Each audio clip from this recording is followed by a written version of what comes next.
fifth of the market. Ironically, the number 2 in that market in terms of individual players is Microsoft. Both of them under pressure. How do you play that? Well, I think it's a good question. I don't really think that you play that in the view that one is going to lose a bunch of share or they both will. Because it's a outage and it's not a hack, that to me suggests you're not going to see a bunch of customers moving off of CrowdStrike or even Microsoft.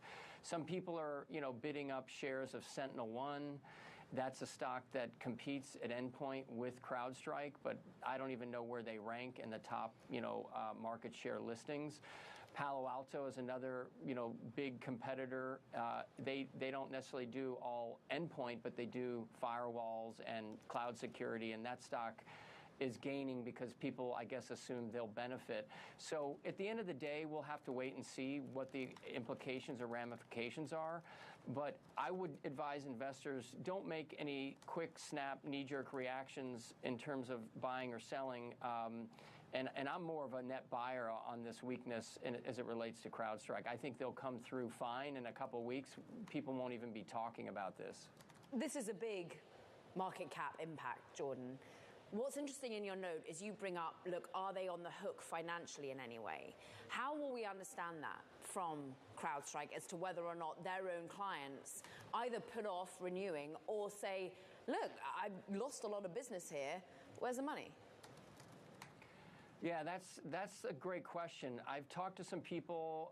We put out a quick research update from Mizuho research analysts. What I think is going to happen is you're not going to hear anything until they report their quarter.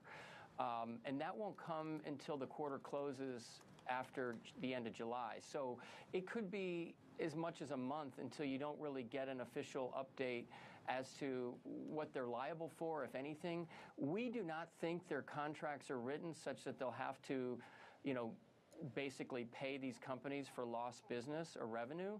But what's probably going to happen is to appease companies that were disrupted, they will give credits, meaning they will say, you're under contract and you owe us money, but we will give you a credit for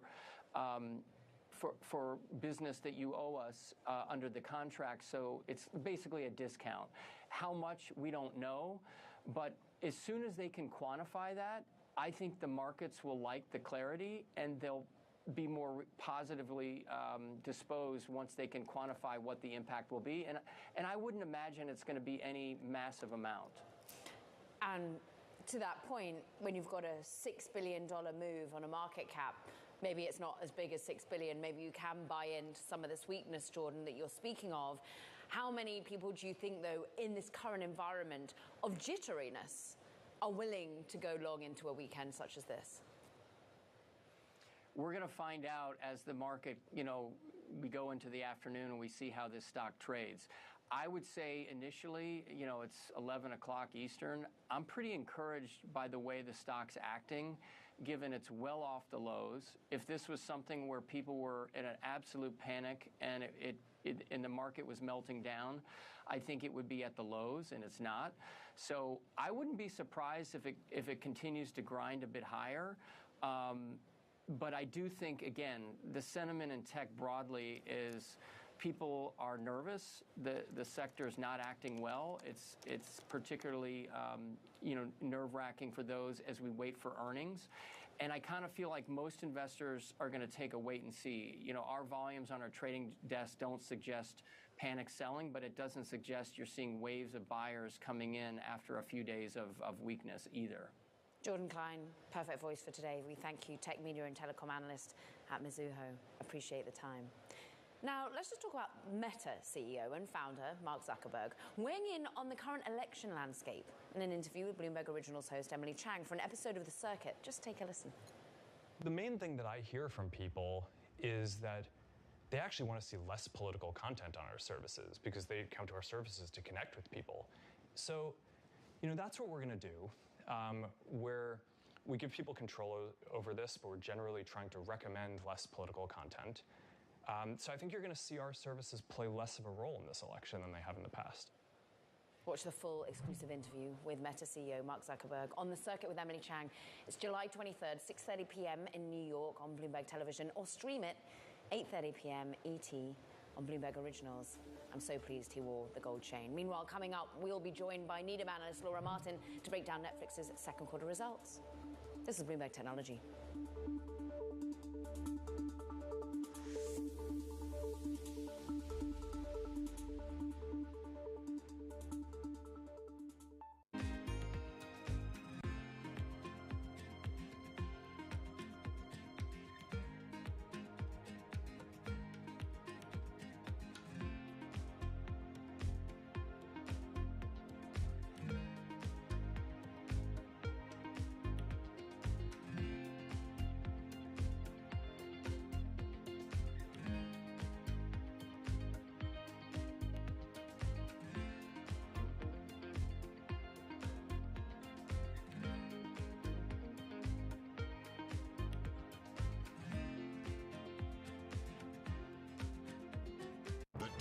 In tech are on Bloomberg. I don't like anthropomorphizing AI. I sort of believe it's a tool.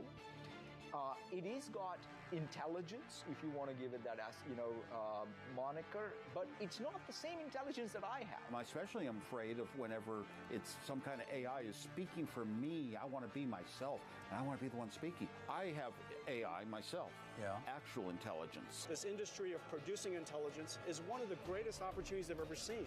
Instead of instruction-driven computing, it's now intention-driven computing. There's been a lot of us who've been working in AI for a long time. It's great now to see other people using it and seeing what some of the challenges are. To stay ahead in tech, it has to be much more than just software. So you need long-term investments in science and research. You have an ecosystem of companies coming together. It's causing a new industrial revolution. Nobody covers technology like Bloomberg. Context changes everything. Bloomberg covers the world with unmatched reach and resources. From more than 120 countries, the moment news breaks, 24 hours a day. Bloomberg, context changes everything.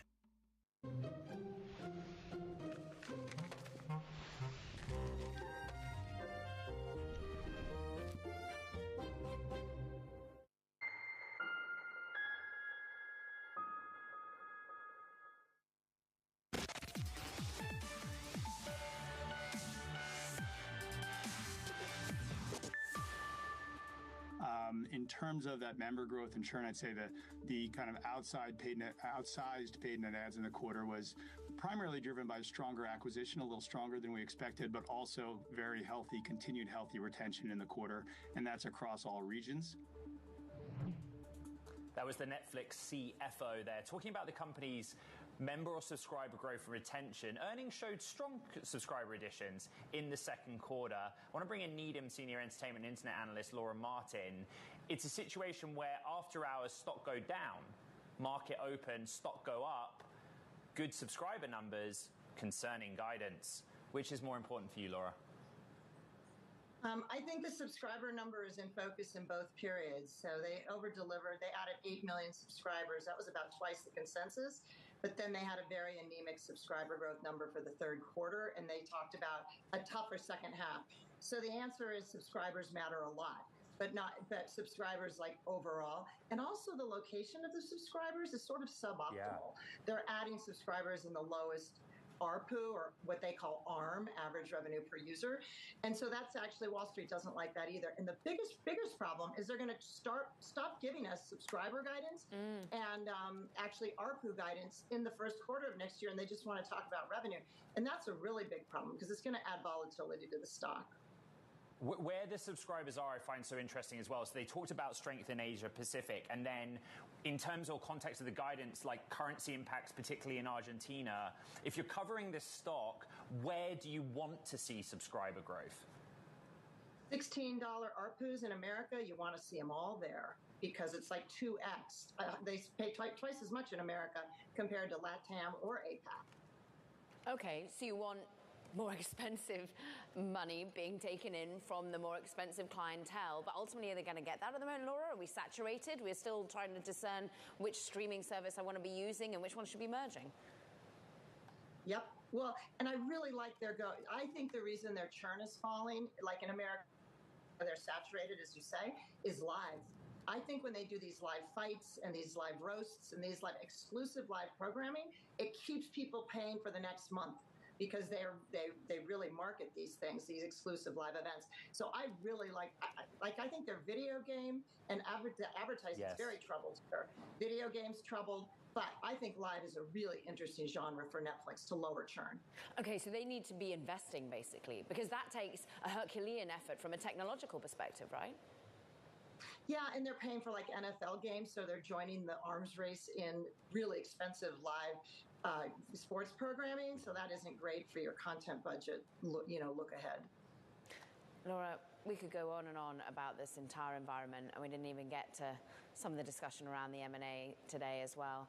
Needham Senior Entertainment and Internet Analyst Laura Martin, always so spot on when it comes to this market analysis. Meanwhile, we just want to turn our attention to another earnings today. Many would say at a large fintech, American Express, the stock trading, well, it's been a bumpy ride today, in fact, currently off by more than 4% as the company sees fiscal year earnings per share between $13.30 and $13.80.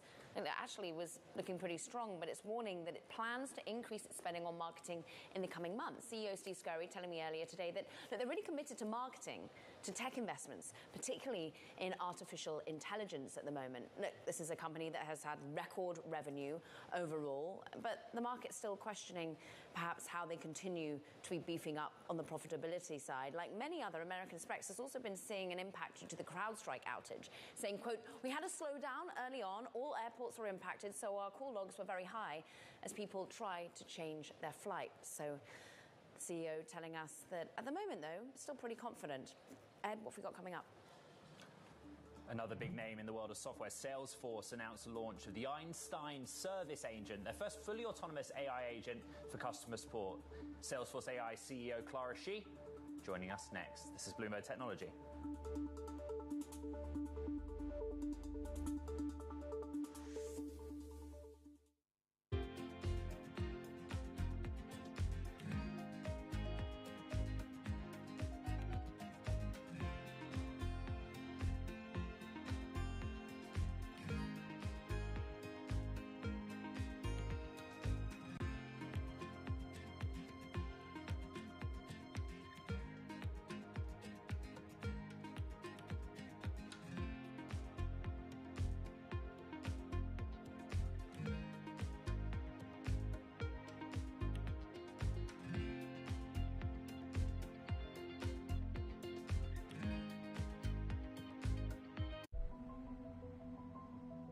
The more that you learn about this case, the more it reads like a Hollywood script.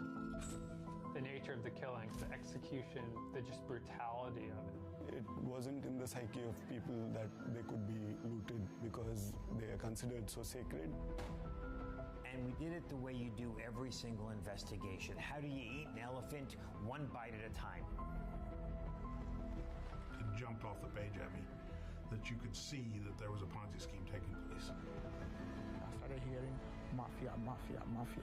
Il sistema è perfetto. Sono gli uomini che spesso non lo sono. These are the holders of truth and justice. They cannot be possibly be doing this. But then they are. They are. And the evidence is there. It's overwhelming.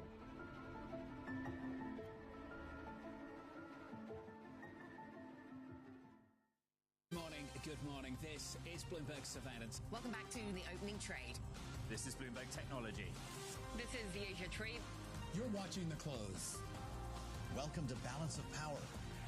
This is Bloomberg.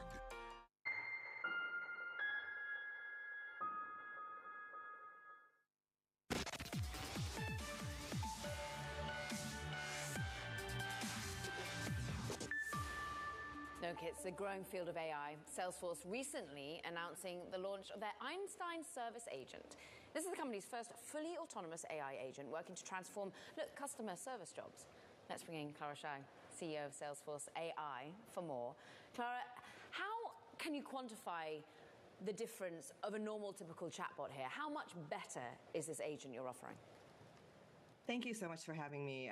We've all interacted with customer support chatbots, and what they can do is pretty limited. It's always obvious that you're talking with a bot. Einstein Service Agent is our new offering that completely redefines this self-service experience. It really feels like you're chatting with a human expert who can answer complex questions and take complicated actions. For example, looking up an order, reviewing a photo that you've chatted in of a damaged product, issuing a return shipping label, sending a replacement, multi-steps, all in a secure and trusted way because Einstein is grounded in your company's trusted data, policies, and procedures in your Salesforce CRM. There's a multimodal element to this. How much have you been building the large language models yourself, depending on others? Where does ultimately this agent come from? Well, we've been developing large language models since 2018. We acquired a company called MetaMind, and our Salesforce research group, they are one of the most prolific publishers of frontier research. That being said, we believe in an open architecture because we want to give customers choice when it comes to AI models. We recently launched our CRM leaderboard. It's the first LLM leaderboard specifically for sales, service, marketing, and commerce. And we found something amazing, which is first that small models, in some cases open source models, actually outperform the biggest, most expensive models on the market when it comes to a lot of enterprise tasks. The second thing that we learned is that the leaderboard is constantly changing week over week. And so we really feel it's important to support an open, vibrant ecosystem of models. Clara, good morning. It's Ed in San Francisco. Look, our lead story is the global outage, CrowdStrike, Microsoft. There's some 365 integration with different Salesforce platforms and offerings and your role across AI, but also cloud. What has the impact been on you and Salesforce, and what's the response been, please? I have a number of friends who are stuck in the airport right now. I think nearly every industry around the world has been affected, Salesforce included, by the CrowdStrike issue. Our engineers are working with the CrowdStrike team around the clock to restore full access to our services. And just finally on that topic, you've long been in technology. How does this event rank, in sort of technological disruption or outages you've seen in your career? I think there's that's an inevitability when it comes to technology, and it really underscores the importance of working with trusted partners. I mean, trust is Salesforce's #1 value, and we very much pride ourselves in our uptime, partnering with many customers, specifically in AI, AAA, Air India, OpenTable. These are companies that really help run the world, and so we take that trust, security, reliability, and performance very seriously. Clara, there's going to be quite a few friends of yours at airports and many others who are desperately trying to get hold of a real person right now on the phone rather than a chatbot. And I'm wondering how long that will be inevitable. You, in many ways, do transfer conversations with this new AI agent to a human if perhaps it just gets out of the capability of the agent. How often is that likely to happen, do you think? Well, I think that it really depends on, the nature of how much knowledge and trusted policies and procedures the companies have documented inside of their organization. And if they don't have very much, we're going to help them with that AI-generated, AI-drafted knowledge creation. But I think by and large, we're going to see more and more, just like when you're talking to a chatbot or just talking to ChatGPT, sometimes it's hard to tell that it's not a human. Now, the challenge is that without that contextual data and without those guardrails, these LLMs can just make things up. They can hallucinate. And so that's really where Salesforce's Einstein Trust Layer, that's the layer that every single AI interaction goes through before it gets presented to a customer. That's so important to make sure that it's trusted, reliable, and accurate. Clara, our audience has kind of followed the rollout of what Einstein is doing and what Salesforce has done in the domain of sort of generative AI tool quite closely. You must benchmark against other similar platforms or products. What have you learned about performance, essentially, against what else is out there? Well, it's such a great question. It's something that we're constantly benchmarking. I mentioned our CRM large language model leaderboard earlier. And we found that, there's really 3 critical ingredients to success when it comes to enterprise AI. First and foremost is trust. Making sure that you have data privacy, data security, ethical guardrails built in. Again, this is our Einstein Trust Layer everything from citations to audit trails to observability, monitoring, and data masking. The second ingredient is having the right context. If you don't give the LLM enough context, it'll just make things up. Now, you think about our customers, they've been putting their trusted data and their trusted business processes, policies, and procedures into Salesforce for the last 25 years. And with the introduction of our Data Cloud product, now we have that trusted data across the entire enterprise of siloed systems. We're bringing that together. And so that context is critical to accuracy, reliability, and really the usefulness of the AI. And then the third ingredient is empowerment and helping bring every employee at an organization along for this AI learning journey, which is never ending. And I'm really proud of the work that we've done with Trailhead. We've open sourced all of the courses that we developed for our internal employees to get smart on AI. Clara Shai, CEO Salesforce AI, great to have you back on the show. Thank you. Coming up, we're going to get back to that massive IT outage around the world and disruption in all sorts of industries with a key name and an expert.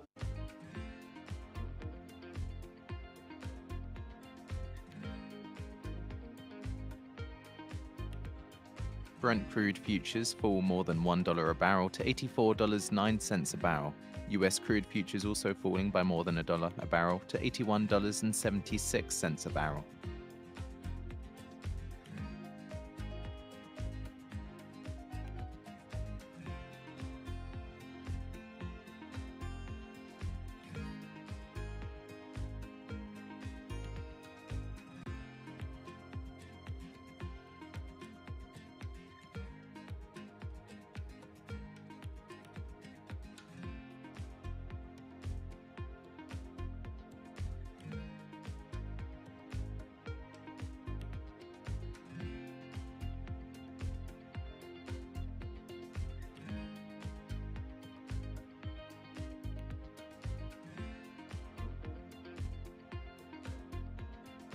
Jason Kelly, and this season on Power Players, we're taking you behind the scenes to see how the business of sports has gone global.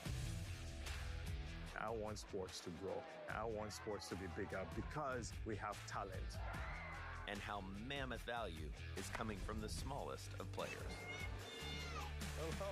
3,184 hits, 431 home runs, and of course the most famous stat that everybody knows, 2,632 consecutive games played. Unmatched career. Why are you doing this?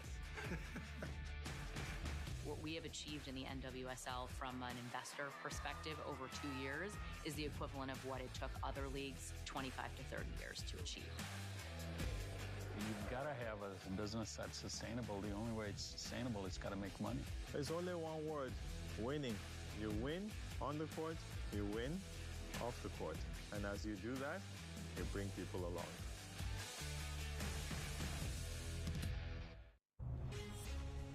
From the beating heart of global finance, economics, and politics, and wherever newsmakers are moving markets, Bloomberg brings you conversations that allow for deep discussions and important insights. What do you think the future is for inflation? Is this a new normal? Are markets too optimistic? How do you worry about the things that are outside your control? How does the current fighting completely stop? I'm Francine Lacroix, and this is The Pulse, every weekday at 9 a.m. only on Bloomberg.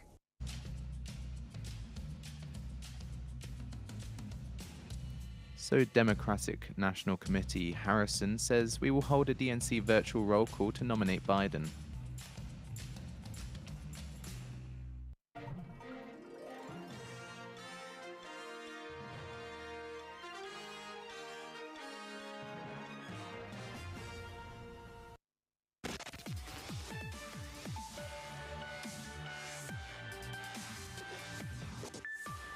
Welcome back to Bloomberg Technology. I'm Caroline Hyde in New York. And I'm Ed Ludlow in San Francisco. It's Friday, but it's kind of red on the screen and a negative vibe. Actually, declines on the NASDAQ 100 have kind of accelerated in the last 20 minutes or so. The top story, you know what it is, the global IT outage. Many of you are either at home or in your office trying to deal with the dreaded blue screen. CrowdStrike is down 8.5%. Off session lows. A point that Jordan Robinson of Missouri made earlier, or Jordan Klein, sorry, The of Democratic Missouri National made earlier, Committee Chair Harrison says that all of our delegates support the Biden-Harris ticket. There aren't buyers buyers coming in either, Caro. Microsoft softer 0.6%. Windows is a Microsoft product, but separately from the outage, there was some issue with Azure, which they've also resolved, but the timing of which is kind of curious and kind of ruled markets as well. Let's dig into it. Mandeep Singh, perfect person to be with us, Bloomberg Intelligence. And look, we were just having John Klein and Mizuho saying, look, but perhaps buy into this weakness rather than sell on CrowdStrike. Where do you sit on it? No, I'm in the camp where I think this is going to linger on for a while, especially because the recovery is not as easy as just rolling back the software. I mean, there are a number of clients who are at an older version of Windows where you can't just roll back the code like this. And that's the biggest risk with cloud software, is it gets deployed overnight and it can have a far-reaching impact. But in this case, as we can see, the recovery isn't in a minute or in an hour. So that's where this is going to linger on. And the fact that Microsoft is involved, they're the two biggest rivals when it comes to endpoint security. So in this case, who takes the blame? I mean, I imagine there will be lawsuits. There will be customers asking for indemnification because of the lost business. And who pays who? I mean, I think CrowdStrike will have to give a lot of discounts to their customers, credits, and that will have an impact on the free cash flow. So I'm just not ready to write it off as an incident that happened and move on. The IDC data, I think, puts CrowdStrike as holding about 1/5 of the endpoint security market. I guess the basic question is whether this hurts their bookings, right? If there are customers or would-be customers that say, nah, I'm not going to go into CrowdStrike. What do you think, Mandeep? I mean, so think of the endpoint security space on the enterprise side. It's 4 companies that dominate, CrowdStrike and Microsoft, and then you have SentinelOne and Wiz Security, which Google is rumored to express interest in. So clearly, you don't have a lot of choices to go to, but I do expect, customers asking CrowdStrike more questions, and that also brings into question the concept around agentless versus agent-based security.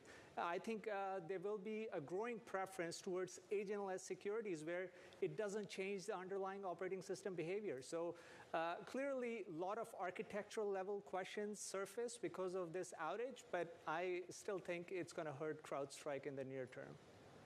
Mandeep Singh of Bloomberg Intelligence. Busy morning for you. Thank you very much. Let's keep the conversation going. Let's get technical and let's get some expertise with Steve Grobman, Executive Vice President and Chief Technology Officer at McAfee. And Steve, bear with me, but just for our audience's sake, CrowdStrike, founded 2012 by alumni, essentially, of the current form of your business that has a complicated history of its own.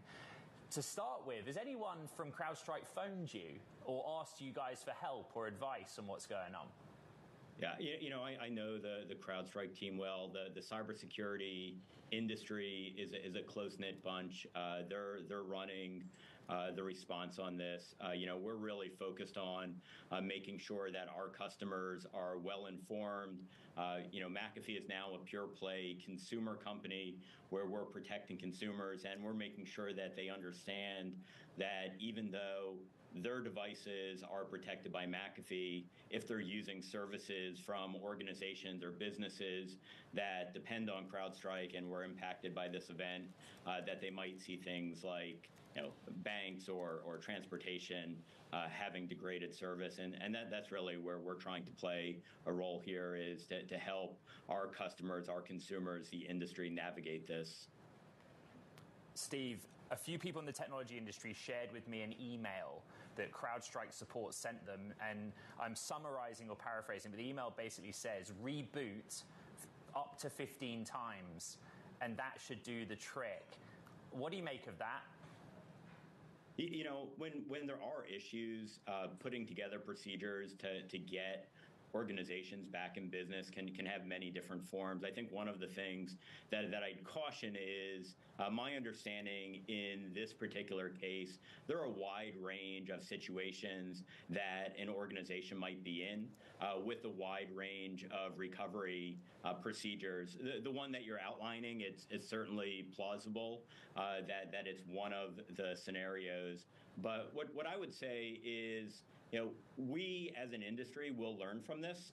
We always do. If I reflect back to WannaCry back in 2017, coming out of that, we changed the way that we secured our networks, we changed the way that we secured our environments, and we learned. Back into the 90s when we had some of the big worms, we learned. So it's going to happen again.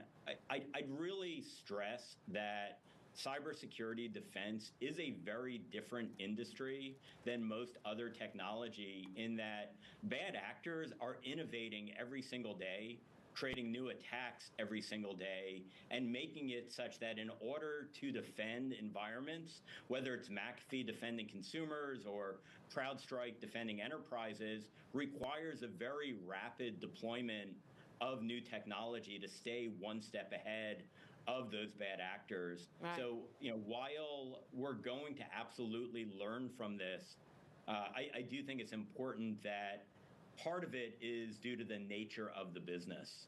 So basically, get used to it is kind of what you're telling us, Steve. And I'm wondering whether this, as Clara Shai just told us of Salesforce AI, this is inevitable. How often is this going to happen to us? Yeah, I don't know that I would say it's inevitable. I do think that there are some unique characteristics. I'd put it this way. If we're going to drive cars at 70 miles per hour on roads, we know that people are going to get injured, and that doesn't mean that we shouldn't focus on auto safety. I think we're in the exact same world here. There are technologies like AI that bad actors are using to create more and more lethal attacks, and the cyber defense industry is going to rapidly be releasing new capabilities to mitigate those. Part of that means we're moving very quickly, and we need to learn how to do that with the minimal risk possible of introducing technology defects that cause the issue that we saw, like that we saw today. Yeah. But I'd be careful to predict that this is inevitable. Okay, then how could we have done this differently? What do you think will the learnings ultimately be about how, with speed, you can update and better security without taking down global industry? So even if you're moving fast, it doesn't mean that you need to do everything all at once. When organizations roll out protection, doing it in a phased fashion, I know that that's generally the best known practice, but some of the underlying details of exactly how that's done, those are things that the industry is going to learn, polish, create some new procedures. I do think it's important that we don't overreact to this, where if we start putting too many controls on the ability to rapidly mitigate defenses and attacks, we could be in a much worse situation.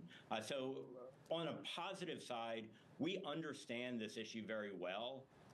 We understand the guidance that organizations can have to get back in business. And we also understand even some of the residual impacts. One of the things that McAfee is seeing is scammers are taking advantage of the news cycle to try to scam consumers. We're getting calls into our help center where we're getting reports that our customers are getting reports from people pretending to be their bank, trying to trick them into giving them a password or other sensitive data. So it's even those angles that we need to educate the world that in a complex digital world, we really need to be on our guard across the spectrum of enterprise and consumer. Steve, great perspective. Hands-on approach, Steve Roman. We thank you, Executive Vice President and Chief Technology Officer over at McAfee. Meanwhile, coming up, we're going to be joined by Lizzie Francis, partner at M13, for a discussion on artificial intelligence impact on the future of streaming, on content creation. We're digging into that Netflix angle a little bit more. This is Bloomberg Technology.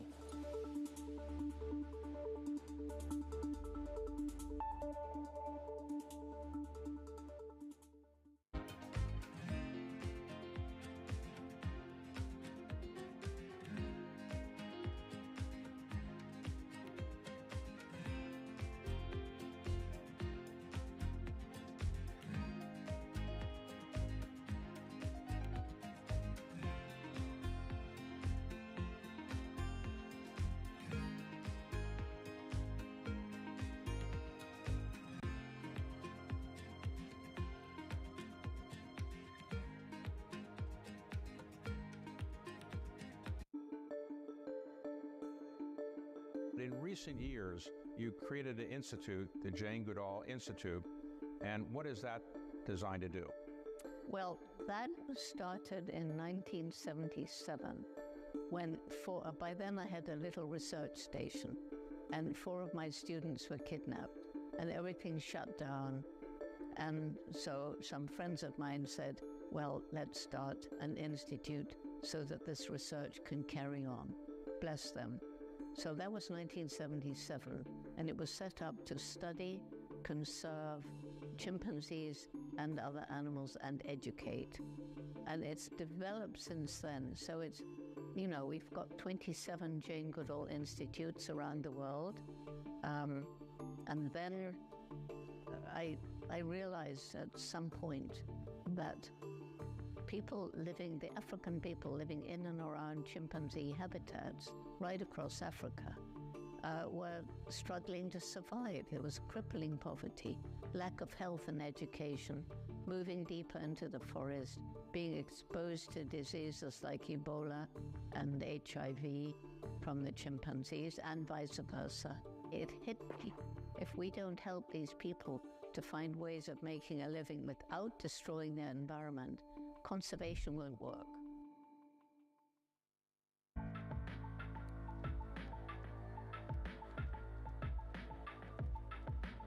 This is Bloomberg. Lots happening on Wall Street. I couldn't have been more wrong. It's going to stay volatile for a while longer. It's a bifurcated market. Need to catch up? This is Bloomberg Wall Street Week. I'm David Weston. We've got the information and insight. Year over year, you could start to see some cracks. It might be overhyped short term, but it's underhyped long term. From businesses most influential and instrumental. A lot of the doom and gloom has been somewhat overblown. If you're not living near the edge, you're taking up too much space. Bloomberg Wall Street Week, live tonight with replays all weekend on Bloomberg Television and Radio.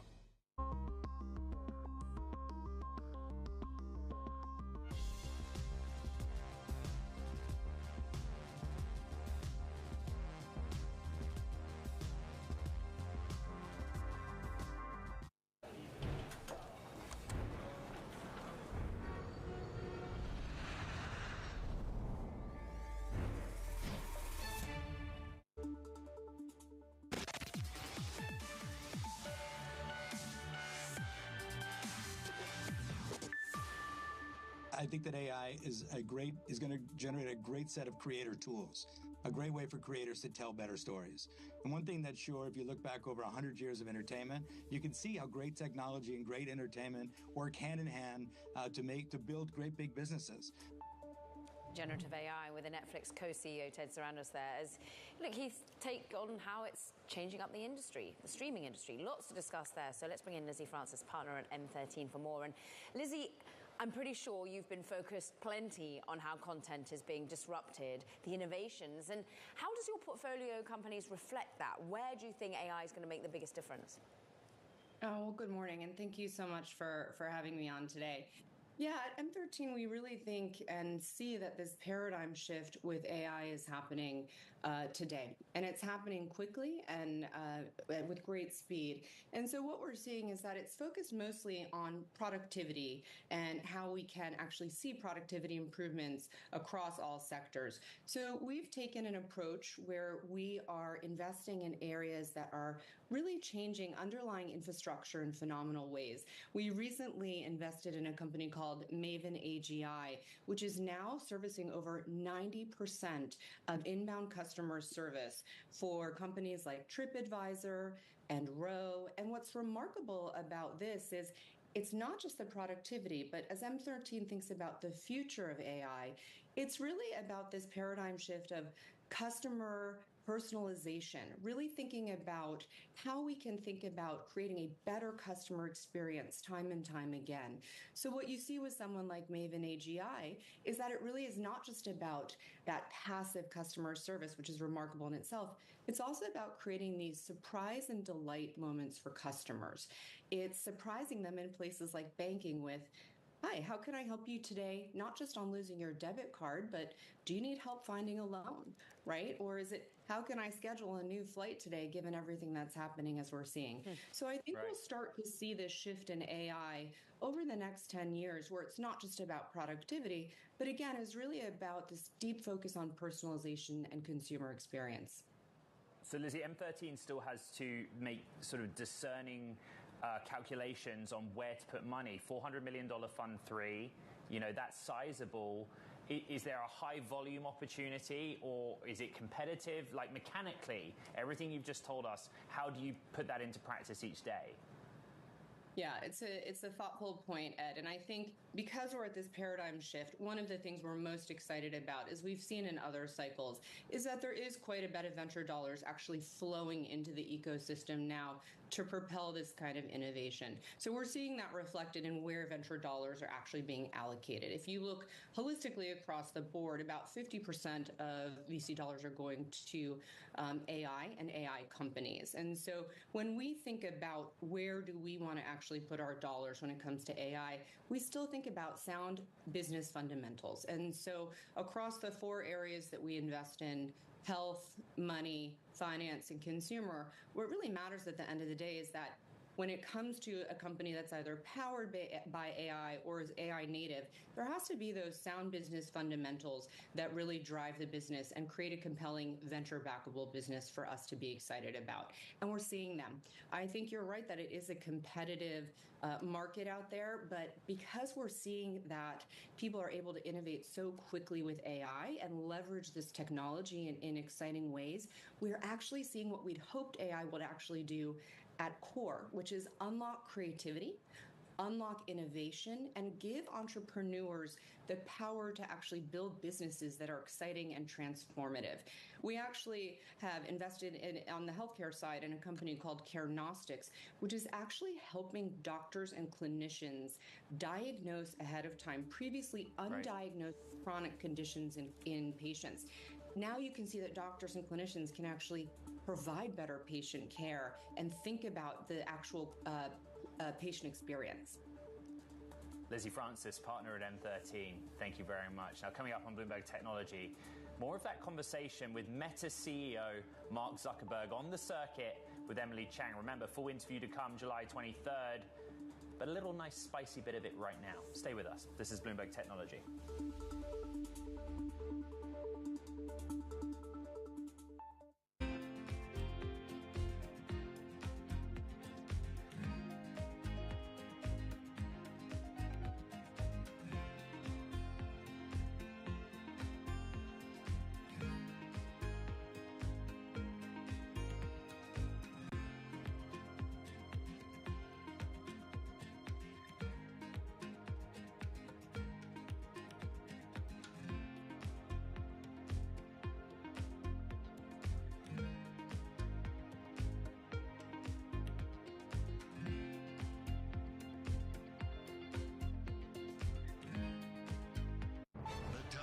In global leadership are on Bloomberg.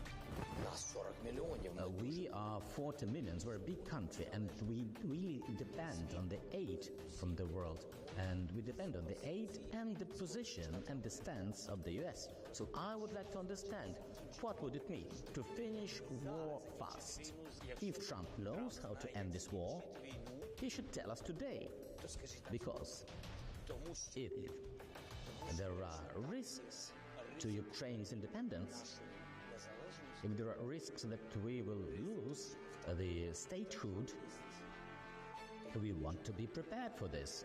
We want to understand whether in November we will have the powerful support of the US or we'll be all alone. Only our lives are at stake here, and nobody can just trade our lives. Nobody covers the top global leaders like Bloomberg Television and Radio.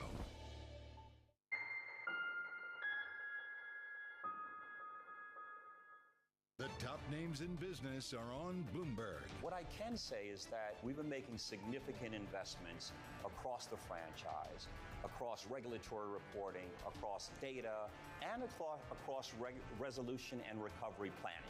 These are areas we've been investing in because we know they're areas that, frankly, the industry likely needs to further enhance, and we certainly want to enhance them for ourselves. Nobody covers business like Bloomberg. Context changes everything.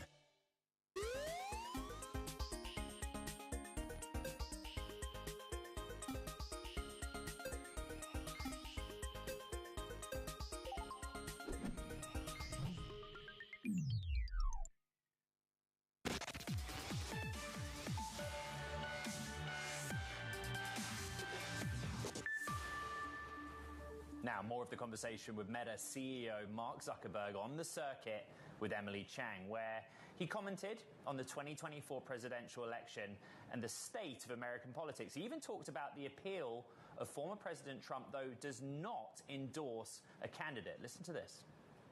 I want to talk about the 2024 presidential election. Okay. Facebook has been a flashpoint in many elections around the world, and you personally have been called out, most recently by former President Trump. This is a big election. What do you think is at stake? Well, I mean, look, it's obviously a very important and it'll be a historic election. You know, I feel like I'm best positioned maybe to talk about what our role will be in it and what we're going to do. And look, I mean, the main thing that I hear from people is that they actually want to see less political content on our services because they come to our services to connect with people. So, you know, that's what we're going to do, where we give people control over this, but we're generally trying to recommend less political content. So I think you're going to see our services play less of a role in this election than they have in the past. And personally, I'm also planning on not playing a significant role in the election. You know, I've done some stuff personally in the past. I'm not planning on doing that this time. And that includes, you know, not endorsing either of the candidates. Now, look, I mean, there's obviously a lot of crazy stuff going on in the world. I mean, the historic events over the weekend. And I mean, on a personal note, it's, you know, I mean, seeing Donald Trump get up after getting shot in the face and pump his fist in the air with the American flag is one of the most badass things I've ever seen in my life. But, and I think, look, at some level as an American, it's like hard to not get kind of emotional about that spirit and that fight. And I think that that's why a lot of people like the guy. But look, I mean, we're living in a pretty crazy time. And I view our role here is to make it so that everyone can express their views on this stuff. But we're going to try to manage it so that way the politics doesn't drown out the human connection and the community, which is, I think, the main thing that people come to our services for. And, you know, we're not always going to get that right, but that's what we're going to try to do. And I think that that's probably the best role that we can play. Meta CEO, co-founder Mark Zuckerberg, along with our own Bloomberg Originals, Emily Chang. Watch the exclusive interview on the circuit with Emily Chang on Tuesday, July 23rd at 6:30 p.m. ET in New York on Bloomberg Television. Or look, you can stream it too, 8:30 p.m. on Bloomberg Originals. But someone else was in the room listening in. It was Kurt Wagner. We go to him for some more on the interview. And it felt as though there was a very clear signal that don't expect from Mark Zuckerberg, at least, any endorsement, even though we might hear it from others in Silicon Valley and beyond. Yeah, I don't think there's any upside to him endorsing someone at this point, right? I mean, it's sort of like that old Michael Jordan quote, you know, Republicans buy sneakers too. It's like he's got a global platform. He's got, you know, partners on both sides of the aisle. He's got advertisers on both sides of the aisle. And I think for someone in his position, you know, there's just not really, I think what we saw in that clip is about as close as he's going to come to, you know, saying something that sounds like an endorsement for either one of these guys. Well, it's still fascinating. This is what Trump said on Truth Social in March. I know you're familiar with this, Kurt, but it was in the context of whether or not he would get rid of TikTok. Facebook and Zucker-Schmuck will double their business. So Zuckerberg said something nice about Trump. I don't know that Trump shares the sentiment, but this is a issue in this cycle. TikTok, social media, big tech. Yeah, absolutely. And I think there's some political savvy in what Mark Zuckerberg said yesterday, right? I mean, if the winds are indeed changing, obviously talked about a lot over the last week plus that it feels like Donald Trump is really taking sort of this election lead here. You know, it's in Mark Zuckerberg's best interest to say something flattering or nice to the guy who may be president and who has threatened him and his company, right? And so I don't think that this was, you know, a off-the-cuff comment. I'm sure this was somewhat calculated in that regard. And this is going to continue to be a contentious relationship. I don't think, you know, because Mark Zuckerberg said one nice thing about Trump, suddenly these two are going to be buddies. But, you know, he's staring down the idea of 4 more years of a Trump presidency. And so I think he's sort of, you know, starting to set a new tone maybe that we hadn't heard over the last couple of years. But things can change. As we discussed on the show this week, Kurt, President Trump is now pretty close with Mr. Elon Musk. These people matter. They have influence in Silicon Valley globally. They do. I mean, not only do they have the money, right? We talked about what Elon's doing in terms of his political donations and how impactful that can be, but they just have such a cultural influence over, they have fans, right? These are celebrity CEOs. And when they come out and say, in Elon's case, I endorse Trump, I'm giving money to Trump, that has a ripple effect to a lot of people who admire and respect what Elon says. And I think Mark Zuckerberg is the same way with a different audience, right? So these guys have such influence. That's why we care about what they say when it comes to politics. Bloomberg's Kurt Wagner in the room for a seriously important interview, Caro. Yeah, and meanwhile, that does it for this edition of Bloomberg Technology. What a week it has been, Ed. Yeah, and a moment in tech history. Recap on the pod. You know where to find it. This is Bloomberg Technology.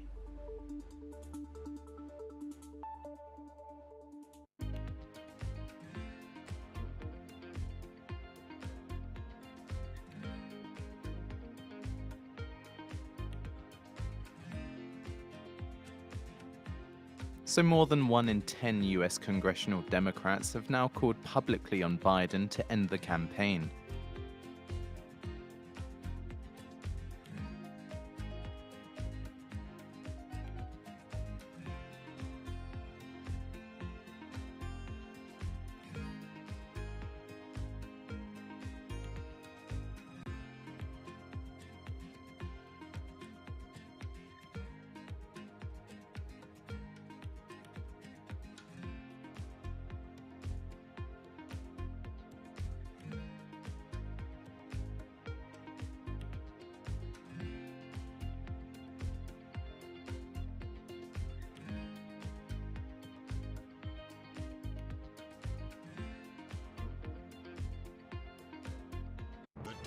In tech are on Bloomberg. I don't like anthropomorphizing AI. I sort of believe it's a tool.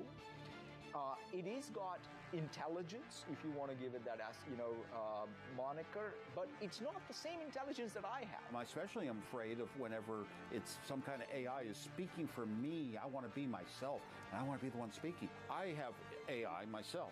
Yeah. Actual intelligence. This industry of producing intelligence is one of the greatest opportunities I've ever seen. Instead of instruction-driven computing, it's now intention-driven computing. There's been a lot of us who've been working in AI for a long time. It's great now to see other people using it and seeing what some of the challenges are. To stay ahead in tech, it has to be much more than just software. So you need long-term investments in science and research. You have an ecosystem of companies coming together. It's causing a new industrial revolution. Nobody covers technology like Bloomberg. Context changes everything. The top names in global leadership are on Bloomberg. I envisage not only some kind of a bridge towards membership or language linked to the irreversibility of Ukraine's membership in NATO, but also some kind of a broader package of military material, of financial aid. The more we support Ukraine right now, the sooner the war will end. Nobody covers the top global leaders like Bloomberg Television and Radio. Bloomberg Surveillance covers the latest in global markets and the political events that influence your world. Join Jonathan Farrell, Lisa Abramowitz, and Anne-Marie Hordern only on Bloomberg. Context changes everything.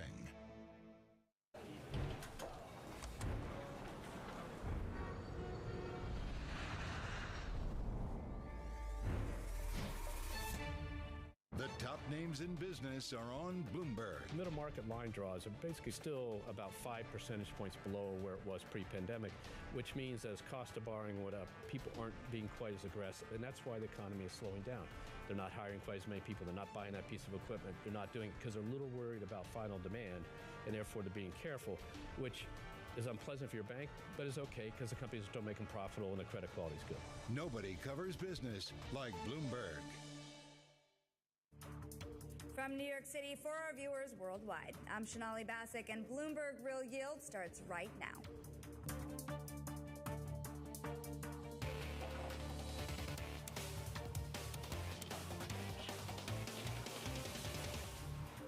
Coming up, economic data continuing to show signs of slowing, but retail sales suggest resilient consumer spending. And Fed officials boost investor confidence in a September rate cut. But we begin with the big issue, betting on September. The Fed is planning and gearing up to cut rates in September. Don't calls for September. September cut. September seems to be a lock. I think it's not there yet for a July cut. Won't move in July. It looks like the Fed is going to cut rates amid this cyclical slowdown. There is a good case that the Fed should be easing policy. The data is certainly moving in the right direction and cooperating. The top priority right now is inflation.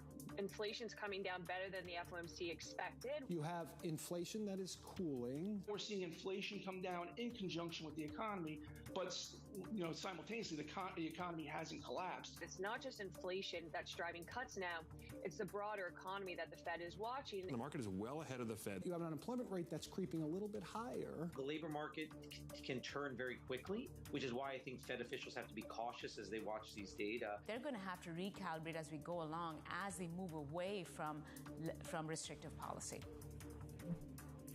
Economists surveyed by Bloomberg trimmed their U.S. inflation projections through the first half of 2025 as they expect the Fed to start lowering interest rates. The Fed's preferred gauge of inflation, annual core PCE, excluding food and energy, is expected to now end the year at 2.6%, and that's lower than last month's projection and flat from a month ago. Overall, PCE price index is expected to end the year at 2.4%, so the direction of travel is indeed lower. Let's flip up the board here and take a look at another favorite trade of the market, one that just went wild earlier this week. That is that 230 curve. This is the curve steepener that people were betting on into Monday, with the betting odds of a Trump presidency increasing. You see over here the curve disinverted. We are back to being in inverted territory. A lot of questions about what the U.S. fiscal situation really means for that longer end of the yield curve. And remember, earlier this week, Fed Chair Powell spoke with Bloomberg host and Carlyle co-founder and co-chairman David Rubenstein. Take a listen.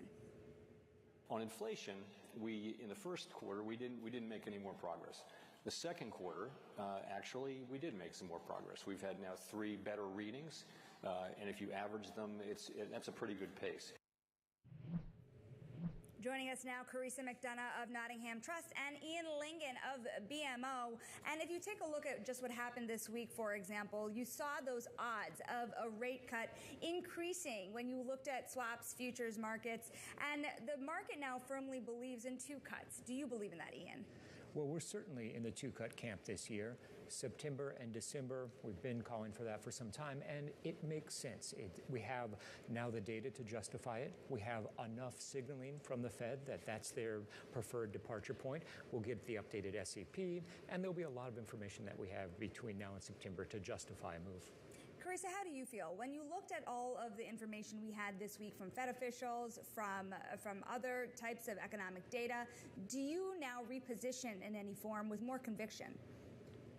Oh, we definitely feel like 2 cuts is absolutely correct. Possibly, there's of maybe another one in January, but this is absolutely the time to be positioning for that trade. And it's not just the bull steepener, it's also possibly positioning in longer term securities to take advantage of rates coming down across the curve over time. So yes, high conviction trade, the data is all there to support it. And Ian, when you look at the market right now, is this more about what is happening with the Fed or what's happening in the political sphere? Some of the sharpest moves you saw this week came off the heels of this idea that Trump could be the next U.S. president.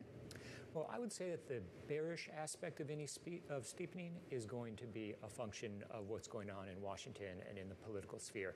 The bull steepening, however, is a classic into-the-cycle trade, and that's the trade that everyone's been looking for this year. And so the fact that we now have an added steepening impulse in the form of politics, I think has really accelerated the move, and I still think that we get back into positive territory for 2s, 10s by the end of the year. It just might be a bumpy ride. The bumpy ride ahead, too. Carissa, if you think about the bumpy ride it took to get here to begin with, how much conviction do you have in the long end, given that there could still be worries, particularly about the U.S. fiscal situation? Excellent question. I think so much of that rests on kind of what happens politically, and that is a bit of a wild card. I think we have a fair degree more conviction of, again, Fed policy. You've had even Goolsbee just this week coming out not wanting to risk kind of that golden path where both inflation and unemployment are at these places that are going to allow the Fed to execute on policy. So long yields, I think, yes, there is going to be some degree of additional volatility, but I think you can trade the steepener in terms of having conviction in that the Fed is set on its path. But yes, some degree of volatility, and we may have, we would expect to be in positive territory as well by year end. Ian, we talked a little bit about how some of that trade has reversed, that Trump trade, particularly as you saw it in the 230 curve. How do you read that? Has the narrative around a potential future Trump presidency changed? I think that the knee-jerk reaction made a lot of sense. It was a classic curve steepener in a bearish form. We priced in more term premium. And if you think about the long end of the curve and the 30-year sector, assuming that Trump gets back into the White House, he'll probably bring in a new Treasury secretary, and every new Treasury secretary revisits issuing an ultra-long bond. And so there should be some type of conversation about that. Now, the flattening that then subsequently transpired, I think, is even more interesting because that's the market saying that they have confidence in the Fed that if we do have a reflationary spike in 2025, 2026, that they'll simply stop cutting rates or even recalibrate higher. So I think that that's the back and forth that the curve is telling us. Well, it's interesting. Ultra long bond is really what makes your imagination start to perk up again, especially when you've seen so much issuance at the short end of the curve. Do you think that the Treasury could be successful in pursuing an ultra long bond? I certainly don't think that this is the cycle for it, given where longer dated yields are at the moment. If one were to issue a 50 or 100-year bond, it would need to be when rates are at the lows, not at the highs. So I wouldn't think that that's going to be on the agenda for next year. Carissa, how much risk is there? If you think about it, another part of this trade has been worries about an inflationary impulse that could occur under a future Trump administration, what tariffs would mean, what lower taxes could mean once again for the bond market. Do you worry about that, and do you position accordingly? You know, that is a secondary concern for us. That's certainly something that investors should keep in mind, that there may be some degree of reflationary pressure. But we feel very strongly that, again, the Fed has been fairly masterful here in terms of managing this cycle to the extent that they are able to kind of offset initial policy decisions on the fiscal side. I think they've done that before. They can do it again. There is nothing wrong with kind of keeping your duration neutral, but we're not necessarily positioning for that to be the likely outcome. What we do think is when you're in this kind of inflectionary environment, like the market is at a point where it could kind of go either way, really position for fat tails, a whole set of varied outcomes, which means, like safety, look at capital structure considerations, safe yield is more important than high yield. Those are the kinds of things that we're looking at. You think about, for example, just over the last couple of days, the worries we've seen from pronounced economist Jason Furman, for example. This morning we had Abby Joseph Cohen on air with us. And you have increasing worries also about the threatened independence of the Federal Reserve. Ian, I know this is something that you've been taking a look at lately. How do you think about that risk and what it would mean for markets? Well, the first thing I'll say is that it's very unlikely that Powell resigns before the end of his term, which is May 2026. And so we will, at a minimum, have some continuity. Now, recall in 2015, 2016, there was an effort on the part of Congress to, quote unquote, audit the Fed. More of a meeting-by-meeting revamp of whether the decision was correct, how that might have been done differently, and that would materially undermine the Fed's independence. It would make it far more political. We hope and don't think that that is going to be the outcome regardless of who ends up in the White House, but that's something that needs to be on the radar, especially given all the uncertainties globally in terms of central banking independence. Well, what would it mean for the Treasury market in particular if that were to be a bigger risk? I think if it were to be a significant risk, we'd have to look at the rest of the world's confidence in the dollar as a reserve currency. And if the dollar, if their stances or its stance as a reserve currency came into question, that would mean higher rates. That would mean a more difficult time financing the federal deficit. And no one wants that. Yeah, we've been talking a lot about the long term here, but even in the short term, Carissa, just let's go back a little bit here and talk about the consumer, the resilience of the U.S. consumer, the job market, any signs of weakening, and the remaining strength there is. How much do you read into the economic data at this point in the cycle when certainty on inflation has come to the surface a little more, this direction of travel of inflation being a little lower?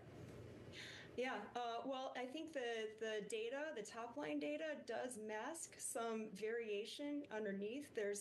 I think the theme that we're looking at is bifurcation, whether you're looking at the bifurcation of the consumer or bifurcation of corporate borrowers. The data can tell you one thing in terms of general health, but there is a wide variety of actual health of the consumer underneath the surface. And I think that has real implications for kind of longer term economic growth.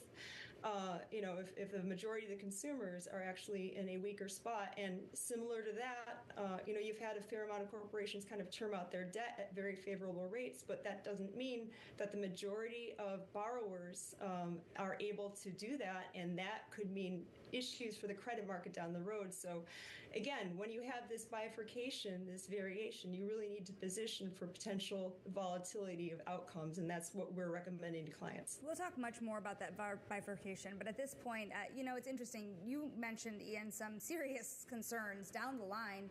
We didn't ask you how you felt about the longer end of the curve. So longer term, I'm actually constructive on 10s and 30s. And the logic here is relatively straightforward. We just saw decades high levels of inflation because of the pandemic and the fiscal response and everything associated with that. Fed funds only got as high as 550. We didn't get to 7. We didn't get to 10%. And so that means that over the course of the next few cycles, assuming there's not pandemic high inflation, that's going to be an upper bound. And that gives the market a reasonable amount of confidence to know where policy rates are going to be. Sure, we're going to get a little bit of positive term premium, but at the end of the day, the range that emerges over the course of the next couple of years is going to resemble what we were in 2018, 2019. Very familiar levels. Ian, in a world that is so uncertain, having that upper limit is certainly a relief. That is Carissa McDonough and Ian Lingen of BMO. We thank you both so much for your time, and happy Friday to both of you. Up next, we're going to talk about the auction block. Major U.S. banks issuing nearly $45 billion in high-grade debt. We're going to take a look at the credit markets next. This is Real Yields on Bloomberg.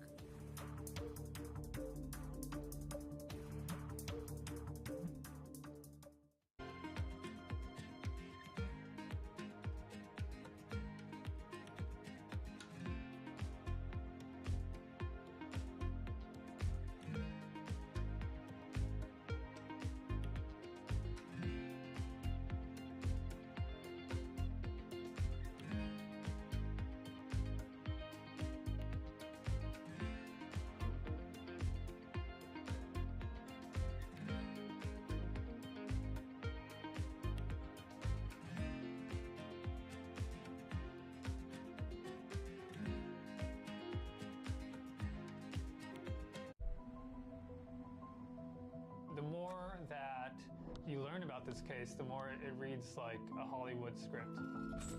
The nature of the killings, the execution, the just brutality of it. It wasn't in the psyche of people that they could be looted because they are considered so sacred. And we did it the way you do every single investigation. How do you eat an elephant? One bite at a time. It jumped off the page at me that you could see that there was a Ponzi scheme taking place. I started hearing mafia, mafia, mafia. Il sistema è perfetto. Sono gli uomini che spesso non lo sono. These are the holders of truth and justice. They cannot be possibly be doing this. But then they are. They are. And the evidence is there. It's overwhelming.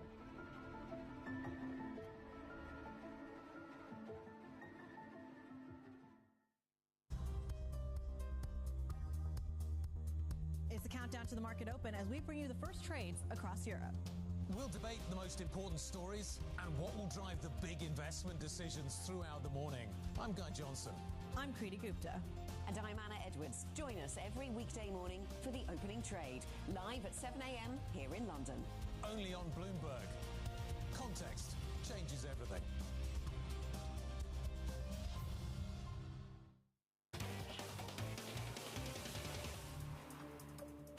I'm Shonali Bassick, and this is Bloomberg Real Yield. And it's time now for the auction block, where we kick things off in Europe.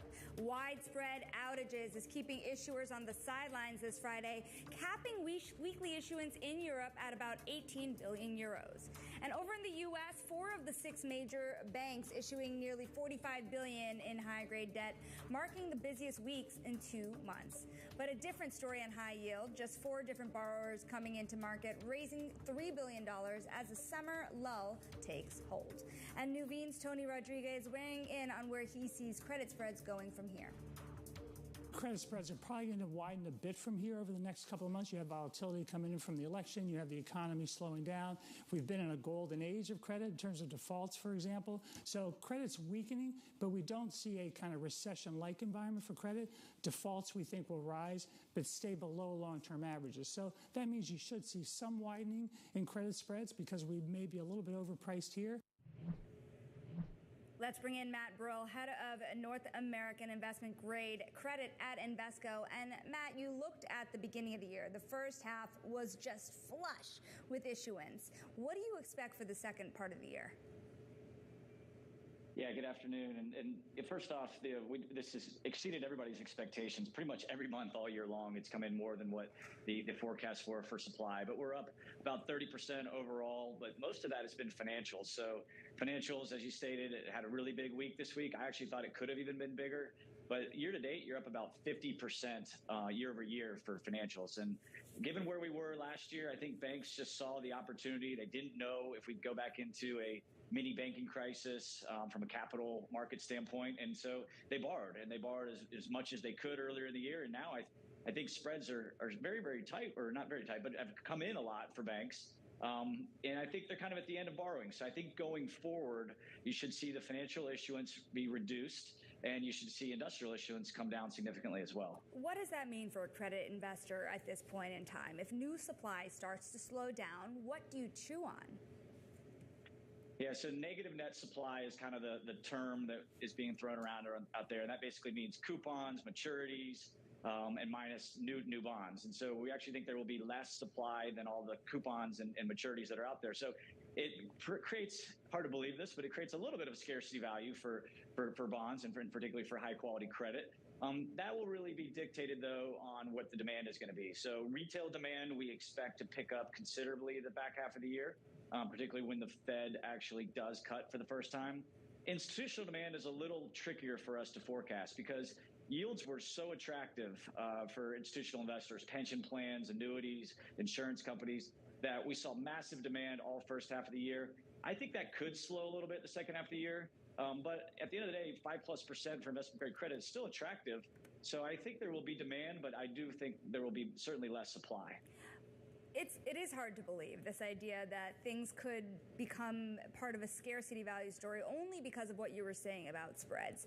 And so if you have this issue where the valuation doesn't work out for a lot of investors, and you have the scarcity value that could draw more money into parts of the credit market here, do people start really stretching for risk?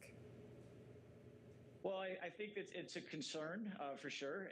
At these current, with the market, or excuse me, the economy where it is today, it's not a big risk near term. But yeah, if you start to see people do more aggressive purchases, if you start to see companies, it'd be more concerned to me, do have a more aggressive financial policy due to all in tighter spreads, that would be a concern. But overall, what we're seeing is still very balanced. For today, for example, Occidental Petroleum probably going to come with a large deal next week for an acquisition, but they're selling off part of their assets as well, and that will enable them to not have to borrow as much debt. So we're still not seeing corporations just say, I'm going to be aggressive, I'm going to go all in due to the cheap financing that's out there. If we see that, that would be a concern. But overall, we're still seeing fairly prudent from companies, and then the risk taking by investors. Yes, there's money flowing into high yield. I think that's very normal, but predominantly it's in the higher quality of high yield. EM seeing flows that are fairly muted, so it doesn't feel to me like people are reaching yet, but it's something to keep an eye on as we head into 2025. How firmly do you feel about this economy? Because if you think about it, people are already reaching for risk in a lot of ways. And if you think about just where credit ratings stand, a lot of people are so sanguine that they're not seeing a whole lot of risk there to begin with. How do you see it? Well, the trajectory is quite positive. So you're seeing about 4 to 5 times upgrades into investment grade versus downgrades, fallen angels. We're not seeing a lot of that. Now, obviously, that's a little bit backward looking. I think there will be a time here as the economy continues to slow that we're gonna see a little bit more balance there. But overall, the economy is very good, and the banks, this week are issuing, and it's essentially a derivative of the economy. We need to see a strong economy in order for banks to do well, but we don't need to see 4, 5, 6% nominal growth. We really just need to see, positive nominal growth, positive real growth.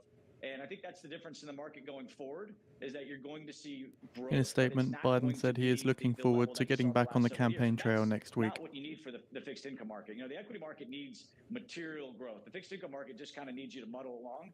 And a muddle along economy is not bad for overall fixed income. So if we see a hard landing, and our projections the entire time have been for this soft landing, if you see a hard landing, credit spreads are not compensating you. I'll be very clear about that. But that's not our base case. We think that that's actually a very small percentage probability at this point. So getting paid 80 to 85 basis points over treasuries to own investment grade credit, getting 5+% to own investment grade credit, when fundamentals are still very good, we're relatively constructive on it still at this point. What is the risk, Matt, at investing when credit spreads are still this tight? Well, the risk is, quite simply that you're wrong, and that the economy hits the hard stop. As I stated, credit spreads at 80, 85 basis points are not compensating you for it. I will point out the quality of the investment grade market, the quality of the high yield market as well, has improved considerably. So, you're down to about 10% of the investment grade market is in BBB minus credit. So that's the lowest we've been in about 15 years. Your portion of BBB credit is the lowest it's been since 2015. It's down nearly 10% from its highs. So you don't own, or the market doesn't have, the lower quality credit that it had in the past. So if you go into a recession, or if the economy were to have a worse period of time than expected, I think credit spreads will go wider, but I would point out that I still think defaults will be low. And I think just the overall credit quality is at such a high quality starting point that you're set up for a buffer, even if you do get things to be worse than expected from here. Matt, 30 seconds here. Favorite trade in this market? Oh, favorite trade. Well, we've loved the energy space. We've loved the bank space. At this point, I think you got to start dialing back regionals and go more into the big six. So I'm still going to be long banks, but I think the regional bank that we've been such a fan of has come quite a distance and has kind of played itself out. I'm not worried about it. I just don't see the upside here at this point. Matt, thank you so very much for your time. Happy Friday. Happy weekend to you. Now, still ahead, stick with us. The final spread the week ahead. Investors awaiting the Fed's preferred gauge of inflation. This is Real Yields on Bloomberg.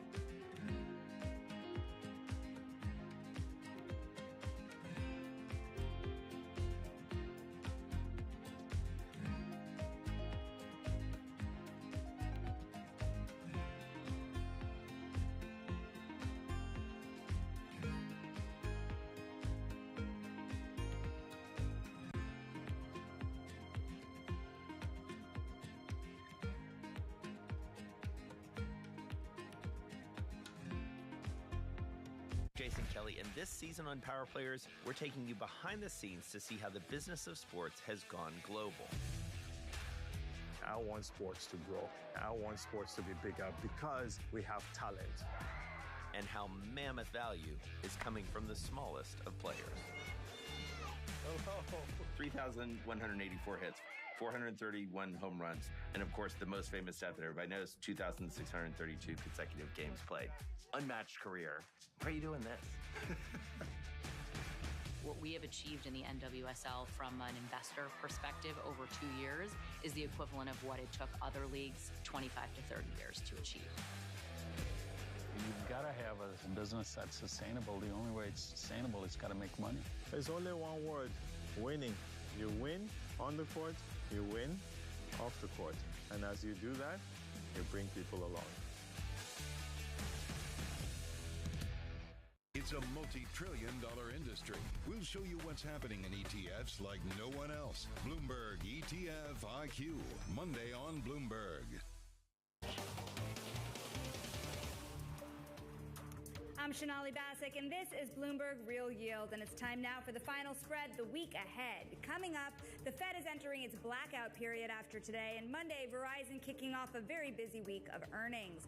Tuesday, we'll get results from Alphabet and Tesla. Wednesday, U.S. PMIs rolling out, followed by initial jobless claims and GDP on Thursday.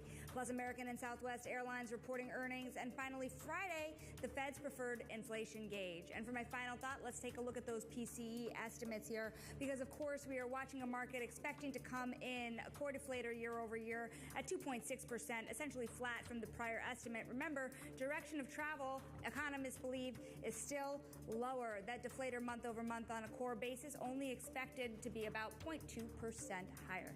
And from New York, that does it from us. Same time, same place next week. This was Bloomberg Real Yield, and this is Bloomberg.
Liquidity is the lifeblood of an airline. We make very conservative decision making about when we raise funding and how we raise funding. We try to diversify our sources, and we're always very focused on the actual rates.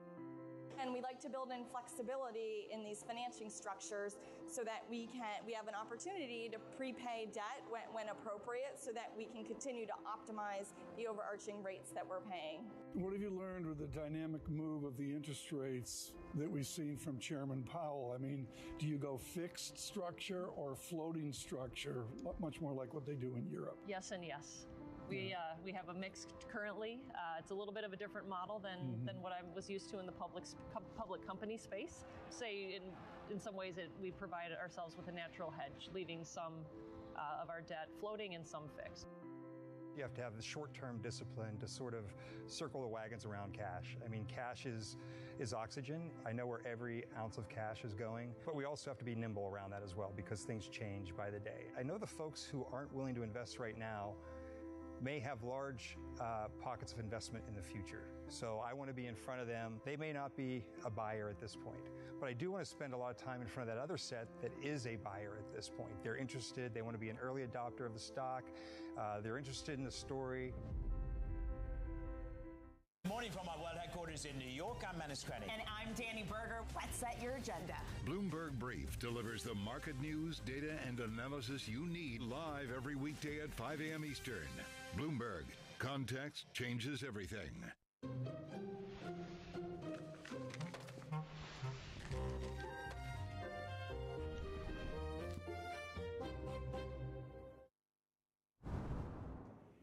Welcome to Bloomberg Markets. I'm Shonali Basak. Want to bring you with some breaking news here. President Biden says he will be on the campaign trail. Biden is absolutely determined to remain in the presidential race and will resume campaigning next week, even as allies have begun seeking his exit from the race as inevitability. We will bring you more on that in just a moment. I would want to say also, of course, this comes on the heels of an NBC report earlier today that was refuted by the White House, the idea that his family is also considering ways to breach the discussion here with the president as well. Of course, also comes on the heels of a closure of a Republican National Convention as well. Again, we will bring you more as we get it. Now, let's get you a quick check on the markets here. We're watching an S&P 500 still down on the day, now down about 0.4%, almost a half of 1%, and a NASDAQ 100, even steeper losses there, about 0.7%. Tech having a really difficult week this week. Dow Jones Industrial Average now down about 0.8%. VIX is elevated. We're looking at volatility just a little higher today at about a 16 handle. One equity mover we're watching in particular, of course, is cybersecurity giant CrowdStrike behind a power outage that upended markets and disrupted corporate operations around the world today. A faulty patch led to system-wide failures that paralyzed the operations of clients, including banks, global retail giants, and healthcare systems. We're going to discuss this tech issue with Bloomberg Intelligence senior analyst Mandeep Singh. And of course, you're still watching CrowdStrike's shares down about 13%. They've been fluctuating all day, still in loss territory. How did this exactly happen, and how much blame will they be assigned as all of this is sorted through? Yeah, look, I mean, they shipped an update which was a big update in the sense that, it affected operating system functionality. So a lot of times companies would ship code changes, and even if there are bugs, they don't bring down the entire system. So in this case, this was a worldwide outage caused because Windows couldn't reboot. And the challenge they have with rolling this back is it requires manual reboot in a lot of cases. So even though they have rolled back the changes, Windows won't get functional on its own. So I think that's where, to answer your question on the blame, I mean, Microsoft will say it was a CrowdStrike update. And remember, CrowdStrike and Microsoft are the two biggest endpoint security players. So Microsoft actually has a product that competes with CrowdStrike. And I think there will be financial liabilities in this case because customers will sue for what happened. For the Microsoft perspective here, what was their fault exactly? Well, so all these things, when they're rolled out, are tested properly. And, Microsoft couldn't have done a great deal here given, every software vendor kind of installs their software on their operating system. And some of the functionality does have an impact. In this case, it's more about it didn't happen on Linux, which is the other operating system, or it didn't happen on Apple operating system. So you have to ask yourself, why Windows? And probably CrowdStrike only rolled out this change for Windows. They didn't do it for Linux and Apple. Mandeep, much more on that story later. I hope you will join us later in the day as well. That is Bloomberg Intelligence senior analyst Mandeep Singh. Now back to that story. President Joe Biden says the stakes are high in the 2024 election, but the choice is clear following the Republican Donald Trump's RNC speech. And he will be on the campaign trail next week. That is Joe Biden. Bloomberg's Wendy Benjaminson joins us now on Biden's latest statements. And how do you read his reaction here, given what we have seen throughout the morning on escalating conversation around whether he will stay in the race or not? Well, I think he really had no choice but to say that he would resume campaigning this week. He's not going to decide he's out until he's ready to say he's out, or he may decide, but he hasn't, not going to say anything publicly. I mean, we have this headline saying he will resume campaigning next week. If he said stay tuned for an announcement, that headline would be tremendously different. So we don't really know what's going on at Rehoboth with his closest aides and his family members. There certainly seems to be this groundswell pushing him inexorably toward the exit. But, Biden, as he said in that statement, seems to be very confident still that he is the only Democrat who can beat Donald Trump, despite a lot of Democrats saying otherwise. How do you see the path ahead for President Biden at this point? You mentioned the groundswell of calls asking him to step aside, yet his promise here that he will be on the campaign trail next week. What does this weekend look like to you, Wendy? Well, first he has to recover from COVID, first of all. So we have to, he has to stay isolated during that time. He could certainly, go on Zoom or, through Zoom, go on television appearances or things like that, although none are scheduled. We don't really know how he's feeling. We know the doctors say he has mild symptoms and he's obviously, up and about, but we don't know really what his condition is. So this weekend, I think there's going to be a lot of huddling and a lot of tough talk and a lot of difficult conversations. And then we're all on pins and needles to see what happens next week. Wendy Benjaminson, we thank you so very much for joining us on the latest breaking news. Now back to markets. Here's a snapshot of the major indices for the past 5 days. Investors pulled out of high-flying mega-cap names, rotated into smaller companies. For the most part, that trade feeling some pain today. Let's discuss the week that was with Bloomberg's Jess Menton and Alexandra Semenova, because there were some compelling trades. You can call it the rotation trade. Now the question is, does it stick, Jess? Right. So especially if you want to follow the money and look at the flows data specifically for small caps. So they actually saw their second largest inflows ever at close to about 10 billion. This is EPFR data that Bank of America, of course, does modeling on that we did get this morning. So you're seeing that happening. But then also, of course, we've talked so much about the equal weight index. So I actually have a story coming out tomorrow where I was looking at the rate of change because we just crossed over the 21-month mark since the bull run began for the S&P 500 from those lows in October of 2022.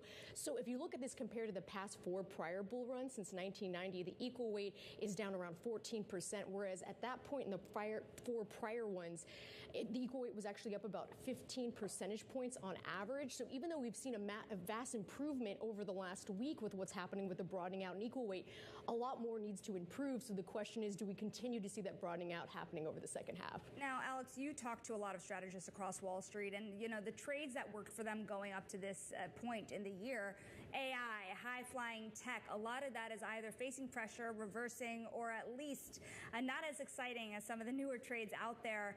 Are people changing their thinking going into the rest of this year? As Jess had mentioned, we're going to need to see some more assurance that this rotation can continue, and that is the view from many Wall Street pros. We've seen a lot of head fakes as expectations around rate cuts have fluctuated, and they're going to need to see some more assurance that the Fed is indeed on track to cut rates as soon as September, and especially that fundamentals are holding up as well. Andrew Tyler at JP Morgan's trading desk points out that although he does see legs for this rotation, he thinks that as soon as the big tech companies start rolling out their earnings reports, investors are going to turn their attention back to fundamentals. The Magnificent Seven companies are expected to report earnings growth of 29% year over year in the second quarter. And of course, even though that is stalling from previous quarters, that is still an incredible show out from those companies. So that could rekindle enthusiasm for the big tech companies that have kind of faltered this Glad week. you brought up earnings here, because how fragile are these companies, the stocks at these levels, to any misses? Incredibly fragile. Of course, we've seen companies beating expectations over and over again in recent quarters, so that makes the bar a lot higher this time around, especially for those Magnificent Seven names. Jess, when we think about the fragility of the market where it stands today, and you were saying for even just that rotation trade, right, which should have been a conviction trade, right? You're really betting on companies that have not been doing as well in this rally. Exactly what is it that people need to see? Because the bond market is betting pretty firmly on that September cut. Yeah, well, because we have, to Alex's point, we have the big tech earnings coming up later this month, the same week, obviously, as the Fed decision on the 31st. The big thing is because we still have another month to go before we hear from NVIDIA.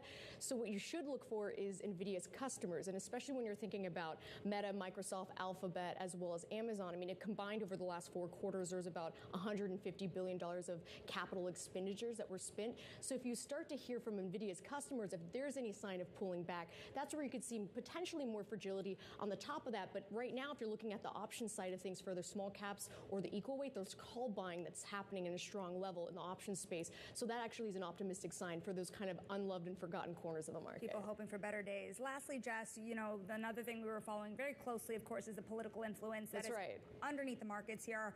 How strong is the Trump trade now coming out of this week? Well, it's dependent on kind of what happens moving forward over the next few weeks. The Democratic National Convention isn't until the week of August 19th. That's actually later that week. We'll also have Jackson Hole. But really, it's more of a confusing. When I was actually talking to traders last night, there was an event over in the financial district near the New York Stock Exchange, and they were talking about how if there was a potentially maybe any sort of unexpected news from the Biden administration, that could potentially unwind in the short term some of the financials implications from what happened recently with the Trump trade.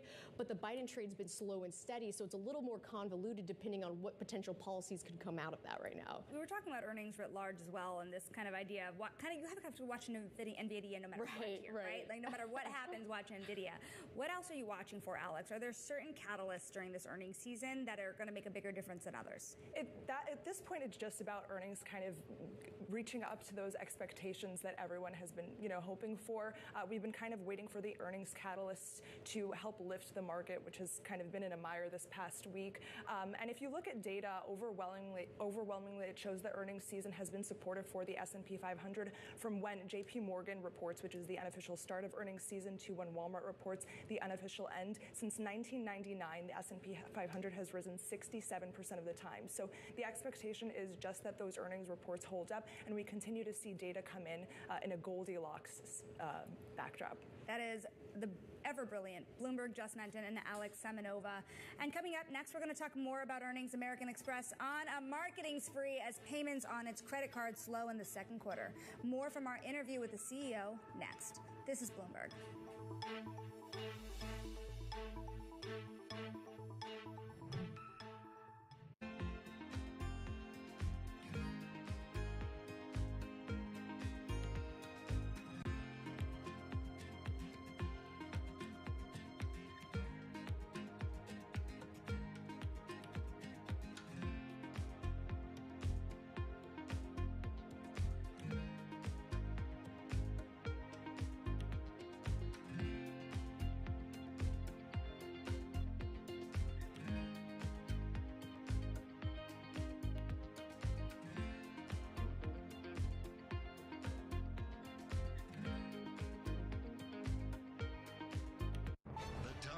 In global leadership are on Bloomberg.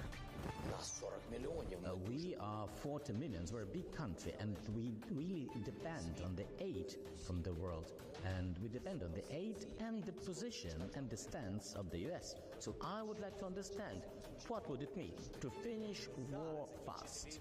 If Trump knows how to end this war, he should tell us today. Because if there are risks to Ukraine's independence, if there are risks that we will lose the statehood, we want to be prepared for this. We want to understand whether in November we will have the powerful support of the US or we'll be all alone. Only our lives are at stake here, and nobody can just trade our lives. Nobody covers the top global leaders like Bloomberg Television and Radio. From the beating heart of global finance, economics, and politics, and wherever newsmakers are moving markets, Bloomberg brings you conversations that allow for deep discussions and important insights. What do you think the future is for inflation? Is this a new normal? Are markets too optimistic? How do you worry about the things that are outside your control? How does the current fighting completely stop? I'm Francine Lacroix, and this is The Pulse, every weekday at 9 a.m. only on Bloomberg.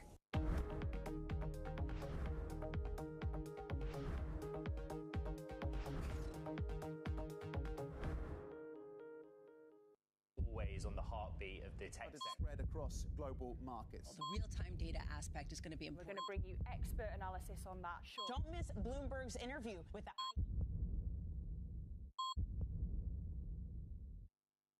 A lot's happening on Wall Street. I couldn't have been more wrong. It's going to stay volatile for a while longer. It's a bifurcated market. Need to catch up? This is Bloomberg Wall Street Week. I'm David Weston. We've got the information and insight. Year over year, you could start to see some cracks. It might be overhyped short term, but it's underhyped long term. From businesses most influential and instrumental. A lot of the doom and gloom has been somewhat overblown. If you're not living near the edge, you're taking up too much space. Bloomberg Wall Street Week, live tonight, with replays all weekend on Bloomberg Television and Radio.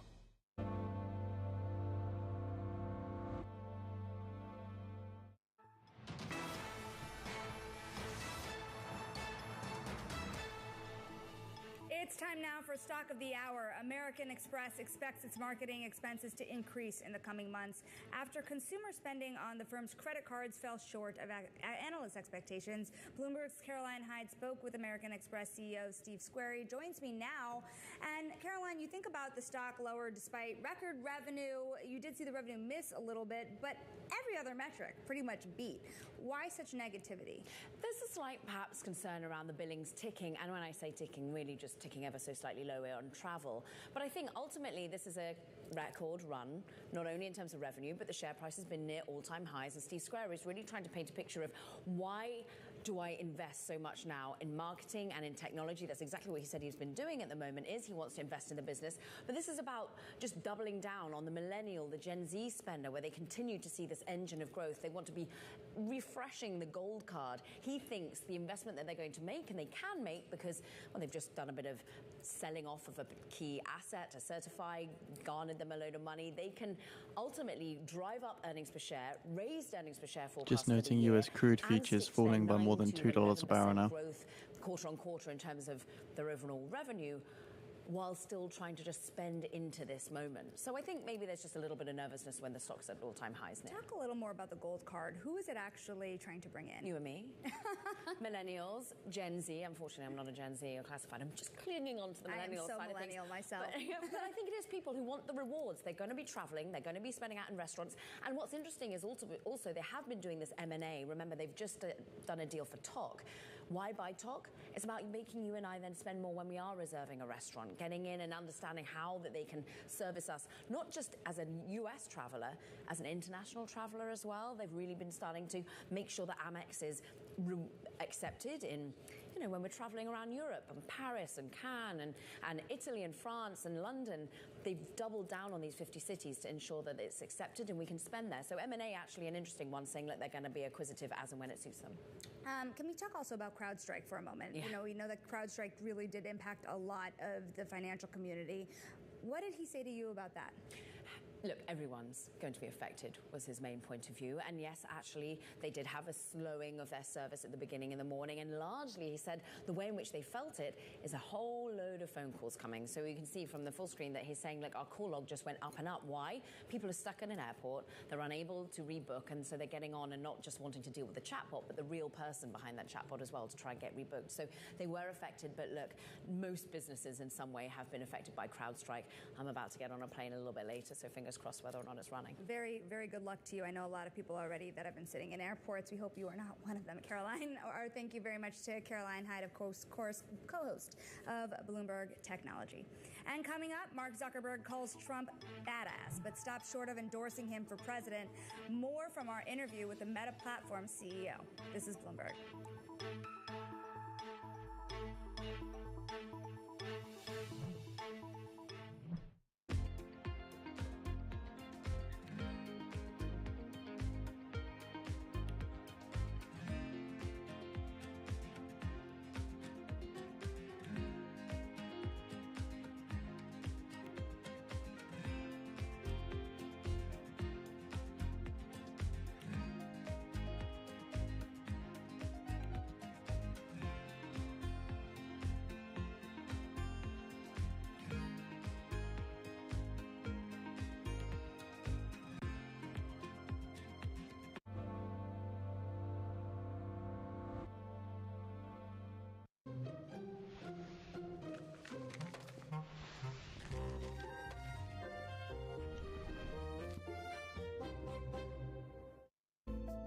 Bloomberg covers the world with unmatched reach and resources.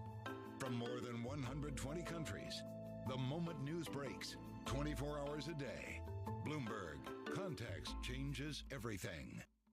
The top names in business are on Bloomberg. What I can say is that we've been making significant investments across the franchise, across regulatory reporting, across data, and across resolution and recovery planning. These are areas we've been investing in because we know they're areas that, frankly, the industry likely needs to further enhance, and we certainly want to enhance them for ourselves. Nobody covers business like Bloomberg. Context changes everything. Good morning. This is Bloomberg Surveillance. Welcome back to the opening trade. This is Bloomberg Technology. This is the Asia Trade. You're watching The Close. Welcome to Balance of Power. This is Bloomberg.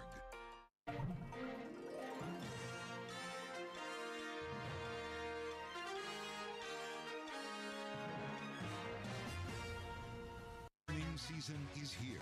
We're skating into another earnings season. The expectation for earnings going forward are quite high. Bloomberg is first to break the numbers. Adobe earnings crossing earnings out of Broadcom. JP Morgan, we get Citigroup, we get Wells Fargo. There is something for everybody. With the smartest insights. Now banks have earnings. In 10 minutes time now, at the top of the hour, we do see the release of the weekly Baker Hughes rig count numbers. Oil rig count, the prior was 478. Total rigs, the prior was 584. Keep in mind, we're also expecting comments from Fed's Bostic as well at the top of the hour. Atlanta Fed President Bostic gives closing remarks at a conference co-hosted by the Dallas and Atlanta Feds. A no text or Q&A is expected from Bostic at the top of the hour. Republican nominee gained support from the likes of Ken Griffin and Elon Musk over the weekend. Ken Griffin still yet to donate, though, I would say. But Zuckerberg spoke with Bloomberg's Emily Chang about the election for her show, The Circuit. Take a look. I've done some stuff personally in the past. I'm not planning on doing that this time. And that includes, not endorsing either of the candidates. Now, look, there's obviously a lot of crazy stuff going on in the world. The historic events over the last, over the weekend. And, on a personal note, it's, seeing Donald Trump get up after getting shot in the face and pump his fist in the air with the American flag is one of the most badass things I've ever seen in my life. But look, it's, and I think, look, it's, at some level as an American, it's hard to not get kind of emotional about that spirit and that fight. And I think that's why a lot of people like the guy. And you could watch the exclusive interview with Mark Zuckerberg on The Circuit with Emily Chang on Tuesday on Bloomberg. Now, sticking with politics, hedge funds have spent 2 months unloading the best performing stocks in the market, a move aimed at securing cash on hand amid a wild presidential campaign. Hedge funds are now underweight in technology, media, and telecom by the most on record, if you could believe that. Bloomberg's Natalia Nazevich reported on what's going on here, and we have to kind of explain here. This is a cohort of fast money. You're watching the fastest of money here, the way that banks and traders are really, and hedge fund traders are really interacting with the market. What is changing and how quickly is it changing? Yes, so basically in May, I noticed that hedge funds started selling U.S. stocks. Then the pace really accelerated in June. And then TMT, as you mentioned, is now the most underweight sectors. A deeper dive shows that information technology, semiconductor stocks, they account for the majority of that selling.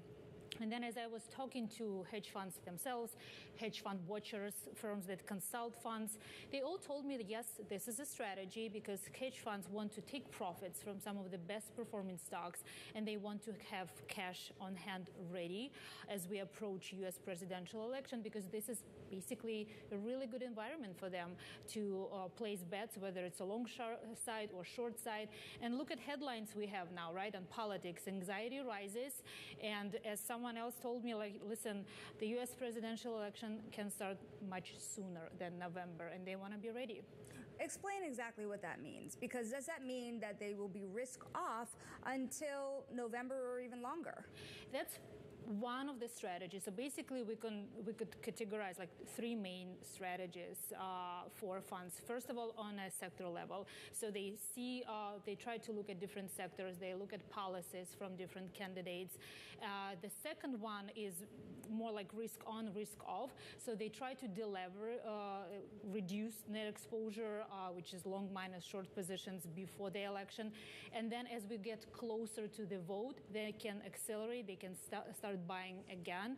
And also it's important that they also want to have more cash ready in case we have some unpredictable moves in stocks. Remember 2016, people were expecting that stocks would drop if Trump was elected, but the opposite happened. So they want to be really nimble. And the third one, probably the most complicated, at a single stock level.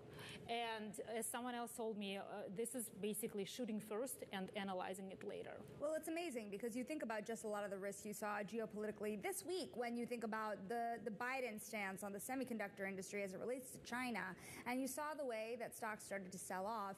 How much are opinions starting to sour on semis in particular, and when does that negativity start to also feed into other aspects of the technology sector?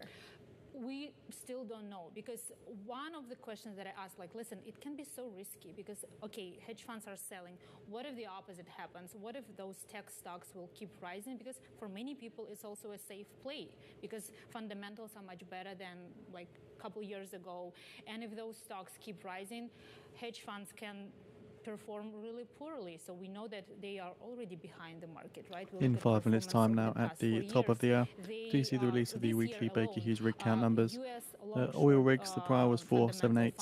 Total rigs, the prior was 584. The S&P 500 Keep in mind, also due to hear comments from Fed's Bostic, who's giving closing remarks at a bank funding conference. And of course, we know many are still below their high water mark since those losses of 2022. Bloomberg's Natalia Nazevich, we thank you so very much for your time. We're going to take a look at these markets here because what a tough trade this week. We're taking a look here at the S&P 500, of course, on a 1 week basis. You're looking at it down about 1.9%. The Russell 2000 is not down over that same period of time, although you have seen a 3-day sell-off since we've seen that rally as well, but you are still seeing it up more than 1% on the week. That rotation trade has been an interesting one, of course, because we have seen tech stocks really lag in this market, particularly today, as you saw not just the outage this week weighing on sentiment, but of course the last couple of days since that Biden announcement on China as well, and the stance he's taking on the semiconductor industry, a very tough one. And we will watch that trade into next week. The Philadelphia Semiconductor Index also meaningfully down this week. But that's the setup for this week. That does it for Bloomberg Markets this week. I'm Shonali Basak. More markets ahead. Stick with us. This is Bloomberg.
In global leadership are on Bloomberg.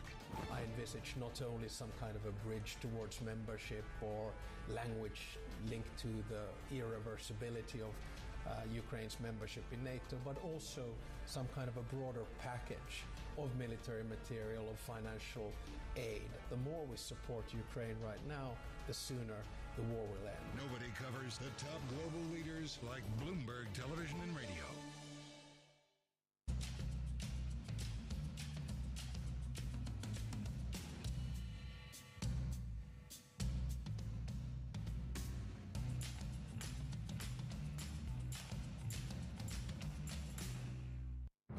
Names in business are on Bloomberg. Middle market line draws are basically still about 5 percentage points below where it was pre-pandemic, which means as cost of borrowing went up, people aren't being quite as aggressive, and that's why the economy is slowing down. They're not hiring quite as many people. They're not buying that piece of equipment. They're not doing it because they're a little worried about final demand, and therefore they're being careful, which is unpleasant for your bank, but it's okay because the companies are still making profitable and the credit quality is good. So we're shortly expecting the Baker Hughes rig count numbers, as well as comments from Fed's Bostic.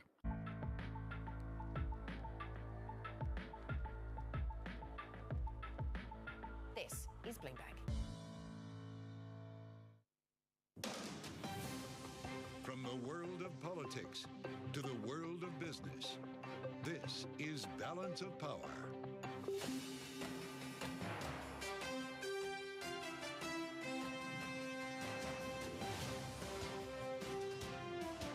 Live from Washington, D.C. Joe Biden says he will be back on the campaign trail next week. Welcome to the fastest show in politics. As the president tries to recover from COVID and growing calls for him to drop out of the presidential race, I'm Joe Matthew. Alongside Kaylee Lyons, we're back in the nation's capital on Bloomberg TV and radio. Having just returned from Milwaukee, the big speech from Donald Trump, the problem for Joe Biden, and I guess maybe even Trump too, Kaylee, is that we're talking about the president's mental acuity, his age, his ability to stay in the race, even though many are still dissecting that speech from last night that set an all-time record. Yeah, it was more than an hour and a half long, a lot to parse through, but it was a stunning split screen with Donald Trump on stage, meandering at times, talking about the policy he would like to pursue in a second administration, while we're very much questioning whether Joe Biden will continue to pursue a second term, as we now have, I believe, 8 or 9 Democratic lawmakers just within the last 24 hours calling for him to drop out of the race. We now have a third senator. Look at that. There's another Congressman Lofgren, the Democrat, now calling for him to step aside as well. It does not feel like the drip Joe is being stopped. If anything, it's starting. So total rig count coming in at 586, 586, and oil rig count 477, 477. Coming on the heels of several more just this day, we've got competing headlines. Some Democrats are leaking following private meetings saying they're urging him to drop out of the race, even as the campaign says he's more determined than ever to run. We'll be exploring this with Wendy Benjaminson coming up on the program. Of course, Joe Biden saying in a statement out last hour that he's looking forward to getting back on the campaign trail next week. So he's clearly trying to send a message here. Now let's get a check on Wall Street on this Friday. Charlie Pellet is up in New York with a look at the markets. Hey, Charlie. All right. I thank you very much, Kelly, and welcome back to D.C. We have got stocks lower across the board. In fact, we're making a run for the worst level right now on the S&P.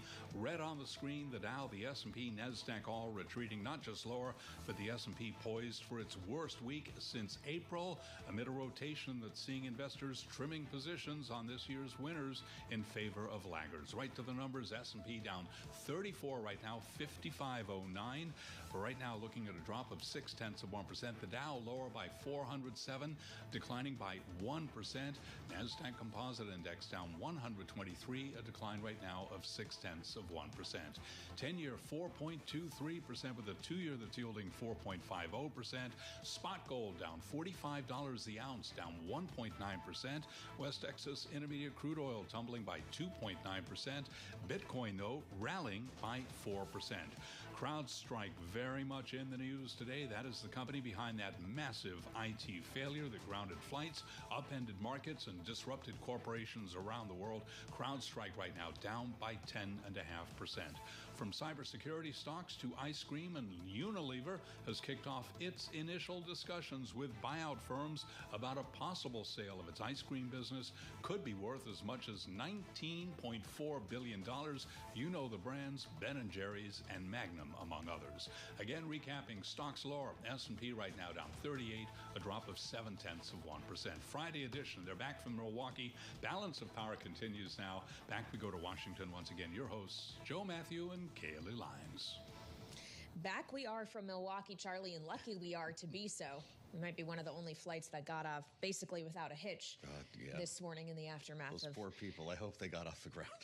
Yeah. It was a sea of humanity this morning. Fingers crossed. Well, and it was a sea of humanity in Milwaukee this week as tens of thousands gathered for the Republican National Convention. It was quite a show. Republicans really trying to play up unity. Certainly we saw a little bit of that in Donald Trump's speech last night. We saw a lot else in Donald Trump's 93-minute long speech as well. There were a few off-teleprompter moments, to say the least. But of course, as we were watching Donald Trump on the stage, we were also all paying attention to Twitter and the news wires to see how many more it was going to be when we're counting the Democrats who have now called for Joe Biden to abandon his reelection effort.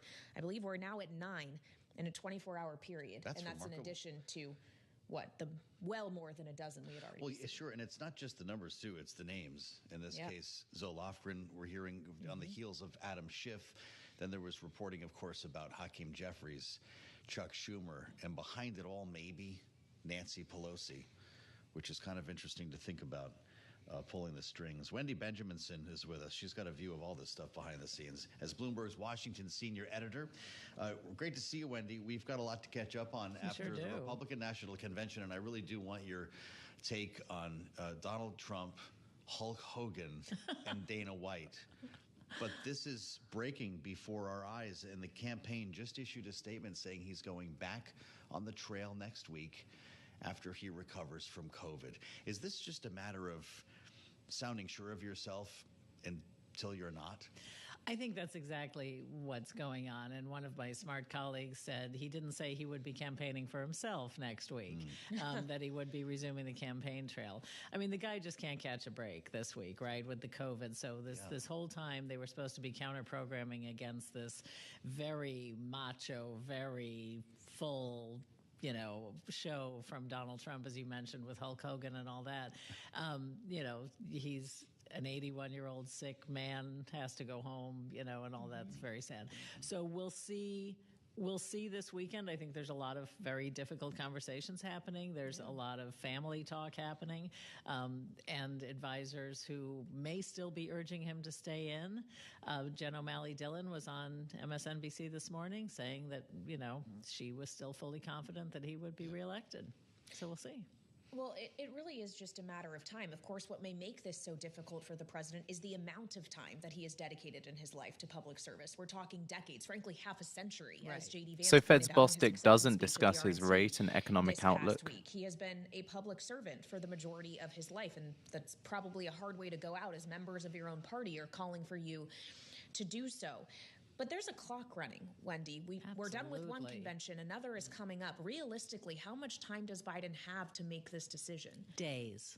I mean, I think it's really days. The DNC has already put off its plan to do the virtual nomination to beat the ballot laws, the ballot deadlines that are going on across the country, where ballots will be printed. So they've put that off at the behest of members of Congress who want Biden to step out of the race. And while it is a very, very sad tableau to think of this guy who has given his entire life to public service to being pushed off the stage, however, the Biden campaign was showing us for months and months and months, telling us everything was fine, telling us that it was going to be okay, while they kept him to very scripted events. And then in the first unscripted event, the debate, everyone saw what was going on, and, it's a choice that they apparently have made. It sounds like you see this as very likely, certainly within the realm. If that's the case, does Joe Biden actually have to put the next ticket together? Is that part of the calculation right now, or is it, hey, I'm out, you guys have a good time in Chicago. Let me introduce you to Kamala.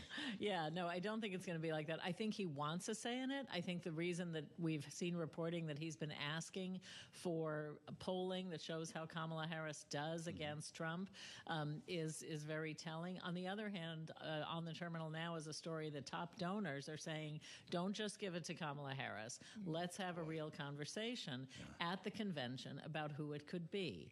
And that would be the first open convention, certainly in my lifetime, and I think we have to go back to the 50s or even before. To think it's Chicago, though. Come on. Nobody would believe this movie. I know, no one would. But so I think Biden very much wants to be the elder statesman who picks his successor. Whether that's still in his hands by August 19th, I don't know. All right, Wendy Benjaminson here counting down the days potentially. We never got to Hulk Hogan. Yeah, or we'll really follow Trump up on for that matter. So we got to do that with our political panel next. Wendy, thank you, senior Washington editor for us here at Bloomberg. We appreciate the time. But of course, we're having this conversation less than 24 hours after Hulk Hogan, Kid Rock, Dana White, and Donald Trump all shared the stage in Milwaukee last night. So on that note, let's bring in our political panel. Jonae Wartell is with us. She is Democratic strategist and partner at ARC Initiatives, and Lauren Tomlinson, Republican strategist and president at Claffey Communications. So, Lauren, Obviously, Donald Trump spoke last night, and he did so at length. He talked for 93 minutes about what he'd like to see in a second term, his thoughts on Holt Hogan and his shirt ripping that we all saw on the stage. He had a lot to say, and yet we just spent the first 9 minutes of this hour talking instead about Joe Biden. Is this capping what was a good week for Donald Trump in a negative way, in that he doesn't seem to be making as much noise as the person that at least is understood now at this time he's up against in November?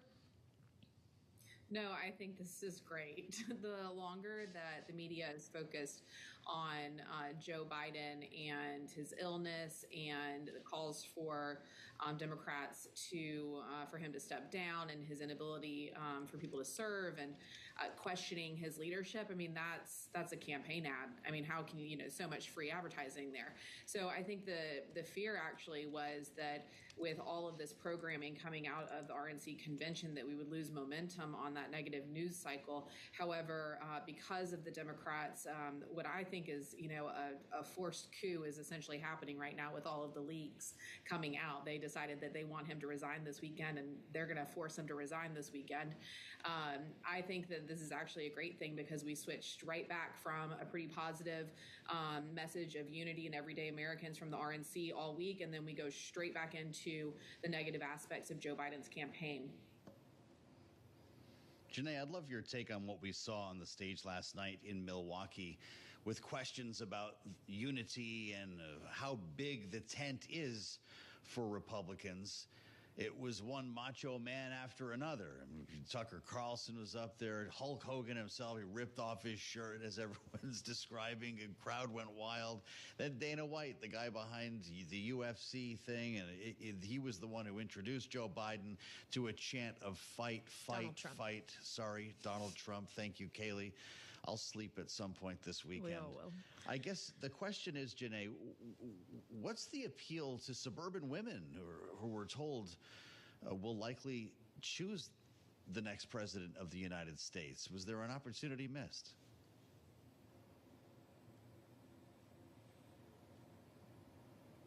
Well, certainly, when you think about a big tent, that's not exactly what you saw on that stage, right? You saw the patriarchy on display, where you saw men who do not represent the diverse coalition of voters that you're going to need to win this election on stage. And listen, what we saw in former President Trump's speech was just more of this rhetoric that is empty and that does not lay out a plan for America.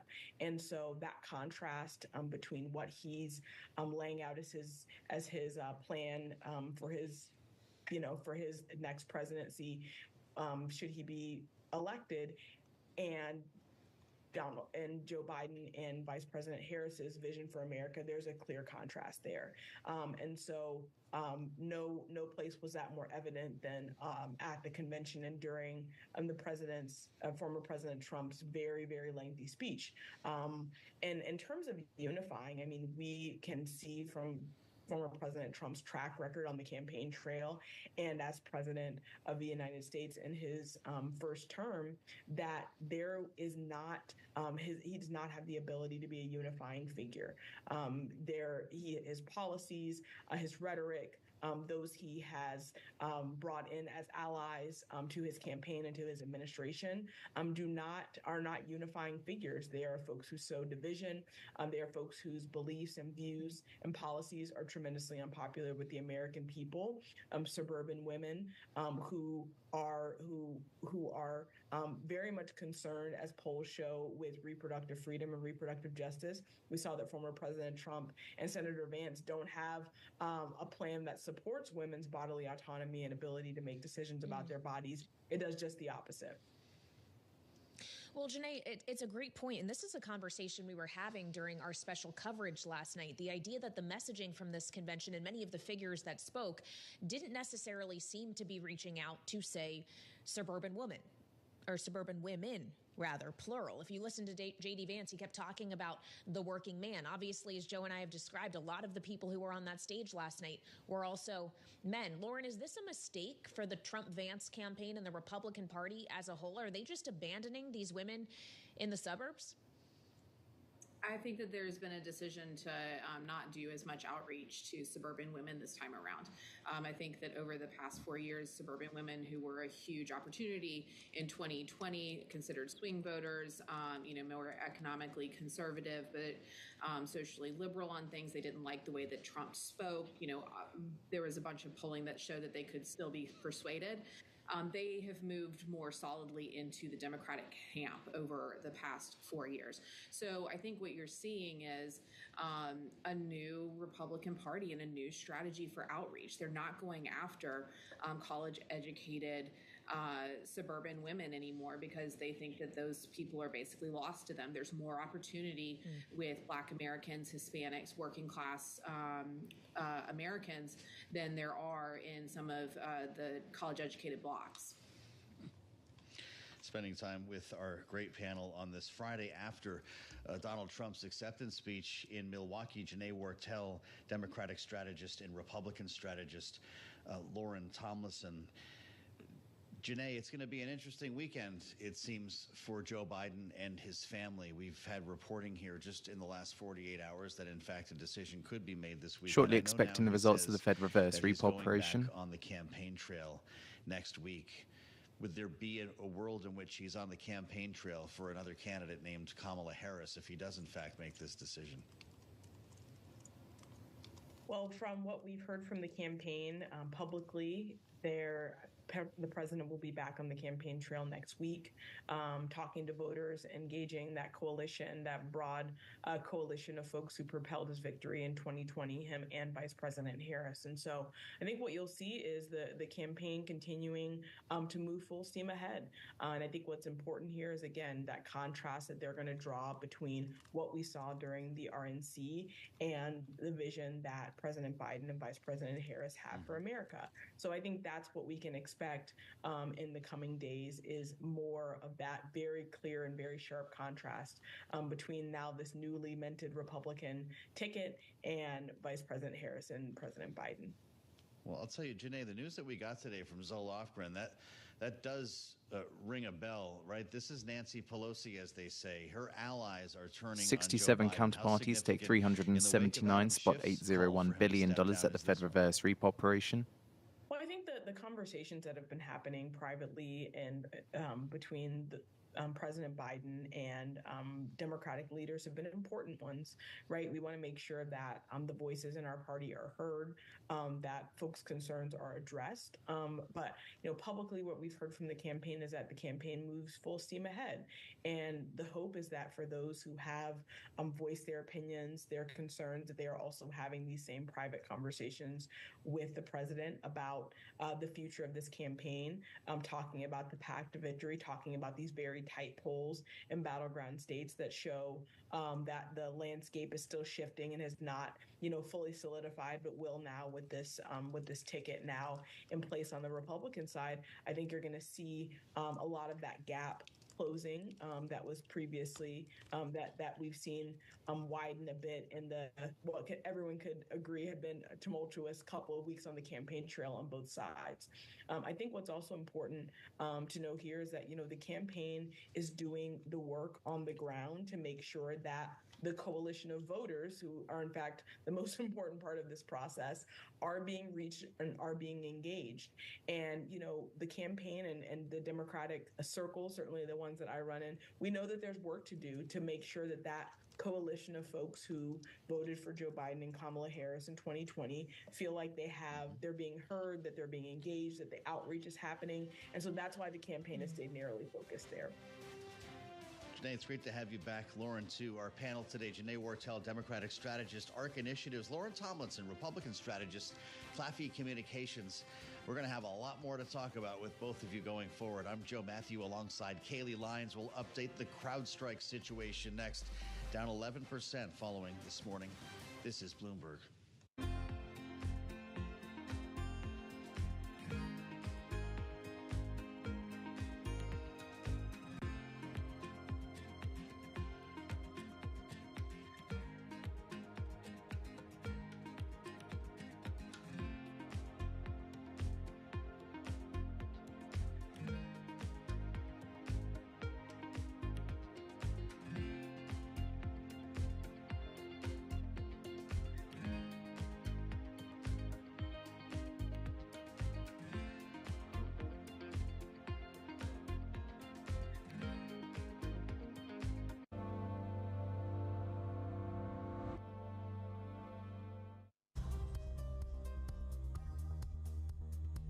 countdown to the market open as we bring you the first trades across Europe. We'll debate the most important stories and what will drive the big investment decisions throughout the morning. I'm Guy Johnson. I'm Kriti Gupta. And I'm Anna Edwards. Join us every weekday morning for the opening trade, live at 7 a.m. here in London. Only on Bloomberg. Context changes everything.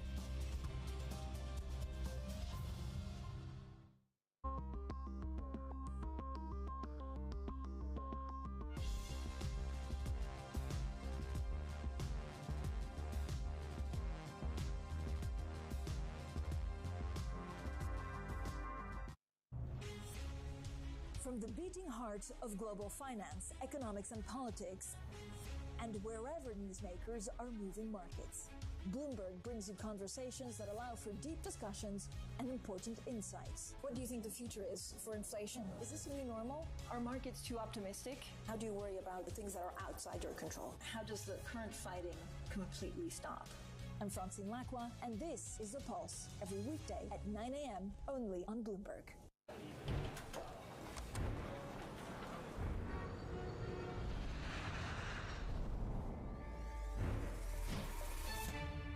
A lot's happening on Wall Street. I couldn't have been more wrong. It's going to stay volatile for a while longer. It's a bifurcated market. Need to catch up? This is Bloomberg Wall Street Week. I'm David Weston. We've got the information and insight. Year over year, you could start to see some cracks. It might be overhyped short term, but it's underhyped long term. From businesses most influential and instrumental. A lot of the doom and gloom has been somewhat overblown. If you're not living near the edge, you're taking up too much space. Bloomberg Wall Street Week, live tonight with replays all weekend on Bloomberg Television and Radio.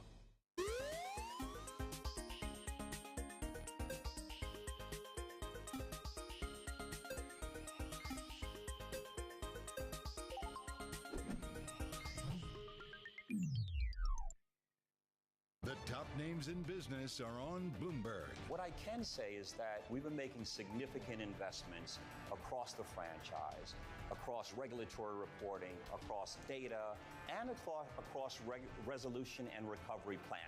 These are areas we've been investing in because we know they're areas that, frankly, the industry likely needs to further enhance, and we certainly want to enhance them for ourselves. Nobody covers business like Bloomberg. Context changes everything.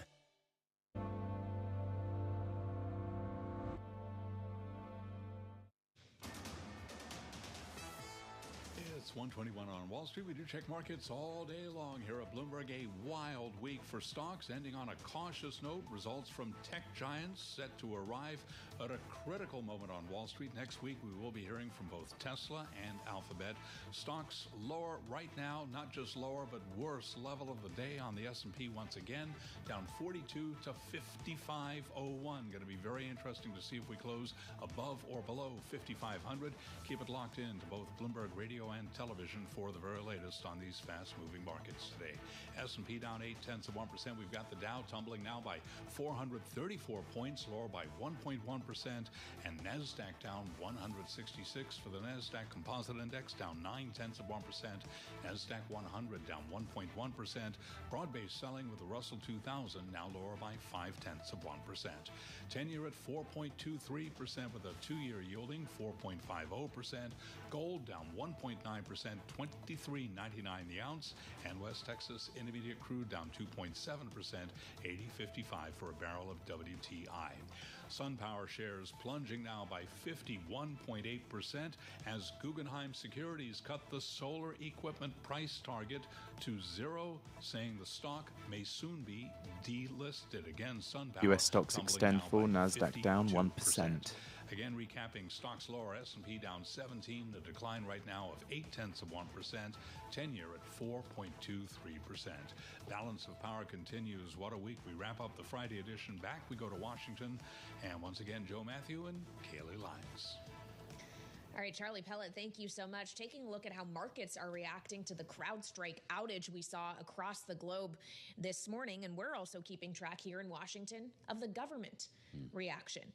Congresswoman Nancy Mace from South Carolina, a member of the House Oversight Committee, has just posted on X that the committee has requested briefings from both CrowdStrike and Microsoft, trying to determine the breadth of impact, especially across the federal government.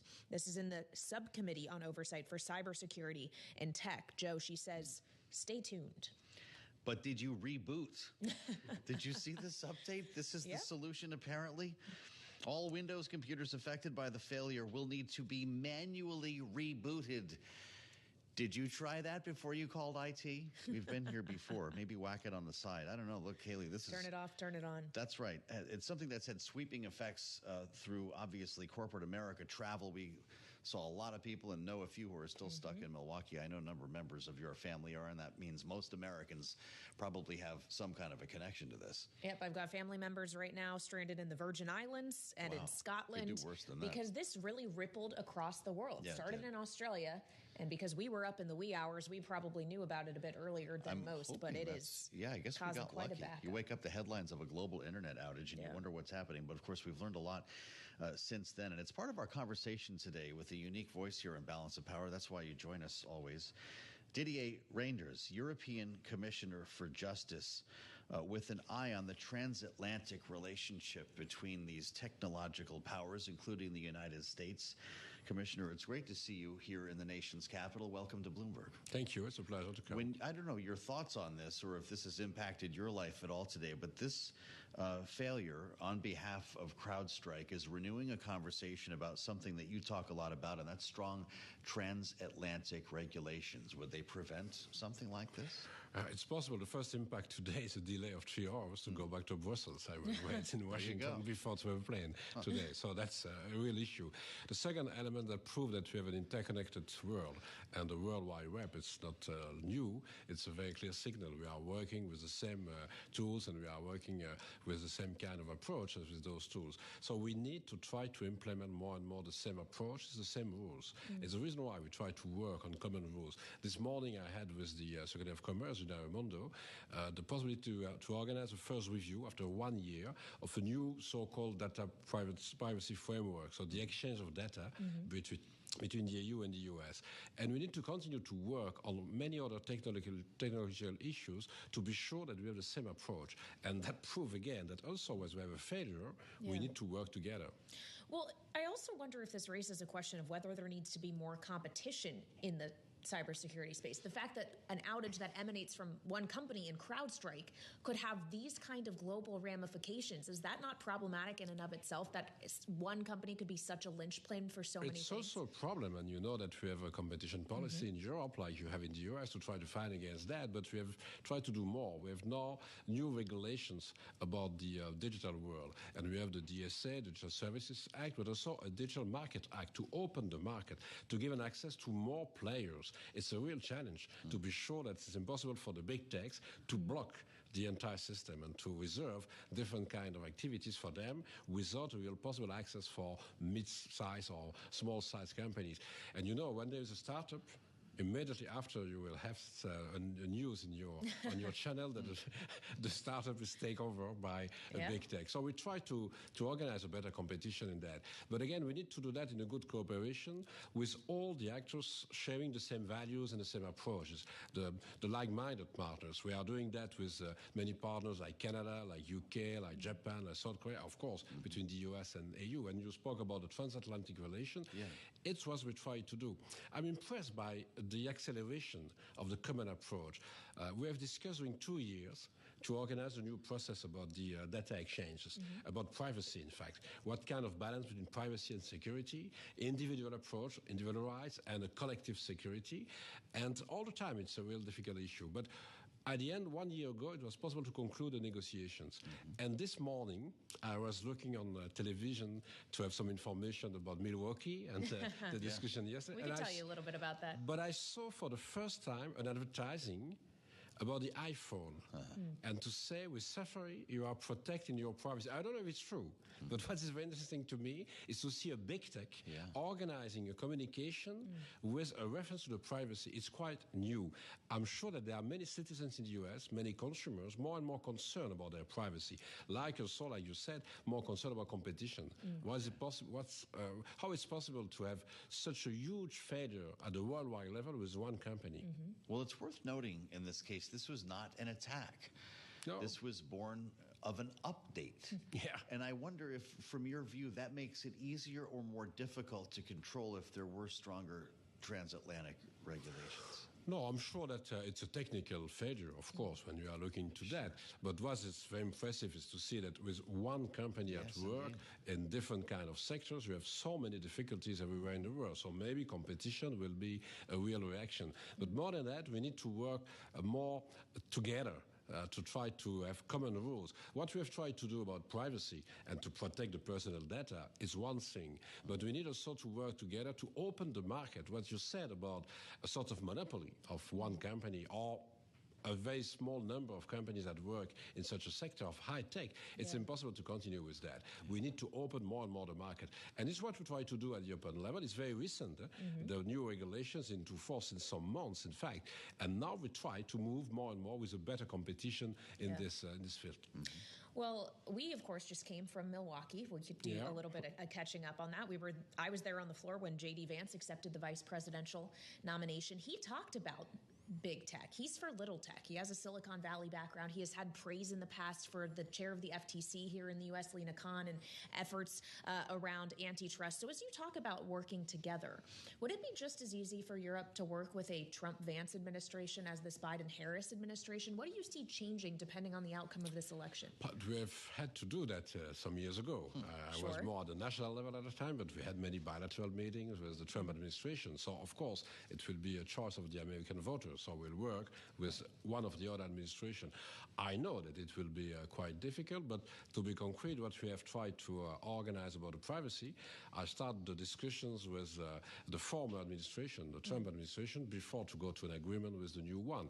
It will be difficult, but I'm sure that what will be important is to learn more about the European Union and Europe. I've seen some declarations of our possible vice president. I'm sure that we will be very happy to receive him and to try to explain what is it, the European Union. What is a single market? A huge market of lots of... So you don't think he understands properly? But it's a question of knowledge about the real situation. We have a huge market. You need to understand that. We have a real competition on such a market. And we have a huge democratic process. Yesterday, it was the re-election of the President of the European Commission. But to be elected as President of the European Commission, you need to be proposed by the 27 member states, the governments. But then you need to reach a majority in the European Parliament with 720 members of the Parliament. So it's a real democratic process. And we need to explain that maybe more to some leaders or possible leaders in the US. But for the moment, we are in discussion with the Biden administration, and we'll continue to do that. Obviously, to your point, you've already lived through a Trump presidency. We all did, so there might not be that many surprises. But does the isolationist bent in this Republican Party, which has evolved a bit since Donald Trump served his first term, does that bring different challenges for Europe? But we need to continue to work on a strategic autonomy of the European Union. So we have a very strong relationship between the US and the EU, but that doesn't mean that we don't have to invest more in defense, in our own security and so on.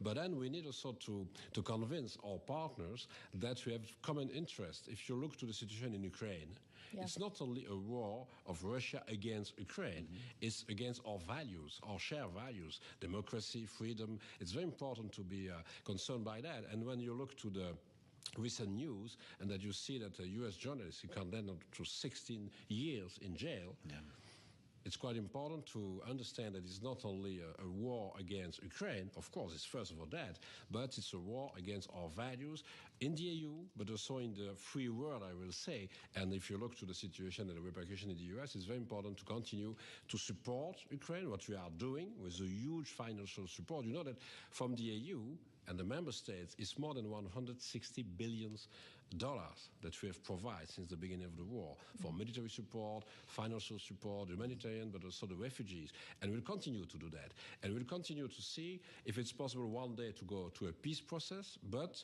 on the basis of the request of Ukraine. And I'm hoping that it will be possible with the next U.S. administration, one of another.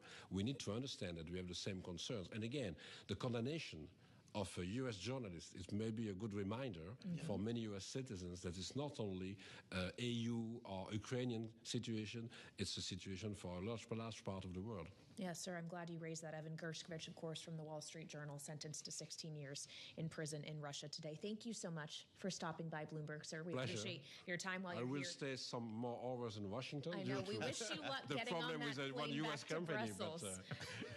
It will Godspeed. be a pleasure. It will be a pleasure. European Commissioner for Justice, Didier Reynders. Appreciate your time, sir. Safe travels this evening. Now we want to get a check on other world and national news with Amy Morris here in our 99.1 newsroom here in Washington. Hey, Amy. Hi, Kaylee. President Biden says he plans to return to the campaign trail next week, and for now, he remains isolated at home with COVID. Democrats at the highest levels making a critical push for him to rethink his election bid. NBC reporting the members of the Biden family discussing what a possible exit strategy might look like, but the White House says that report is wrong, and senior West Wing aides say they have no internal discussions nor conversations with the president about Biden dropping out. A House panel would like to hear from CrowdStrike about today's global technology outage that caused a massive disruption affecting companies and services around the world. Cybersecurity firm CrowdStrike says the issue is not a security incident, not a cyber attack. They say the problem happened when it deployed a faulty update to computers running Microsoft Windows. They say they are in the process of fixing that. And Wall Street Journal reporter Ivan Gershkovich was convicted in Russia today of espionage, sentenced to 16 years. Global news 24 hours a day and whenever you want it on Bloomberg News Now.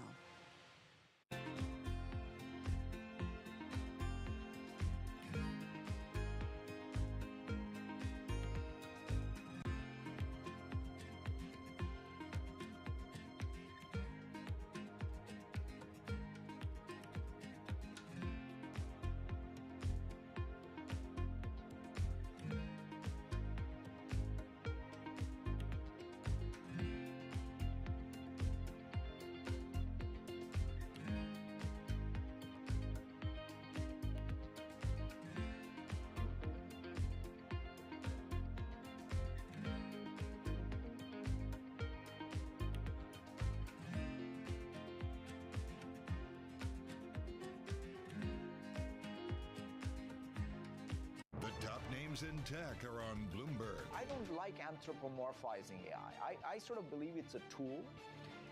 It is got intelligence, if you want to give it that as moniker, but it's not the same intelligence that I have. I especially am afraid of whenever it's some kind of AI is speaking for me. I want to be myself, and I want to be the one speaking. I have AI myself. Yeah. Actual intelligence. This industry of producing intelligence is one of the greatest opportunities I've ever seen. Instead of instruction-driven computing, it's now intention-driven computing. There's been a lot of us who've been working in AI for a long time. It's great now to see other people using it and seeing what some of the challenges are. To stay ahead in tech, it has to be much more than just software. So you need long-term investments in science and research. You have an ecosystem of companies coming together. It's causing a new industrial revolution. Nobody covers technology like Bloomberg. Context changes everything.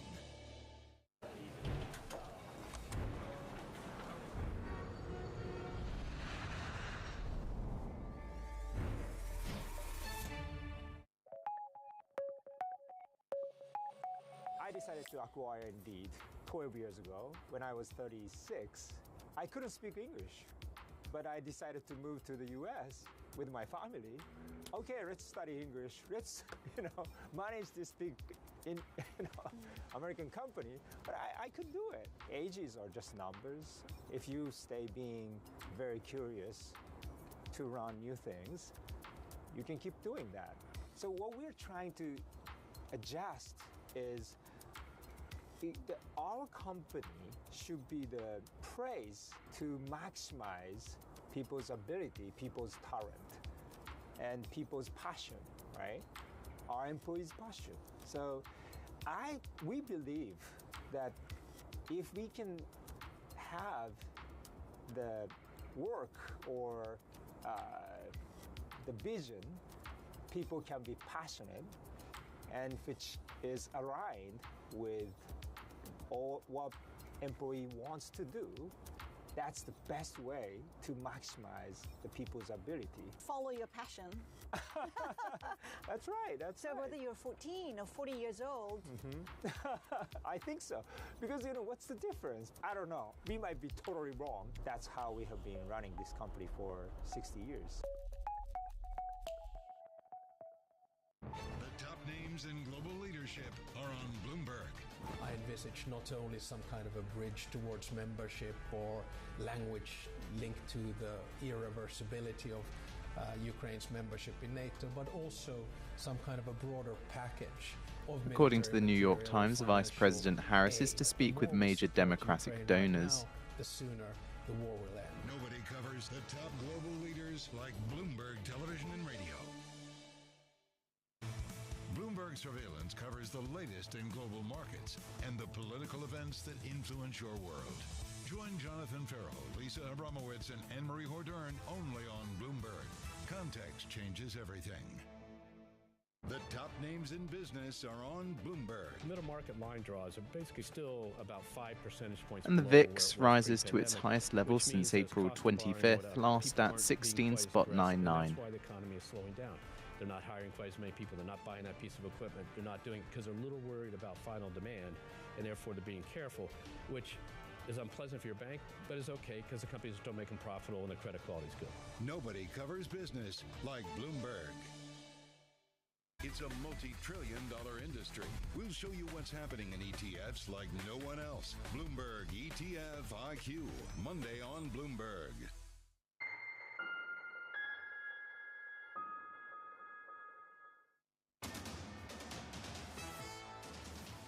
It's 1:40 on Wall Street. We do check markets all day long here at Bloomberg. Slight bounce off the bottom for the U.S. stock market. Bottom line, though, we are lower across the board. The Dow, the S&P, NASDAQ, all very much in the red right now. Just over 2 hours to go ahead of the closing bell.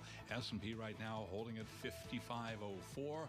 That is a drop of 0.7%. A lot of red today with the Dow now down by 429 points, a decline of 1.1%. The NASDAQ Composite Index down 152 for NASDAQ. A drop right now of 0.9%. 10-year, 4.23%, with a 2-year that's yielding 4.50%. We've got spot gold trading lower by 1.9%. West Texas intermediate crude oil down 3%, 80.36 a barrel. Gold, by the way, 23.99. Bitcoin now rallying by 4.2%. Stocks getting hit hard at the end of a wild week. Results from tech giants set to arrive at a critical moment on Wall Street. Among some of the names reporting next week, among those tech names, we will be hearing from both Tesla and Alphabet, parent of Google. Tech losses leading in the S&P 500, with the gauge poised for its worst week since April. That's after a rotation that saw investors trimming positions on this year's winners in favor of laggards. Again, S&P down now by 40 points, drop there of 0.7%. Broad-based selling, Russell 2000 down by about 0.5%. And CrowdStrike very much in focus today. It is the company behind a massive IT failure that grounded flights, upended markets, and disrupted corporations around the world.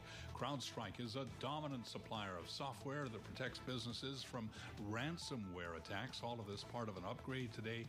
We had CrowdStrike shares now tumbling lower by 11.3%.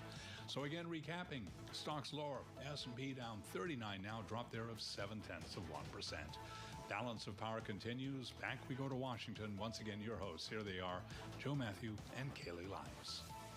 Thank you, Charlie Pellet. Welcome to the Friday edition of Balance of Power. We're glad you're with us on Bloomberg TV and radio, fresh off the Republican National Convention in Milwaukee. We're back in the Capitol here, and we have breaking news on a story that we have been talking about, frankly, Kaylee, more than the Republican National Convention this week, and that is what in the world is going to happen with Joe Biden, with increasing calls now for him to drop out of the presidential race. We added several more today. Yep. The New York Times is now reporting that Vice President Kamala Harris is set to speak with major Democratic donors. This would be an important step if, in fact, this is the decision or the direction that Democrats are going in. Yeah, the Times citing 2 people who have been invited to this call, which they say is taking place on short notice this afternoon on this Friday.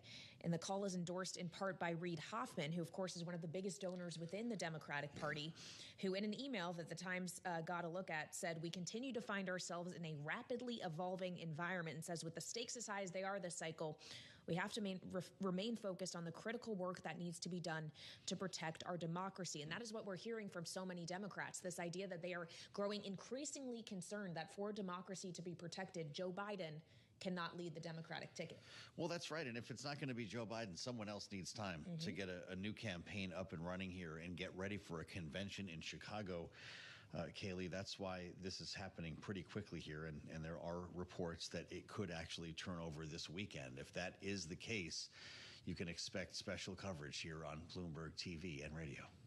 Indeed. Of course, we've heard on TV, radio, and elsewhere from a lot of voices this week in Milwaukee and in other places now that we're back in Washington. And it's worth pointing out that while Joe Biden has been sidelined in Delaware, recovering from COVID, Vice President Harris has been out there. She actually spoke yesterday about Donald Trump specifically, and she had this to say in part.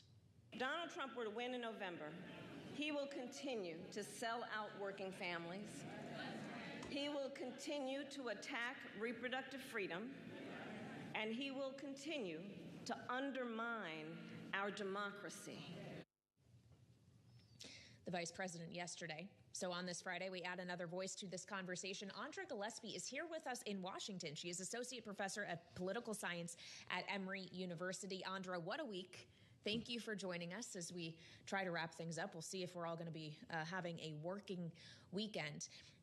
We heard Vice President Harris there talking in particular about reproductive rights. That is one of the issues that she has owned as vice president. Is that an issue that could actually make her one of the most viable candidates for the Democratic Party if Joe Biden does indeed step aside, let alone the fact that she is vice president of the United States right now as we speak?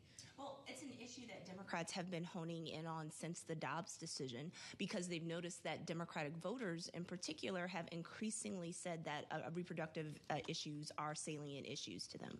So they're saying that abortion is an important issue for them in the way that pro-life voters might have said that in the 1980s and 1990s. And so Democrats have had success with that issue, and so they're going to continue to try to find success with it. The question is, how many single issue pro-choice voters are there, and what other issues do you need to hit on in order to put the type of coalition together that can win enough states to win the Electoral College? Joe Biden's campaign says he's going back on the campaign trail next week, and I guess you have to project that kind of confidence until you're no longer able to. Kamala Harris is, of course, also hearing calls for an open convention, for a mini primary or series of town halls. A lot of this is going to be Joe Biden's choice. To what extent can she help to affect the outcome? Is it meetings like this with donors? Well, we don't know what they're discussing in the meeting. So we don't know if Harris is there to try to assuage the concerns of these high-level donors so that they release the money that they're withholding right now from the Democrats, because they're not just withholding it from Biden, they're threatening to withhold it from down-ballot candidates as well. Capital right now, knowing that he could be out of the race within days? Well, I think she has to project that, but she also might have to make people comfortable with her if other Democrats are able to convince President Biden that he should drop out of the race. She can't be seen as, striking him while he's down, especially given the fact that he has COVID. So she has to be a loyal team player. She has to demonstrate that she can be the leader of the Democratic Party to make voters comfortable with her. And then if it turns out that Biden does drop out of the race, then they're going to have to very quickly settle on who the nominee should be. And she's going to have to be able to project leadership and strength in a way that could help her clear the field if it looks like she's the heir apparent.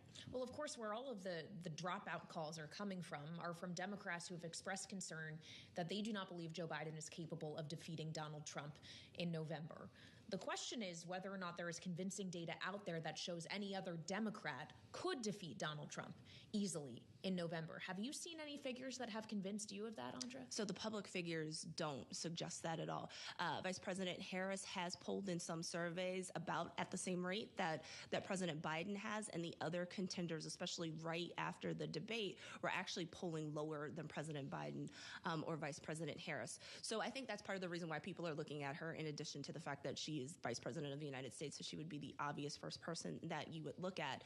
One of the things that I would caution as a professor is I would actually want to see this in an experimental matchup where you split the sample and you randomly put people in different groups and then pose one question. Is it Biden as the Democratic nominee, or Harris, or Gavin Newsom, or Gretchen Whitmer?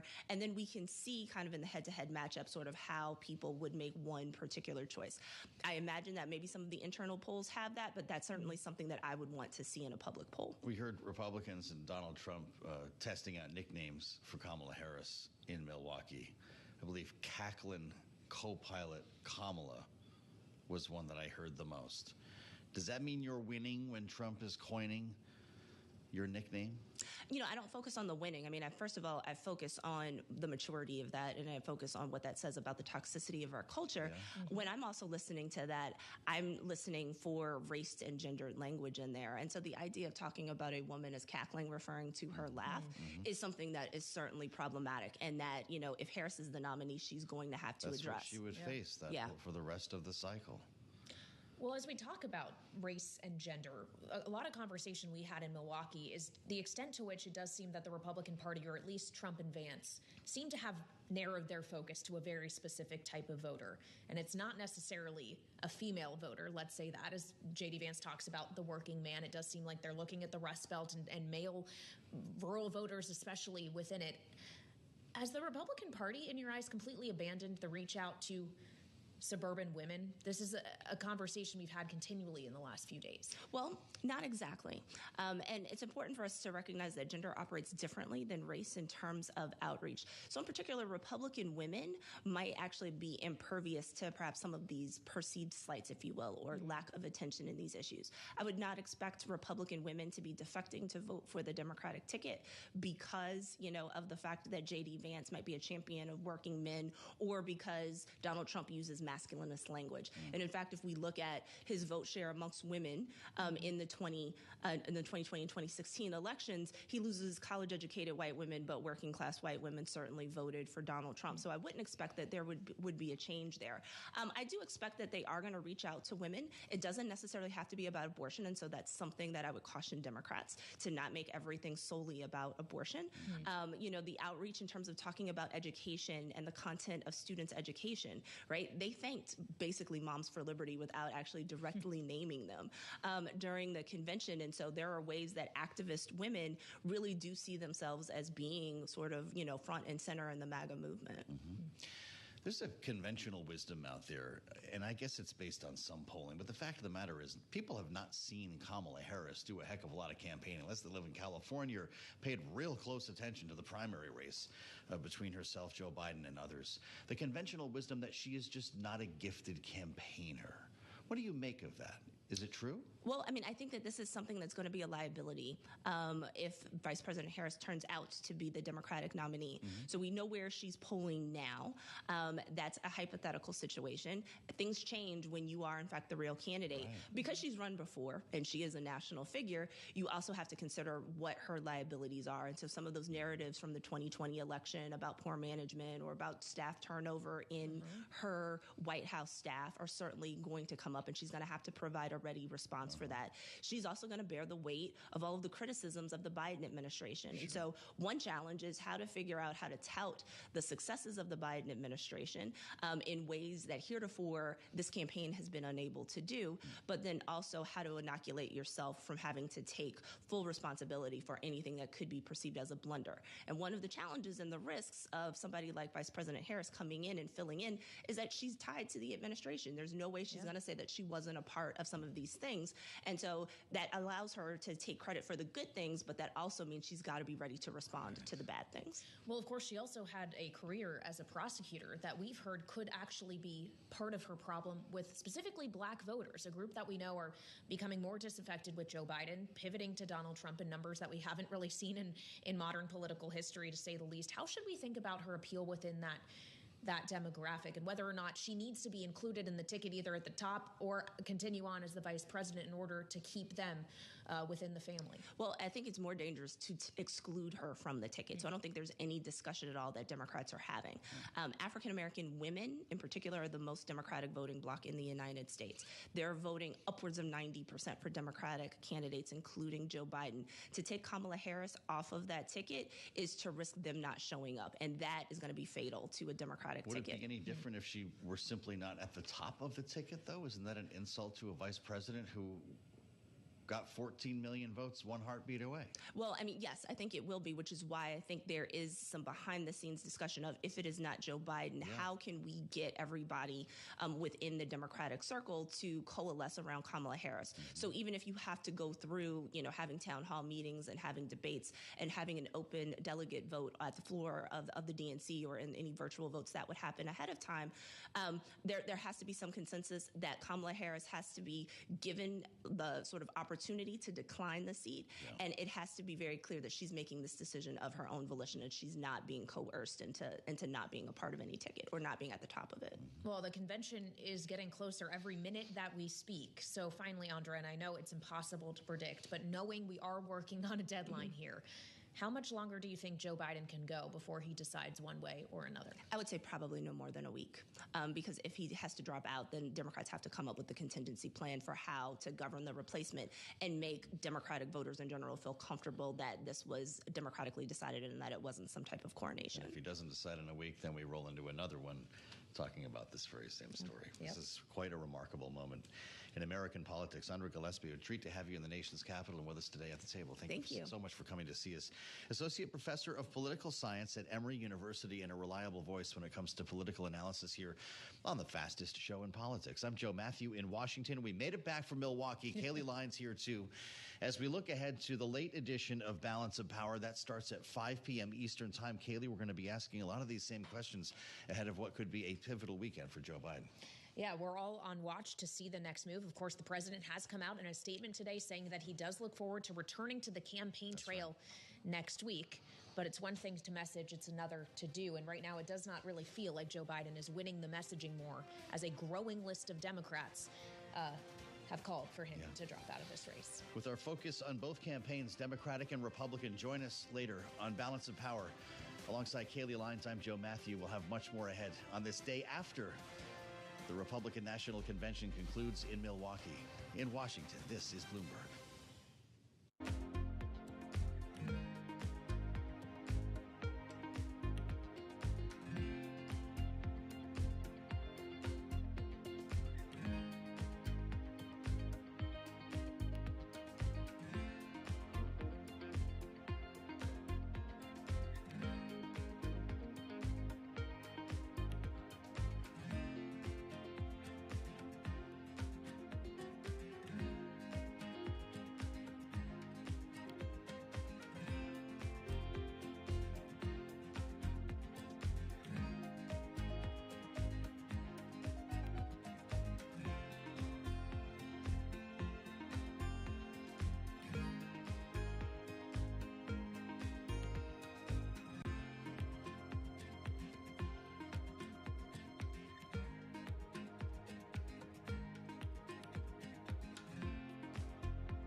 Arch has laid plenty of groundwork for future revenue, but for now, Mark Messler's most pressing challenge as CFO is conserving capital. You have to have the short-term discipline to sort of circle the wagons around cash. I mean, cash is oxygen. I know where every ounce of cash is going, but we also have to be nimble around that as well because things change by the day. Archer went public in 2021 in a reverse merger with a SPAC, Ken Moelis's Atlas Crest Investments. Through August 2023, the company raised over $1 billion from investors including Stellantis, Boeing, United Airlines, and Cathie Wood's ARK Investment Management. Does that ARK investment open doors for you to bring in different kinds of institutional money going forward? It does. I mean, I think there's a lot of credibility that comes in with an investor like ARK. As I think about, my top targeted list of investors over the next 2 to 3 years, an investment like that gives us some credibility and gives us a little bit of staying power as I go in and talk to other investors. With the SPAC pipe now closed, Archer's facing a new phase of raising capital. I know the folks who aren't willing to invest right now may have large pockets of investment in the future. So I want to be in front of them. I'm wanting to show them progress. I want to create credibility with them that we are marching towards our goals of commercialization. It's the countdown to the market open as we bring you the first trades across Europe. We'll debate the most important stories and what will drive the big investment decisions throughout the morning. I'm Guy Johnson. I'm Kriti Gupta. And I'm Anna Edwards. Join us every weekday morning for the opening trade, live at 7 a.m. here in London. Only on Bloomberg. Context changes everything. Morning from our world headquarters in New York, I'm Manus Krennic. And I'm Danny Berger. Let's set your agenda. Bloomberg Brief delivers the market news, data, and analysis you need live every weekday at 5 a.m. Eastern. Bloomberg. Context changes everything.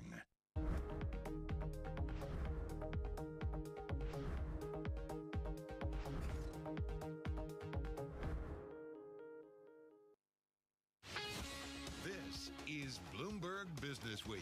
Insight from the reporters and editors who bring you America's most trusted business magazine. Plus, global business, finance, and tech news as it happens. Bloomberg Business Week with Carol Masser and Tim Stenevec on Bloomberg Radio.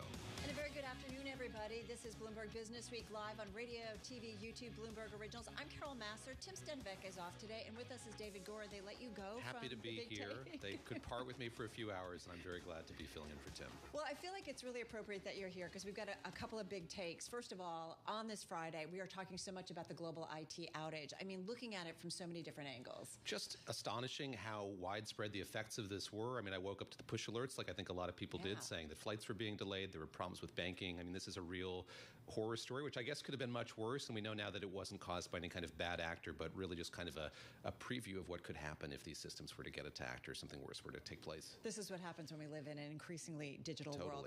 All right, we're going to get into that, folks. And so we are going to talk about, as the unprecedented happens, that IT outage, the why, the what, the where, the kind of where we are. And I'm very curious about, can this happen again? Will it happen again? Absolutely. When? And, you know, I said I saw those push alerts when I woke up. I woke up a little later than usual because I was watching the Republican National Convention last night. Donald Trump making that much anticipated speech, which I realize now dragged on like, I think, 90 minutes or longer. So I watched most of it, I confess, not the whole thing, but certainly he laid out what happened to him in Pennsylvania a week ago and talked a bit about sort of his plans for a second term if he were to get one, but we'll talk about all of that with Joe Matthew, who's indefatigable, made it back from Milwaukee to Washington, and he's going to join us to give us an update on what that speech was like in the hall itself. Update, too, on Joe Biden and where he is on the race. All right, and then speaking of that, I feel like all of the podcasts today, over the weekend, are going to be all about the stuff that we're talking about in the next 60 minutes. So we're going to look at the business of podcasts and its recent resurgence. First up, though, let's get a check on the trading day on this Friday. Let's turn things over to Charlie Pellet. All right, thank you very much, and here's what's going on. We got CrowdStrike right now down by more than 11%,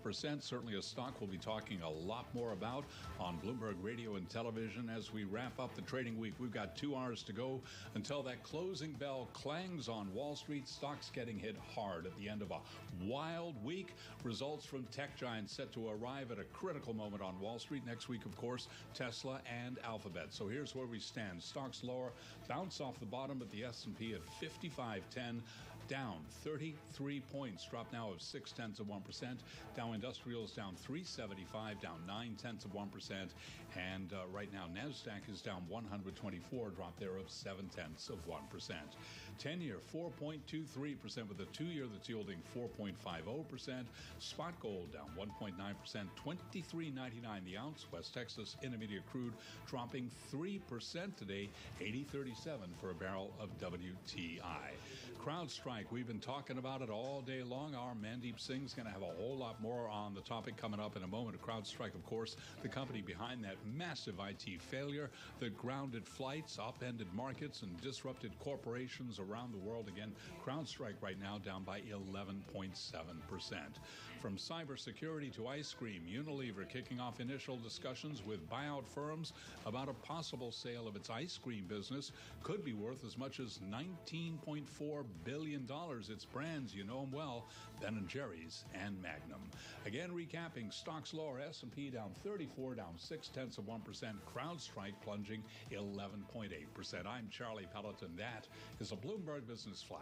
All right, Charlie, thank you so much. Well, safe to say we are living in a world full of superlatives. Pick your topic, right? It feels like Our Bloomberg team noting in what will go down as the most spectacular IT failure that the world has ever seen, a botched software update from cybersecurity firm CrowdStrike Holdings crashing countless Microsoft Windows computer systems globally. It's important to note, right, David, this wasn't a cyber hack. Not a cyber hack, as we understand it, and this was just part of a routine fix, but this is clearly something that was so pervasive in so many computer systems around the world that it had major effects.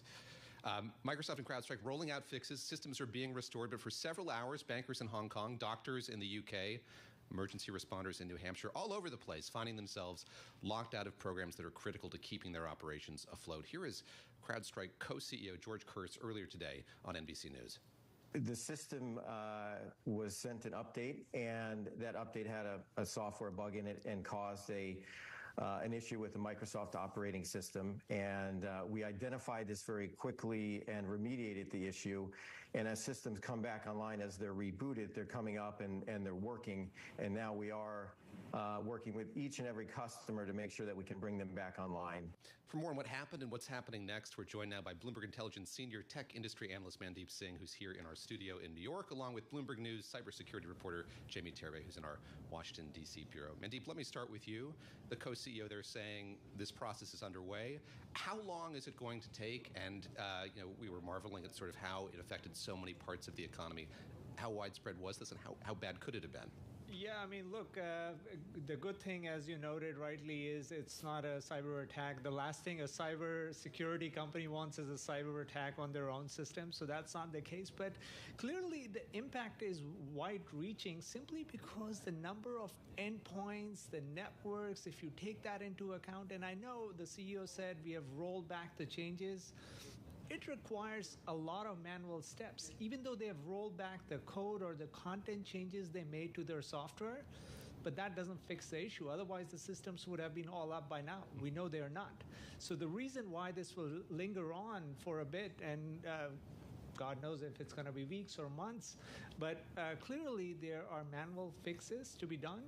And you have to remember, not all of the Windows environments are at the same operating system. They're different, running different versions. Some of them are very old.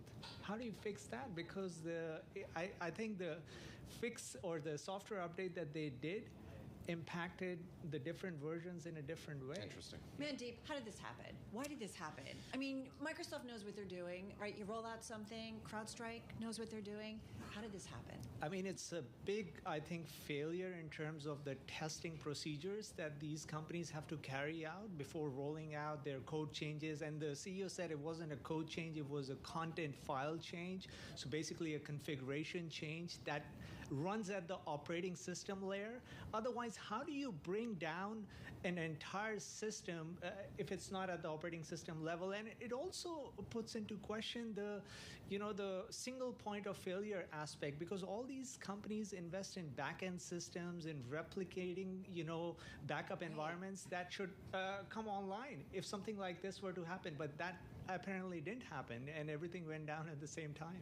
Jamie, for the uninitiated, how does this kind of software work? We talked about sort of the scale of this, how many companies are using it, but what is the kind of security software that CrowdStrike has pioneered?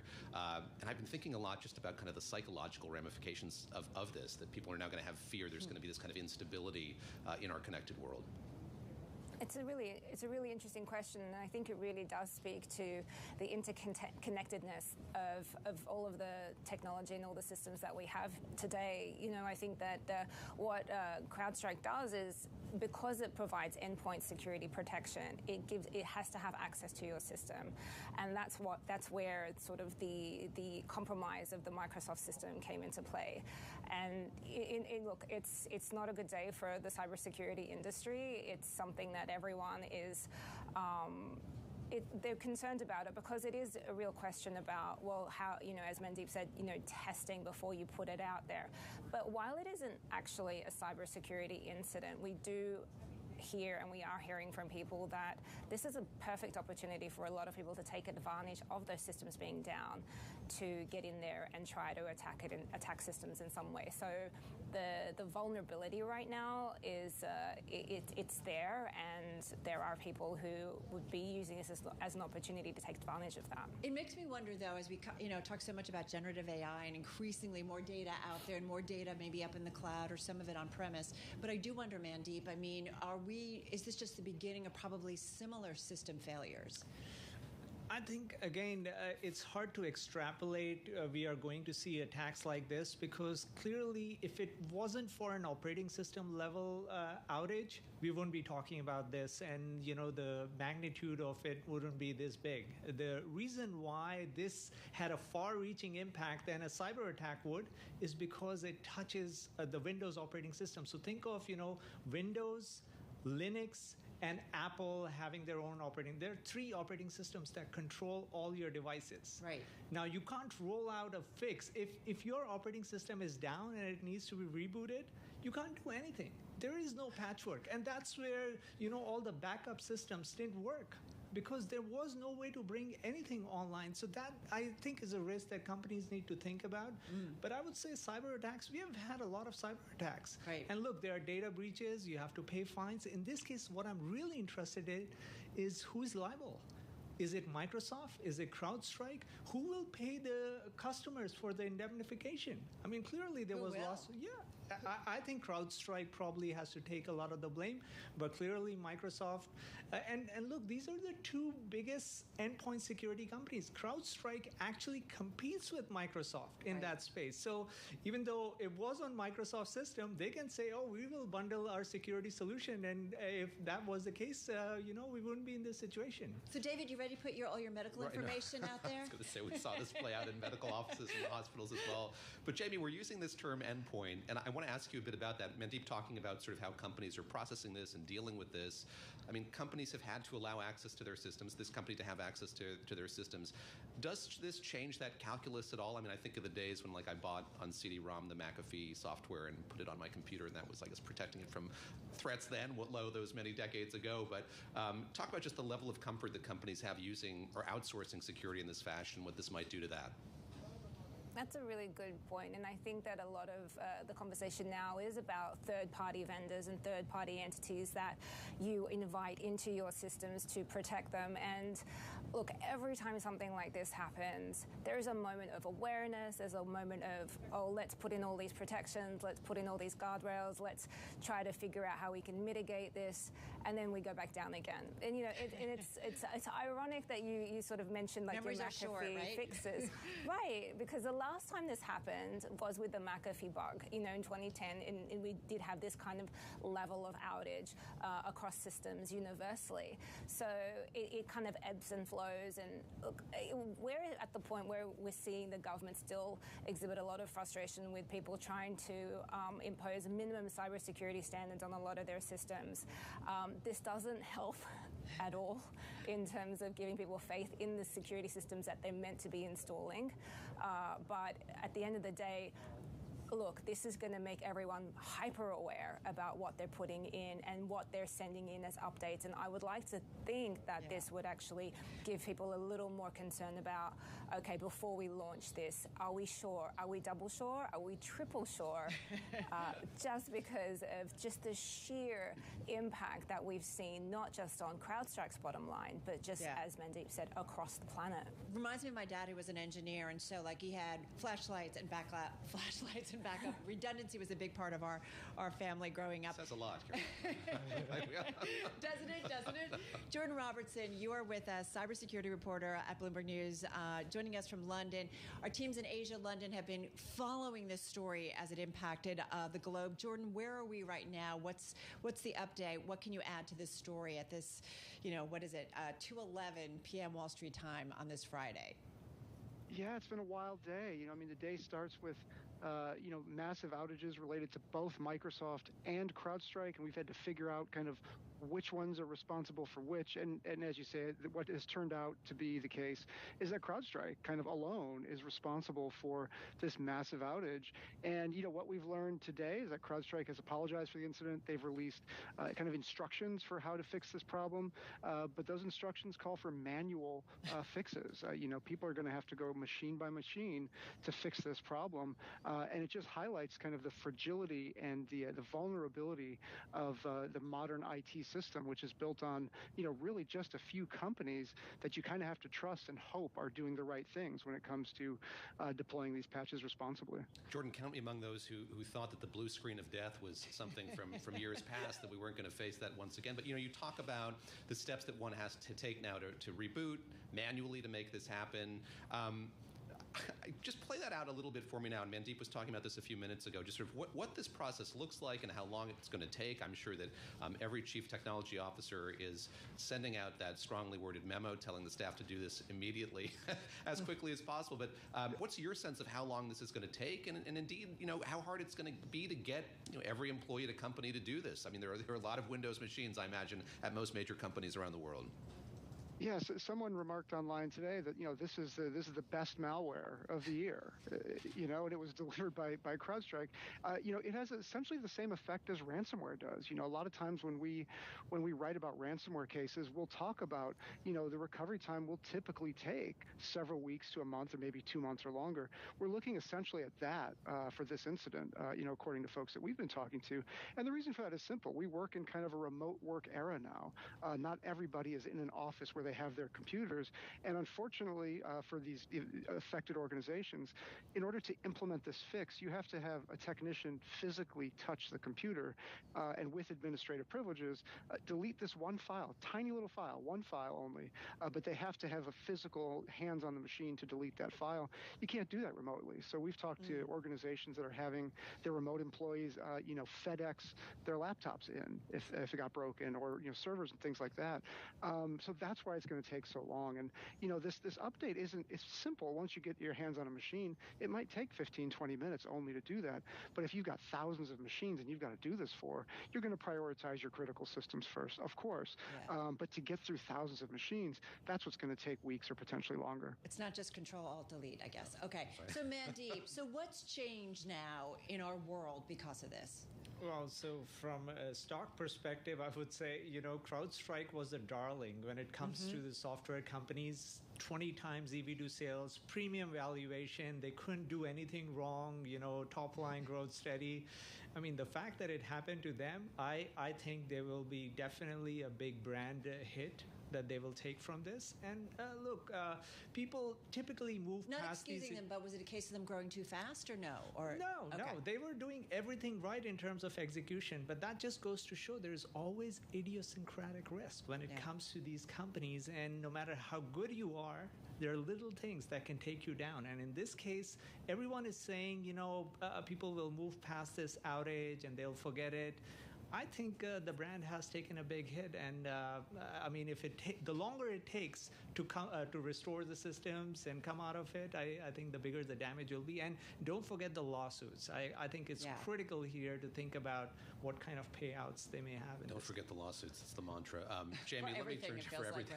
Right? Jamie, I'll turn to you. Sort of, what are you watching for here in the days and weeks to come as we sort of see this process play out?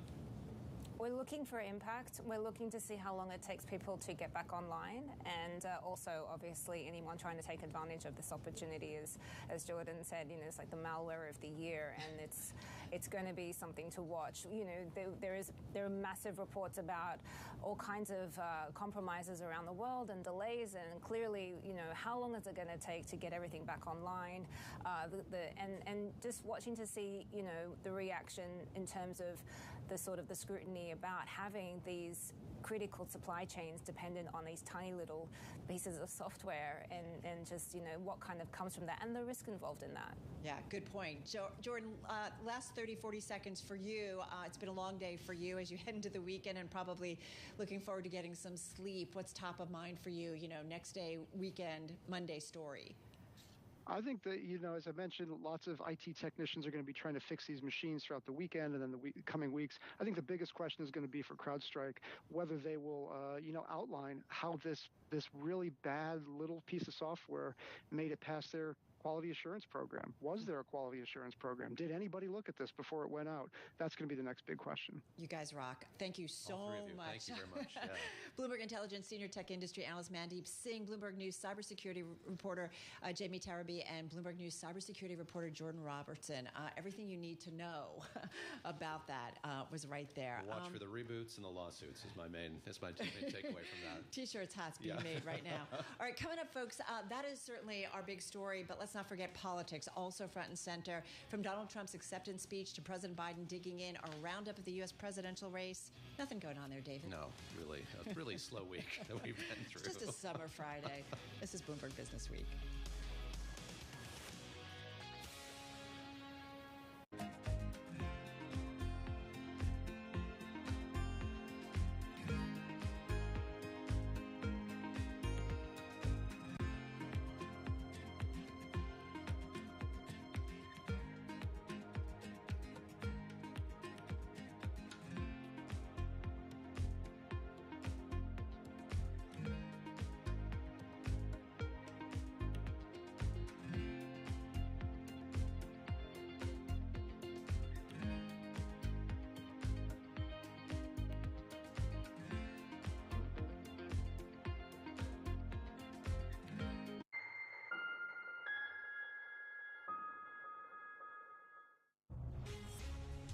From the beating heart of global finance, economics, and politics, and wherever newsmakers are moving markets, Bloomberg brings you conversations that allow for deep discussions and important insights. What do you think the future is for inflation? Is this a new normal? Are markets too optimistic? How do you worry about the things that are outside your control? How does the current fighting completely stop?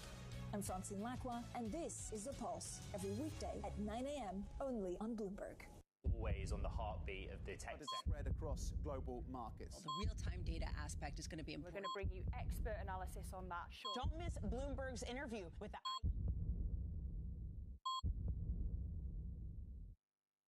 A lot's happening on Wall Street. I couldn't have been more wrong. It's going to stay volatile for a while longer. It's a bifurcated market. Need to catch up? This is Bloomberg Wall Street Week. I'm David Weston. We've got the information and insight. Year over year, you could start to see some cracks. It might be overhyped short term, but it's underhyped long term. From businesses most influential and instrumental. A lot of the doom and gloom has been somewhat overblown. If you're not living near the edge, you're taking up too much space. Bloomberg Wall Street Week, live tonight with replays all weekend on Bloomberg Television and Radio.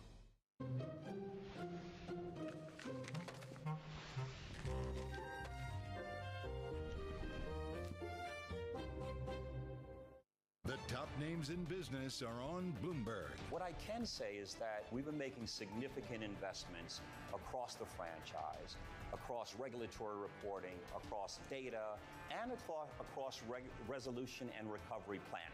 These are areas we've been investing in because we know they're areas that, frankly, the industry likely needs to further enhance, and we certainly want to enhance them for ourselves. Nobody covers business like Bloomberg. Context changes everything. Bloomberg covers the world with unmatched reach and resources. From more than 120 countries, the moment news breaks, 24 hours a day. Bloomberg. Context changes everything. The top names in global leadership are on Bloomberg.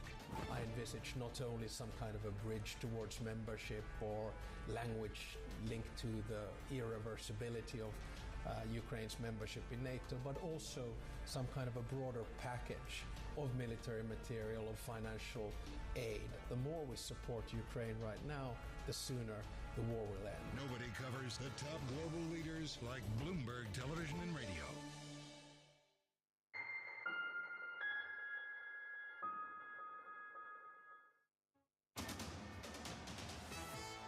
Yeah, it's 2:21 on Wall Street. We do check markets all day long here at Bloomberg. We've got tech leading losses in the S&P 500 index. The gauge is poised for its worst week since April, right to the numbers. S&P currently at 55.09. S&P down 35, a drop right now of 0.6%. We've got the Dow down 370, 40,294 on the Dow, lower by 0.9%. NASDAQ down 138, down another 0.8%. Broad-based selling, Russell 2000 down 0.5%, the 10-year, 4.23%, the 2-year, 4.50%. Spot gold down 1.9%, 23.98 the ounce. West Texas Intermediate crude down 3.1%. WTI 80.30 a barrel right now. Bitcoin surging 4.2%, 66,524 right now on Bitcoin.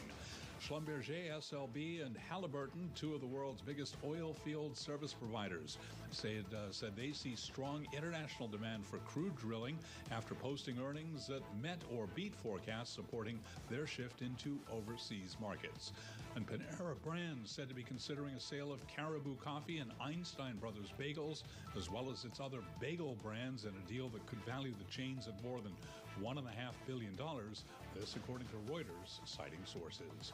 Recapping S&P down 36, down 0.6%. I'm Charlie Pelleton. That is a Bloomberg Business Flash. All right, Charlie, thank you so much. David, I'm here with David Gora. Tim is off today. I'm Carol Massar. If I look at the most read on the Bloomberg, it's always a favorite function for me the past 1 hour.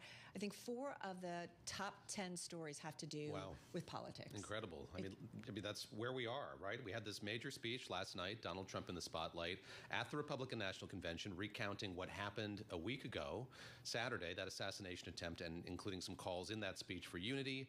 He referenced his opponent by name, and there was so much more. Let's take a listen. If I had not moved my head at that very last instant, the assassin's bullet would have perfectly hit its mark, and I would not be here tonight. 4 months from now, we will have an incredible victory, and we will begin the 4 greatest years in the history of our country. I will end the electric vehicle mandate on day 1, thereby saving the U.S. auto industry from complete obliteration. That means 2 things on day 1, right? Drill, baby, drill, and close our borders. So I better finish strong. Otherwise, we'll blow it, and we can't let that happen. That, of course, was President Trump last night at the RNC, covering a lot of ground. Meantime, President Joe Biden is, quote, absolutely determined to remain in the presidential race and will resume campaigning next week. That, according to a top aide, noting today, even as allies have begun seeing his exit from the race as an inevitability. So with what you need to know about the run for the White House, let's get to someone who has been following all the twists and turns, looks a little sleepy. No. He's back in Washington. Oh, yes. Bloomberg Balance of Power co-host Joe Matthew in our D.C. bureau. Unbelievable job, you guys, covering it all this week. Teleported, I think, from Milwaukee to Washington on this. Is this an avatar, perhaps, of Joe Matthew? I have to say, I was thinking we're going to start with Donald Trump, but I also feel like, Joe Biden, the headlines are fast and furious. What's top of mind for you right now, Joe? Honestly, Carol, it's really the point here. We just spent a week in Milwaukee to cover the Republican convention.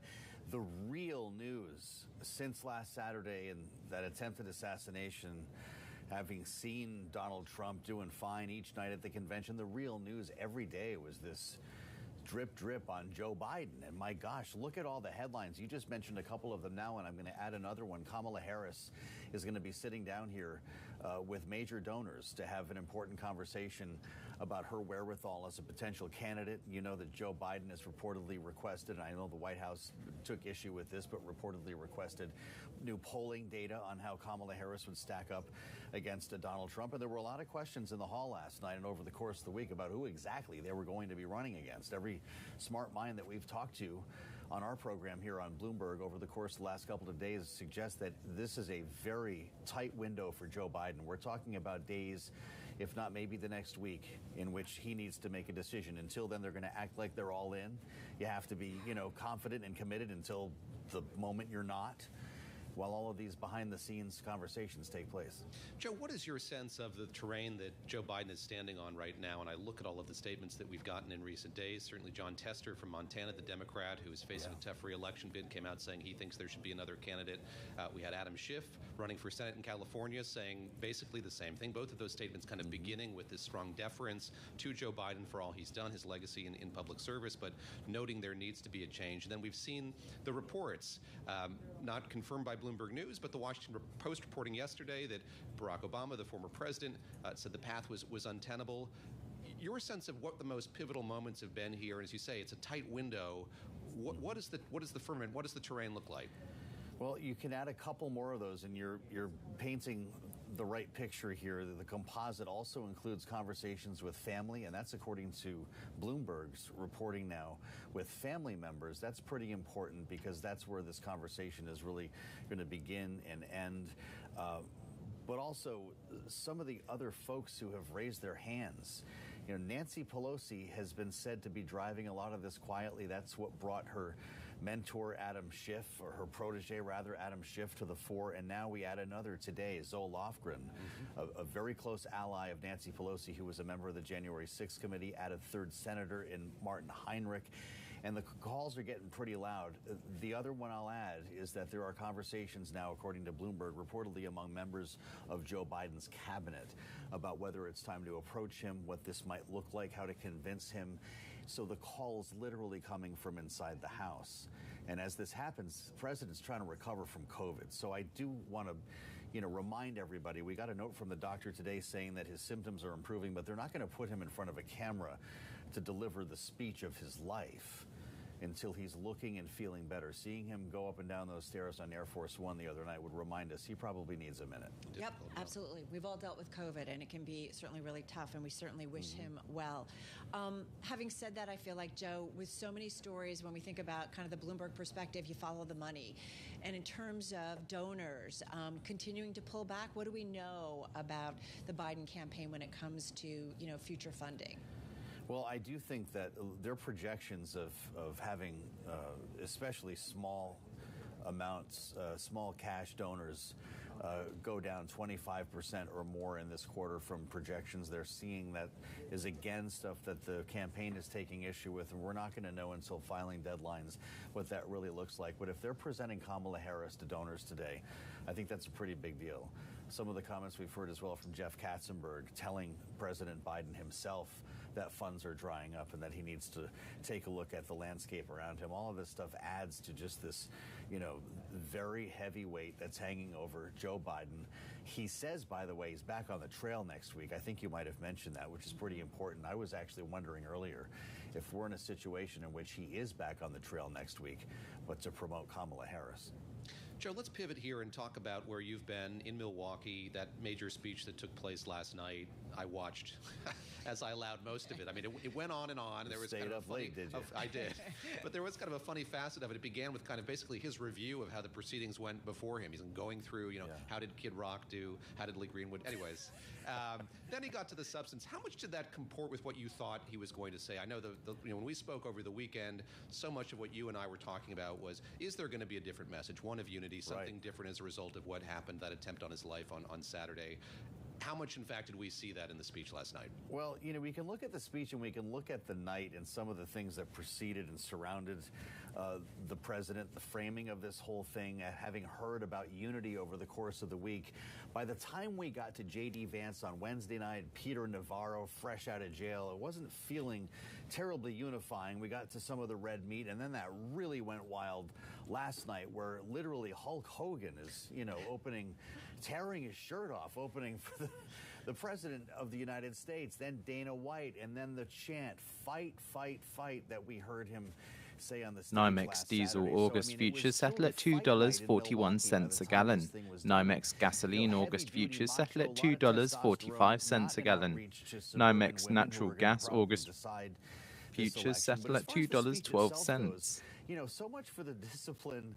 We were told he had rewritten the speech. It was going to be sort of a unifying, kinder, gentler vision, and he did spend time on the script. NYMEX WTI crude August futures settle at $80.13 a barrel. That's down $2.69 or 3.25%. In that moment.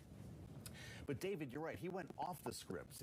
All of a sudden, the teleprompter stopped rolling, and we were back at the kind of the weekend Trump rally, in which he delivered a number of untruths about economic policy, his economy in his first term, about the border. He invoked Hannibal Lecter, which is something that people who watch a lot of Trump rallies kind of laugh about. He actually did that in a convention speech. and sort of let it rip for the better part of an hour and a half. It ended up being clocked in at the longest convention speech in American history, which really tells you something when you're trying to reach people in their living rooms on a Thursday night. It is unclear that he made anyone happy outside of that room, or whether he brought anyone in from an undecided voter standpoint just remains unclear. Hey, one last question, and just got about 40 or 50 seconds here, Joe. I do wonder if the Trump campaign, I think we talked about it a little bit earlier with you, but if Biden steps aside in terms of running for that second term, who they are most worried about running up against, Donald Trump, that is? That's a great question. I think, after Joe Biden, it's just the uncertainty that they're worried about. Kamala Harris, I think they see as kind of a similar vibe, but it would be a very different strategy. Donald Trump being on a stage, with a woman of color and having to have a debate is that's just not something that he's had to face. But the policies would be likely the same. I think they might be much more worried about a Rust Belt governor. We hear the names all the time, Roy Cooper, Gretchen Whitmer, some of the others who would potentially bring even a Governor Shapiro from Pennsylvania, just a different look and feel to this campaign that would cause them to recalibrate.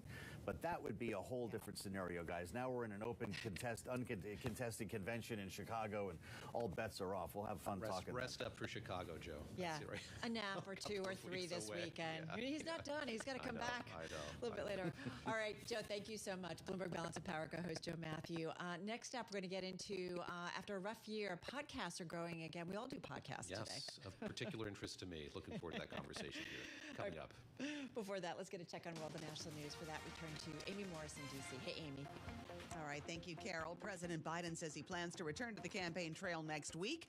But now 31 Democratic lawmakers want Biden to rethink his election bid. He's been told the campaign is having trouble raising money, and key Democrats see his time away from the campaign as an opportunity to encourage his exit. Biden campaign chair Jen O'Malley Dillon was on MSNBC. You have heard from the president directly time and again. He is in this race to win, and he is our nominee, and he's going to be our president for a second term. Meanwhile, White House Dr. Kevin O'Connor says the president's COVID symptoms have improved, quote, meaningfully. House lawmakers want to hear from Microsoft and CrowdStrike after today's global technology outage set off a massive IT disruption affecting companies and services around the world. Cybersecurity firm CrowdStrike says the issue was not a security incident nor a cyber attack. The company says the problem occurred when it deployed a faulty update to computers running Microsoft Windows. CrowdStrike says all Windows computers affected by today's outage should be manually rebooted. Wall Street Journal reporter Ivan Gershkovich was convicted in Russia today of espionage and sentenced to 16 years on charges of spying, which his employer in the USA is fabricated. The conviction could, though, clear the way for a prisoner swap between Moscow and Washington. Global news 24 hours a day and whenever you want it with Bloomberg News Now. I'm Amy Moore, and this is Bloomberg.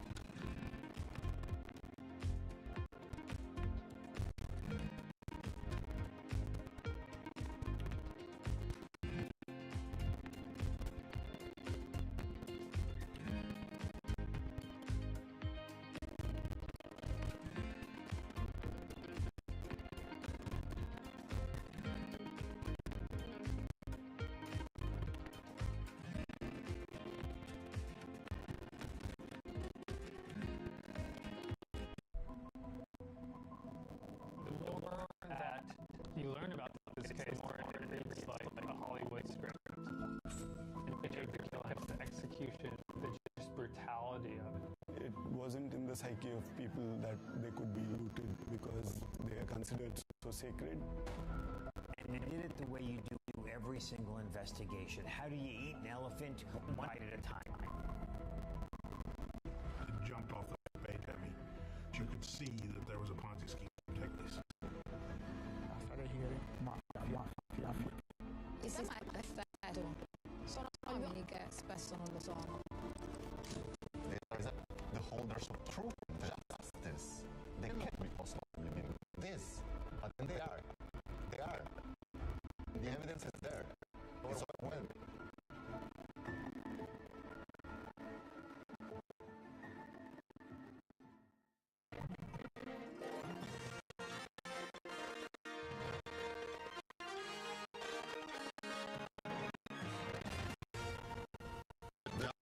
Business are on Bloomberg. Middle market is still about 5 percentage points below where it was pre-pandemic, which means that the cost of borrowing, people aren't being quite aggressive, and that's why the economy is slowing down. They're not hiring people, not buying that piece of equipment, not doing because they're a little worried about final demand, and therefore being careful, which is unpleasant for your bank, but it's okay. Companies don't make them profitable and their quality is good. Nobody covers business like Bloomberg.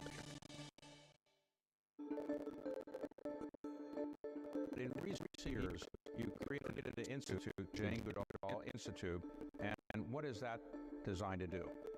Well, that started in 1977 when I had a research station and 4 of my students were kidnapped and everything shut down.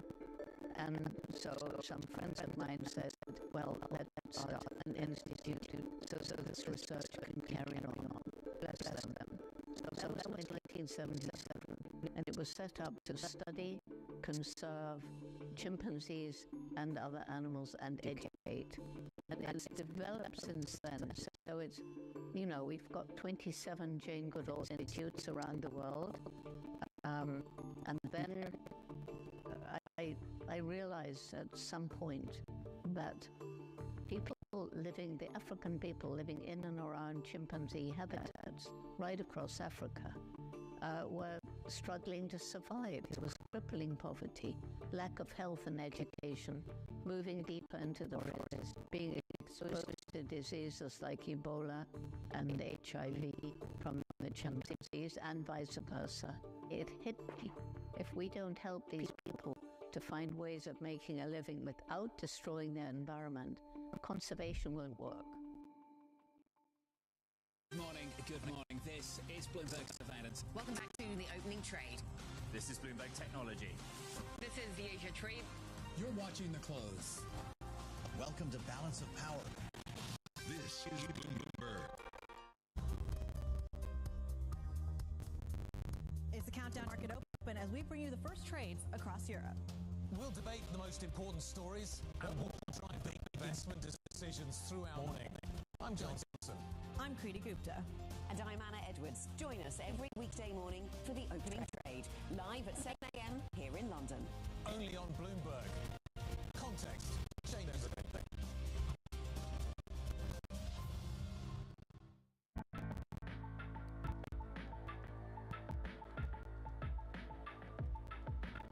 This is Bloomberg.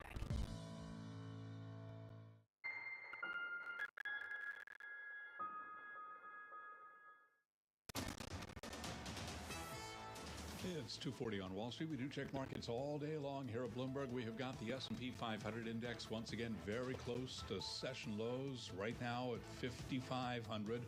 We've got the S&P down 43, a drop right now of 0.8%. The Dow down 402, a decline of just about 1%, 40,262 on the Dow. NASDAQ is trading lower by 166 points, down now by just about 0.9%. Stocks getting hit hard at the end of a wild week. Results from tech giants set to arrive at a critical moment on Wall Street. Tesla and Alphabet among the many big names reporting next week. 10-year 4.23%, the 2-year 4.50%. Spot gold down $47 the ounce to $23.97, down 1.9%. West Texas Intermediate crude oil now lower by 3.2%, 80.18 for a barrel of WTI. Again, the 10-year 4.23%, that 2-year 4.50%. CrowdStrike now down 12%. It is the company behind a massive IT failure that grounded flights, upended markets, and disrupted corporations around the world. Again, CrowdStrike right now down by 12.1%. Recapping, stocks lower, S&P right now at 5502, down 0.7%. I'm Charlie Pelleton. That is a Bloomberg Business Flash. All right, Charlie, thank you so much. Do want to mention one other story. Starbucks shares, they are soaring up the most in about 8 months. The stock up about 6 months, 6%, excuse me. This is the Wall Street Journal reports that activist investor Elliott taking a sizable stake in Starbucks and pushing Starbucks privately on ways to boost the share price, which is boosting closing in today's session, again, up about 6%. We've seen activists, I feel like, out a lot, I feel like, here in 2024. Yeah, David. absolutely. And we'll keep an eye on that as well through the afternoon as we get more details on that. Again, the Journal reporting that story that Elliott taking a sizable stake in Starbucks. We're going to talk now about podcasts of a special interest to me as the host of one here at Bloomberg. Last year was a rough one. Maybe even before last year, I feel like there's been a rough stretch in podcasting, but there are green shoots and signs of a rebound, and that's something that Ashley Carmen details in the latest issue of her Soundbite newsletter, which everyone with an interest in this world should read. And Ashley joins us now here. And Brent crude futures settle at $82.63 a barrel. That's down $2.48, or 2.91%. This was like, there was so much excitement and enthusiasm for podcasting, then a very precipitous drop, a lot of layoffs. What happened exactly? Do we have a handle sort of on what led to that downturn that we saw in recent months? So I think, to do a very rapid run here of kind of the boom and bust a little bit, the boom was Spotify really kind of kicked this off when they entered the podcast business, spent over $1 billion acquiring companies. Probably the splashiest deal was Joe Rogan for, I think, a reported over $200 million. I mean, lots of cash being thrown around. And then all of their competitors in the audio world started to want to get in the field too. So you had SiriusXM, Amazon acquiring companies, iHeart, the radio companies as well. So there's sort of was this bidding war going on, and lots of celebrities during the pandemic. I mean, it just became like a frenzy. And so about a year and a half or so ago, you really saw that a few different things happened. For one, interest rates went up. So this economy that was really benefiting people who were growing and companies that were growing instead wanted profitability. And at the time, podcasts were not necessarily profitable. Certain podcasts, at least, especially with these big deals. Joe Rogan's doing just fine. Yeah. We don't know. But that's true. So that happened, and then we also saw an ad market tightening just because of fears of a recession. So podcasting is an ad-based market. That didn't help things either. And then in a really wonky twist, basically the way podcast downloads were counted was changed by Apple Podcasts, which actually was very detrimental. Shook the whole world. Yeah, it's, again, wonky, but like a very big change. Remind our world, about like what changed. Essentially, like a lot of people use Apple Podcasts to download a podcast. It's even if you just stream it, like you press play, you're downloading the podcast. Right. And so Apple changed basically how back catalog episodes were downloaded. And in some cases I've been hearing, that might have reduced some shows' downloads by like up to 40%. Which is a lot if when you signed this big splashy deal, you said, oh, we get 1 million downloads a month, and actually you get 600,000 or whatever it is. It's a big difference, which makes it hard to hit your numbers. So where are we today? So that has been the last year and a half. There was a lot of layoffs because of that, a lot of company closures and consolidation. And now you're seeing that these businesses have kind of gotten a handle on their finances. They are growing their podcast ad revenue. So the business continues to grow. Certain businesses are profitable or on the path to profitability, and we're seeing, optimism kind of return to the space, and big deals as well. You talk, I know, to CEOs of these companies regularly. What's their perspective or their vantage on what kinds of shows are doing better or well, and where they see kind of opportunities for growth going forward? So during the boom era, really there was kind of like these HBO of podcasting. It was like an IP play. Yes, exactly. Yeah. It was all these limited series, prestige-y shows. And now I would say, and this has probably been true for most of podcasting's existence, these chat shows. So, this is a chat show. This is it. There's an opportunity here. Just a note, this will be a podcast. We'll revisit this later. This is it, guys. Yeah, so like in a little lower lift, smaller budget, but also reliable, able to produce more episodes frequently, which of course is great for building audience. So those are the types of shows that I would say are still thriving right now, and probably will be going forward. But we're also starting to see the definition of a podcast expand. It includes now video. In addition, we're doing it here. Yeah. Right. In addition we're to at the audio. vanguard. We're cutting edge. 4 platforms as we speak. Yeah. Well, that, it's interesting too. And is there jockeying going on around some of the more popular podcasts, kind of shopping things around? And it talks about kind of the health of the market. Yes. Or talking to the health of the market. Yes, exactly. So now the way deals are structured have changed a little bit, but these big podcasters who have existed for years are finding new homes, and it seems like they still believe they can get some pretty sizable numbers. So I've reported on the Kelsey brothers, the football players, and their podcast, as well as Alex Cooper, who's a host of Call Her Daddy. That's another really popular show. Both of them have been shopping around for, I believe, 9-figure deals.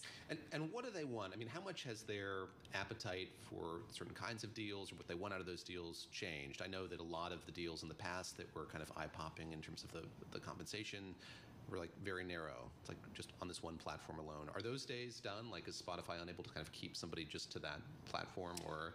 Even the big deals, like Joe Rogan did re-sign with Spotify, and when he first signed back in 2020, I believe it was, he was just a Spotify exclusive, and now his show is back on YouTube, it's back on Apple Podcasts, and I think that speaks to, again, just the recognition that this is an advertising-based medium, so you want to reach as many audience members as you can. When you did say 9-figure deals, right? That's pretty phenomenal. So do the streaming services actually make money when they're paying someone or giving someone a 9-figure deal? So I think this has been the open question. I think for a lot of businesses, and it's nuanced depending on the business. Right. So certain companies were doing this, like for example, radio, obviously.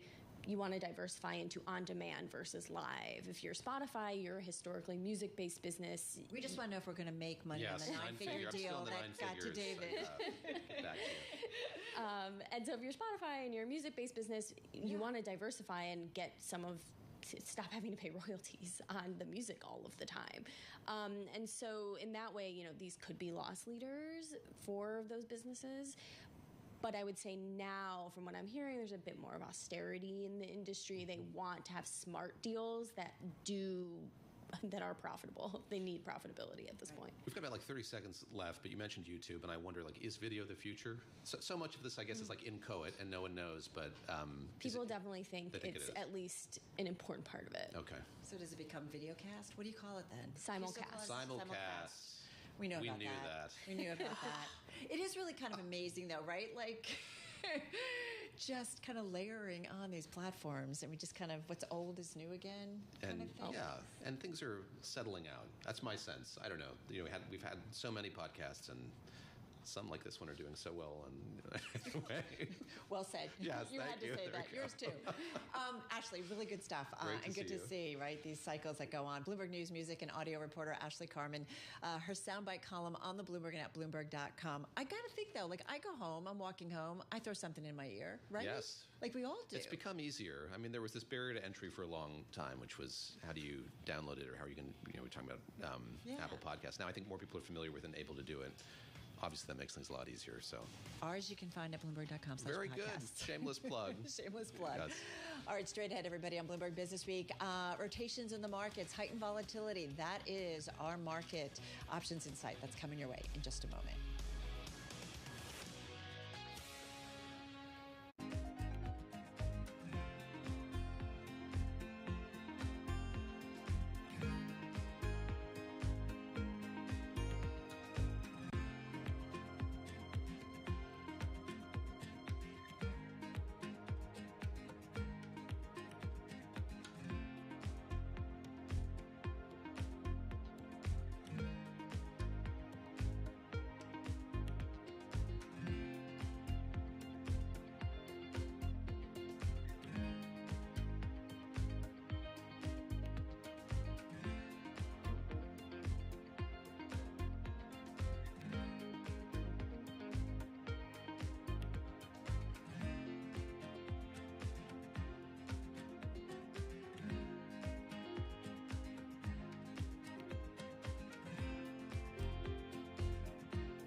Liquidity is the lifeblood of an airline. We make very conservative decision making about when we raise funding and how we raise funding. We try to diversify our sources, and we're always very focused on the actual rates. And we like to build in flexibility in these financing structures so that we have an opportunity to prepay debt when appropriate so that we can continue to optimize the overarching rates that we're paying. What have you learned with the dynamic move of the interest rates that we've seen from Chairman Powell? I mean, do you go fixed structure or floating structure, much more like what they do in Europe? Yes and yes. We have a mix currently. It's a little bit of a different model than what I was used to in the public company space. Say in some ways we provide ourselves with a natural hedge, leaving some of our debt floating and some fixed. You have to have the short-term discipline to sort of circle the wagons around cash. I mean, cash is oxygen. I know where every ounce of cash is going, but we also have to be nimble around that as well because things change by the day. I know the folks who aren't willing to invest right now may have large pockets of investment in the future. So I want to be in front of them. They may not be a buyer at this point, but I do want to spend a lot of time in front of that other set that is a buyer at this point. They're interested. They want to be an early adopter of the stock. They're interested in the story.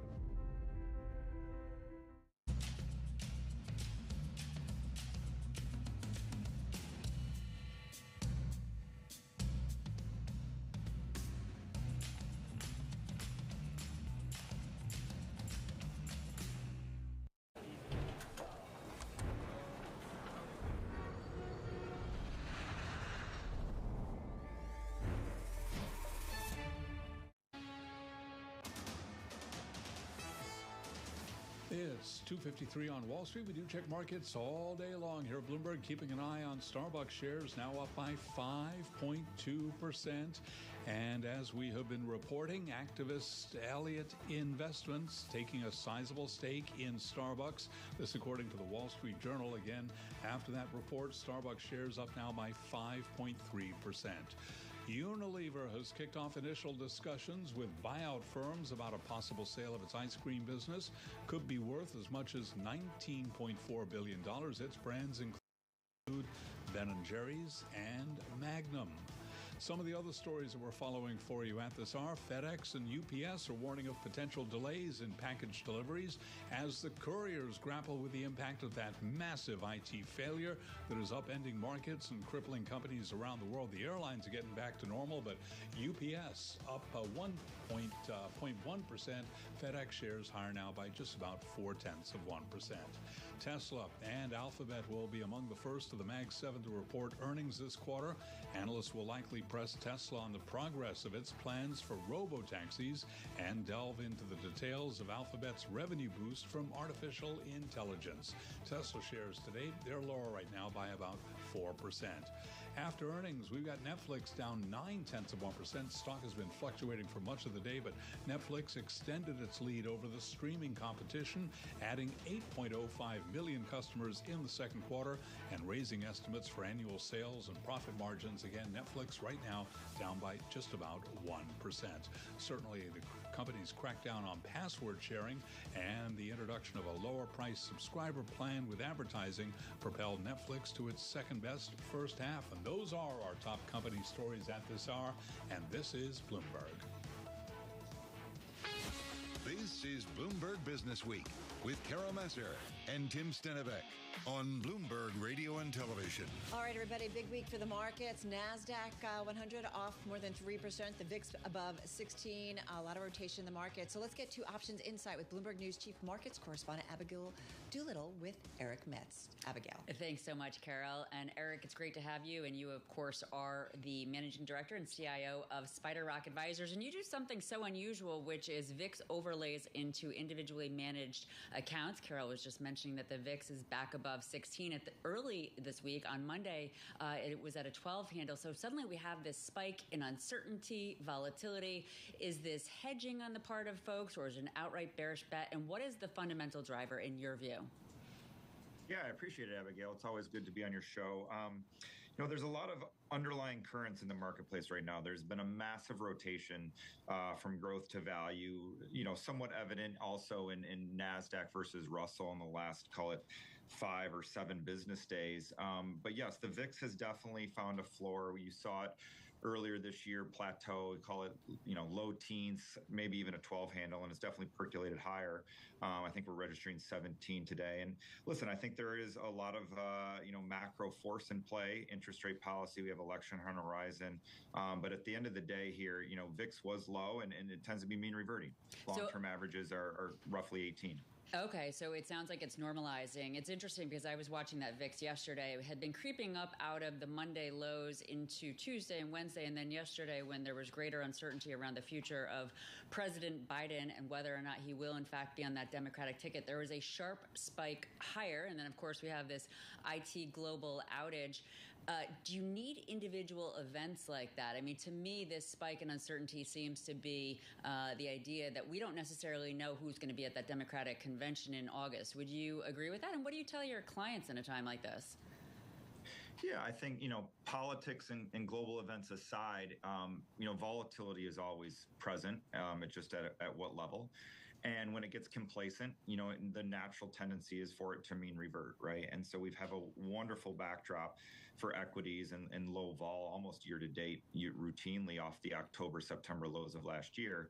I do think, the narrative in the marketplace is one thing, but at the end of the day, a lot of stocks evident by global indices were overbought.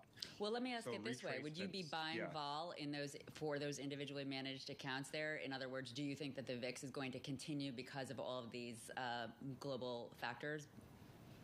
Yeah, I mean, listen, we're protecting clients' portfolios routinely, whether it's single securities, whether it's indices. The instruments that we're performing that work vary, but largely speaking, most global equities are benchmarked to the S&P 500. So we're using a lot of index type overlays. VIX is just a derivative of the S&P vol.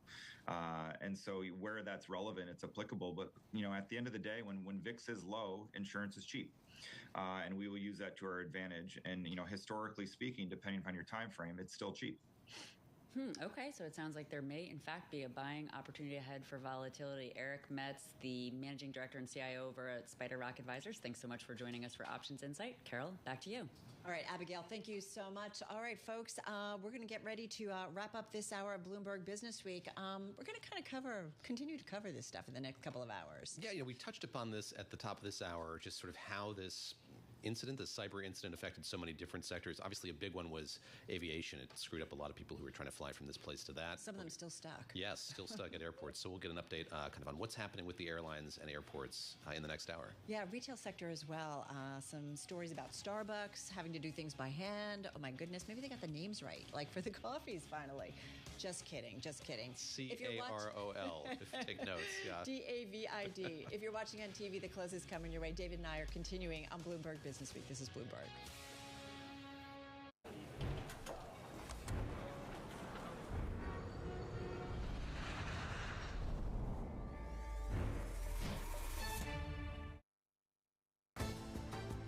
The countdown is on.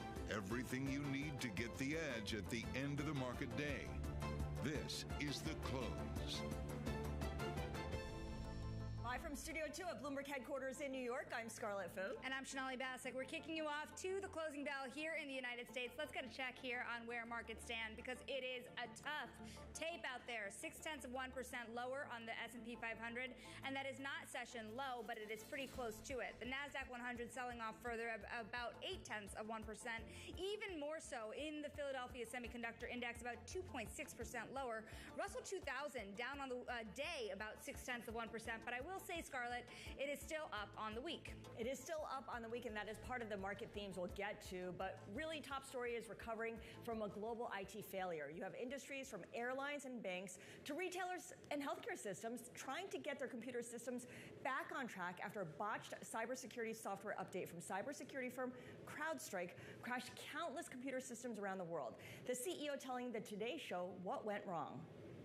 The system was sent an update, and that update had a software bug in it and caused an issue with the Microsoft operating system. And we identified this very quickly and remediated the issue.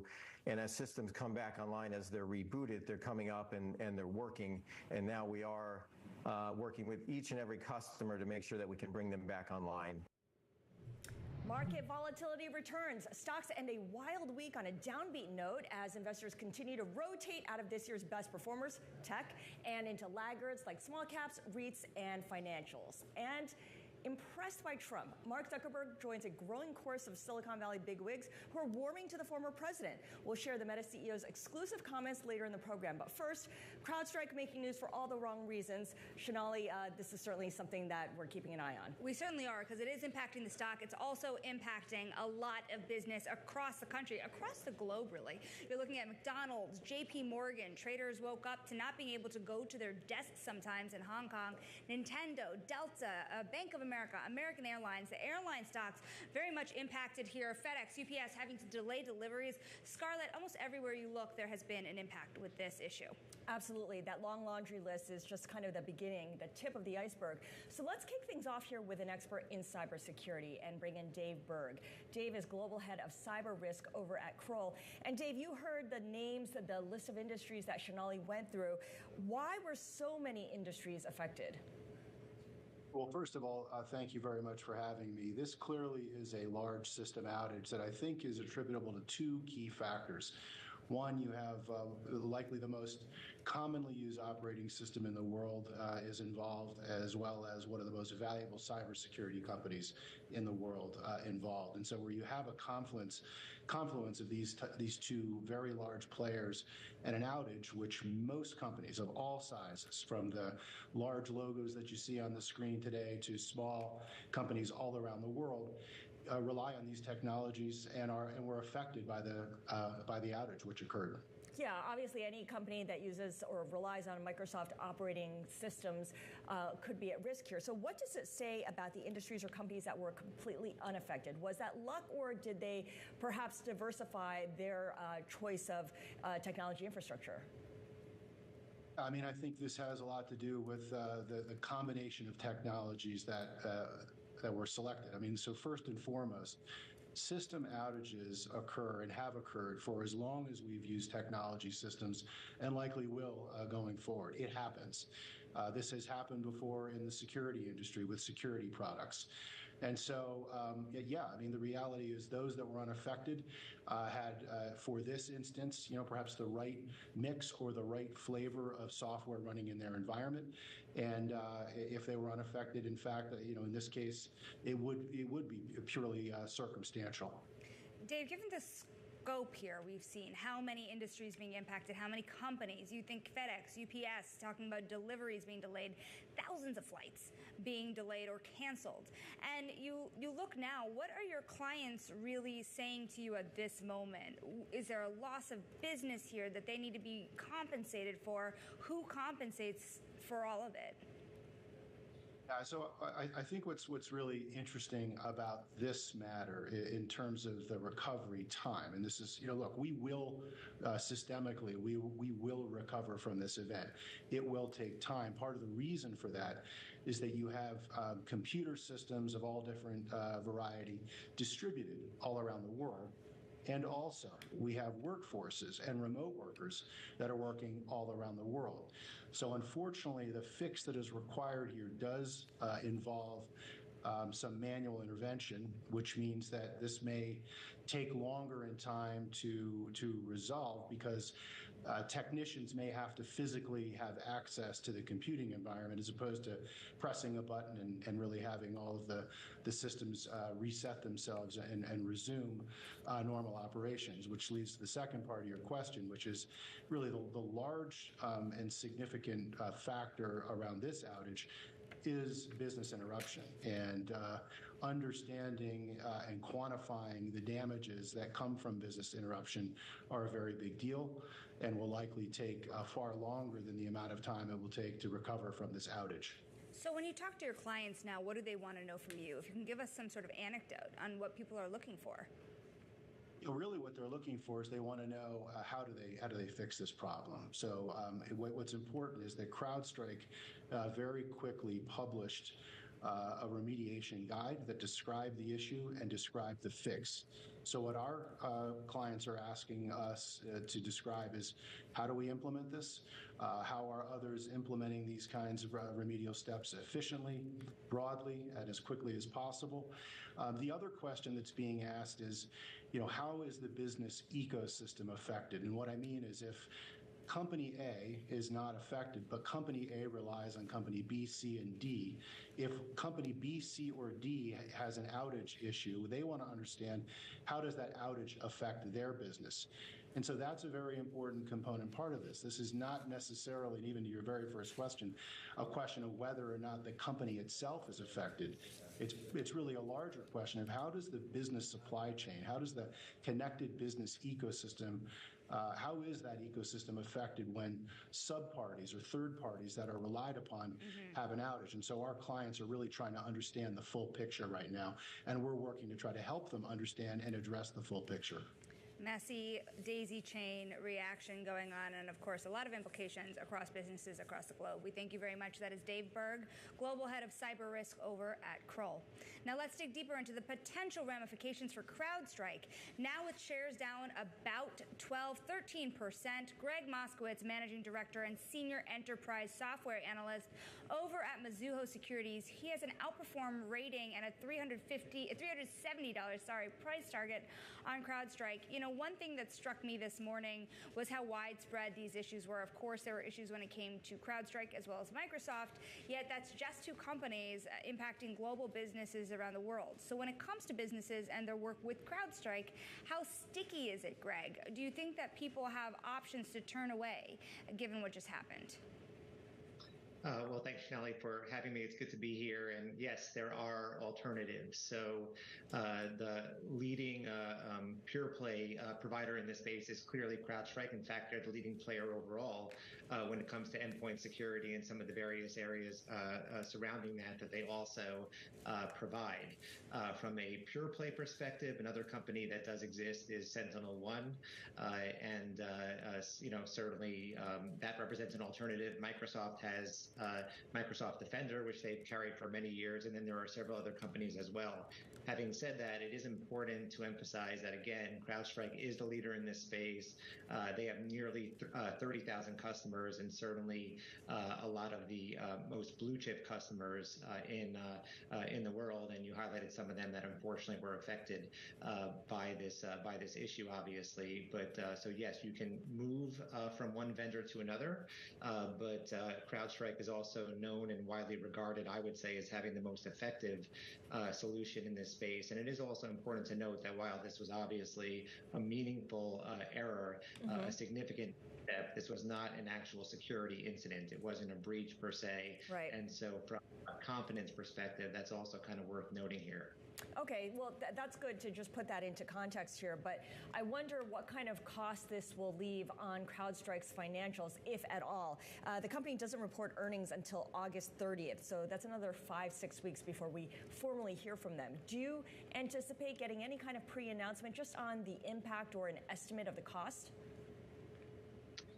So I think Dave put it well. I think having an estimate of the costs at this point, or at least in the very near term, is going to be difficult. I'm not sure we're going to get anything. And in fact, I doubt that we will get anything prior to CrowdStrike reporting. I will say that having gone through the T's and C's, the terms and conditions, we don't believe there's any broad scale liability per se as a result of this. However, as you pointed out at the very beginning of this show, there are some large businesses that have been significantly disrupted. And so our expectation is that, certainly there will be some concessions and some revenue impact, but way too early to be able to quantify that. I will also say, having followed CrowdStrike for a long period of time, we have not experienced, any issue previously with respect to them getting breached or with respect to an outage. So there has been a lot of goodwill that's been accumulated. Now, obviously, it's important, very important, that CrowdStrike does right by their customers and that they continue to remain very communicative around this. And of course, that we don't see a repeat issue along the lines of what happened, unfortunately, over the past day or so. If all of that holds true, we would expect customers to, by and large, move on and to continue to view CrowdStrike as a very valued security company. The T&Ts, you kind of mentioned the terms and conditions, or T&Cs rather, terms and conditions here. When you think about the liability, explain that a little bit more, because if you're a business, if you're a FedEx, for example, or a Starbucks, or anyone who's experiencing the lack of business continuity today, how do you gain recourse? Do you expect anyone to sue? That's hard for me to sort of predict how each company or how companies in general will respond to what has occurred. But as it relates to T's and C's, it typically relates to or is tied to a security incident.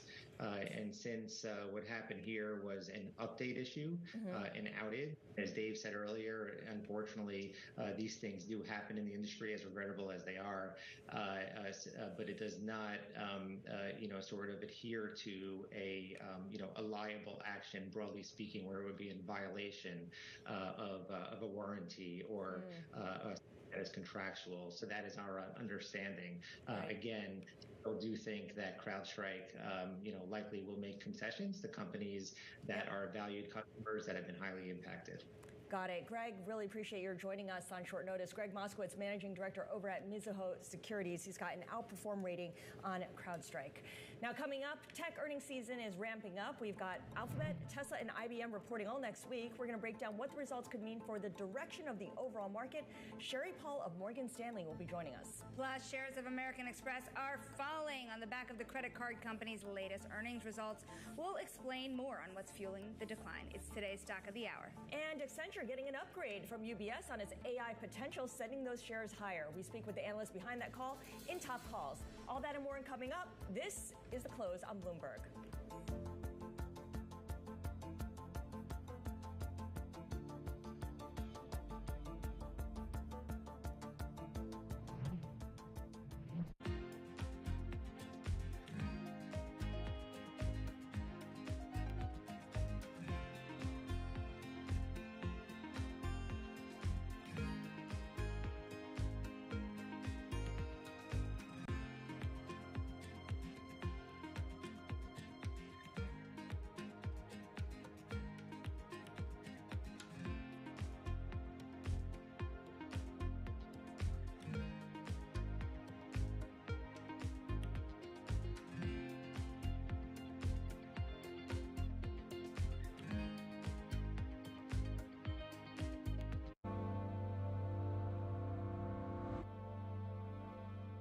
It's a multi-trillion-dollar industry. We'll show you what's happening in ETFs like no one else. Bloomberg ETF IQ, Monday on Bloomberg.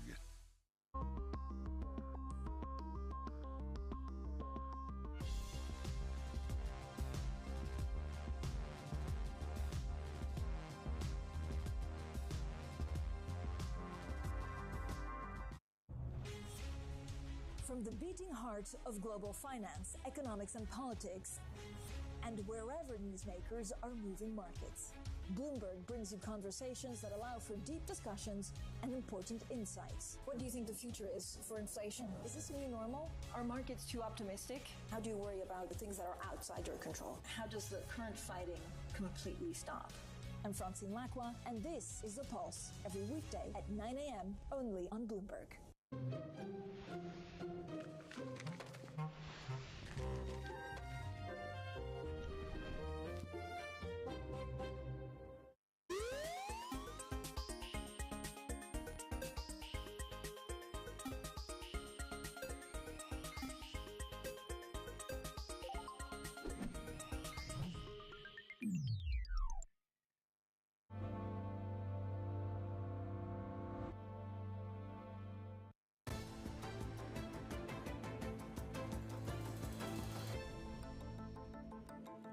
Tech earnings ramping up next week with the results from the likes of Alphabet, IBM, and Tesla. Here to help walk us through how the reports could move markets, of course, is Sherry Paul, Private Wealth Advisor and Senior Portfolio Manager at Morgan Stanley Private Wealth Management. And Sherry, there was a lot of risk in this week's market. If you think about it, there could be even more risk next week's market as well. If you think about the political versus the earnings story, how do you really shake off this kind of risk-off sentiment going into perhaps the most important part of earnings season? Well, first of all, thank you guys for having me. It's great to be with you.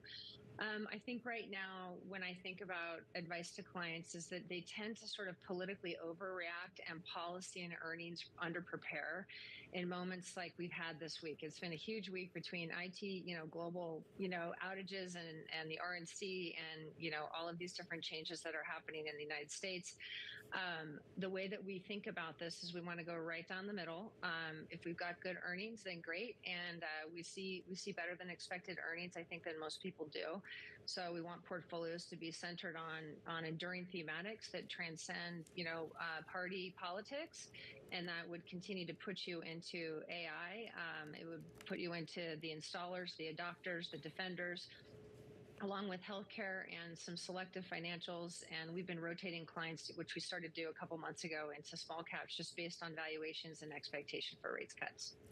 Sherry, how much is this going to be a show me quarter for the big tech companies, which had been doing very well up until the last week or so? Well, it feels like every quarter right now is a show me quarter for tech. But with that said, we are in like an enduring industrial revolution of transformation. And so with that will come enhanced volatility. I mean, if you look at the beta of the tech sector a few years ago versus where it is right now, it's appropriately reflecting increased volatility for this moment of transformation that will get reflected, I think, in uneven earnings. But what we're looking for is that long-term trend. And I would really encourage investors to continue on the journey. And if they're concerned about volatility, then to anchor their portfolios with more stable income providers within, consumer staples and healthcare. It's interesting. We're speaking on a day where we see for the end of the week, the Mag 7 down together roughly 5%. And when you see moments like this kind of shaking off of the big tech names from a lot of folks across Wall Street, do you see this as a buying opportunity, given where you think earnings are headed? Yeah, I think for clients that have been sitting in cash accounts, I think there's $6 trillion of cash that these moments represent buying opportunities. If you're looking to rotate out of, what invariably will be an income cut in cash, as we believe that rates will decline over the next, 12 to 18 months, and to move into growth stories that can help hurdle over inflationary themes, which we're trying to address in this current Fed, but also given a shift in, political parties, we may see unexpected inflation on the back end in the form of unintended stimulus through either tax cuts. So I would encourage investors to sort of think more broadly. And so, yes, I would view these as a buying opportunity, including buying dividend-oriented companies that might be, in a moment of setback, particularly around this IT issue. I know you've said several times that we are at peak rates right now, and of course we're all waiting for word from the Federal Reserve on when they're actually going to begin their cutting cycle. So preparing your portfolio for a declining rate environment is important. To that end, how do you prepare? Is it when you actively prepare, are you talking about implementing some of those decisions to start buying, like you said, income paying stocks, or is it more getting your ducks in a row? Well, I think it's actually all of the above, Scarlett. I'm so glad you asked that question because we're entering a cycle of declining rates, which means cash accounts and the income goes down. But we're also in a historic cycle of dividend increases that are occurring within the market. So our advice to clients is to include within a portfolio the pay increases of dividend growers. In addition, though, to adding and anchoring into growth-oriented thematics that might bring more volatility, but also will enhance returns again to kind of help ascend over these inflationary themes, which may be more challenging, I think, than people realize. Because I think people forget that just because the Fed cuts rates doesn't mean that prices go down. Yeah. It just means that inflation is slowing, very different, and energy and food prices are outside of the preview of how the Fed views, the inflation figures, and so those things could continue to be challenging. Yeah. The inflation arrow is still up, even if it's up a little bit less than before. Sherry, really appreciate you joining us. Sherry Paul of Morgan Stanley Private Wealth Management there. Now, coming up, we're watching shares of American Express, one of the big decliners in the Dow, after the company says it is spending big on marketing, even as billings slow down.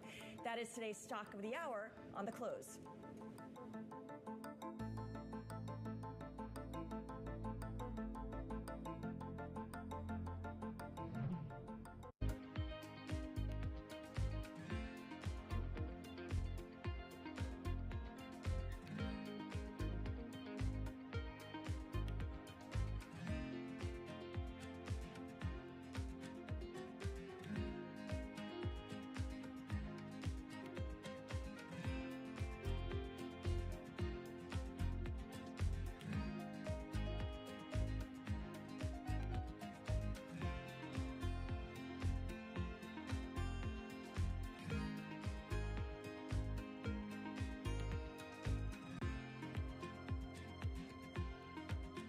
Kelly, and this season on Power Players, we're taking you behind the scenes to see how the business of sports has gone global.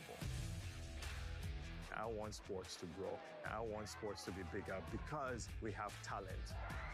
And how mammoth value is coming from the smallest of players. 3,184 hits, 431 home runs, and of course the most famous stat that everybody knows, 2,632 consecutive games played. Unmatched career. How are you doing this? What we have achieved in the NWSL from an investor perspective over 2 years is the equivalent of what it took other leagues 25 to 30 years to achieve. You've got to have a business that's sustainable. The only way it's sustainable is got to make money. There's only one word, winning. You win on the court, you win off the court. And as you do that, you bring people along. Bloomberg Surveillance covers the latest in global markets and the political events that influence your world. Join Jonathan Farrell, Lisa Abramowitz, and Anne-Marie Hordern only on Bloomberg. Context changes everything.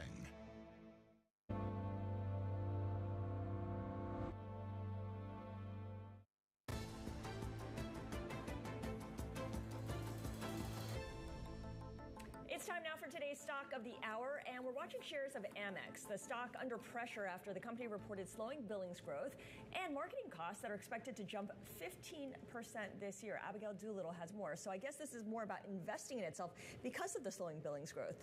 Maybe, although this is interesting. So I've been informed, educated, that these headlines might be a little bit misleading, only from the standpoint that they were already spending these marketing costs. So in the first quarter, they had already notched $1.5 billion, which adds up to the $6 billion for the year now. It is quite a bit, 15%, but they're really standing by it, saying that they see an opportunity for their demographic to really grow cards in this slowing environment. In particular, they're really going after what I would call the younger person, millennials and Gen Z. I guess I'm dating myself a little bit.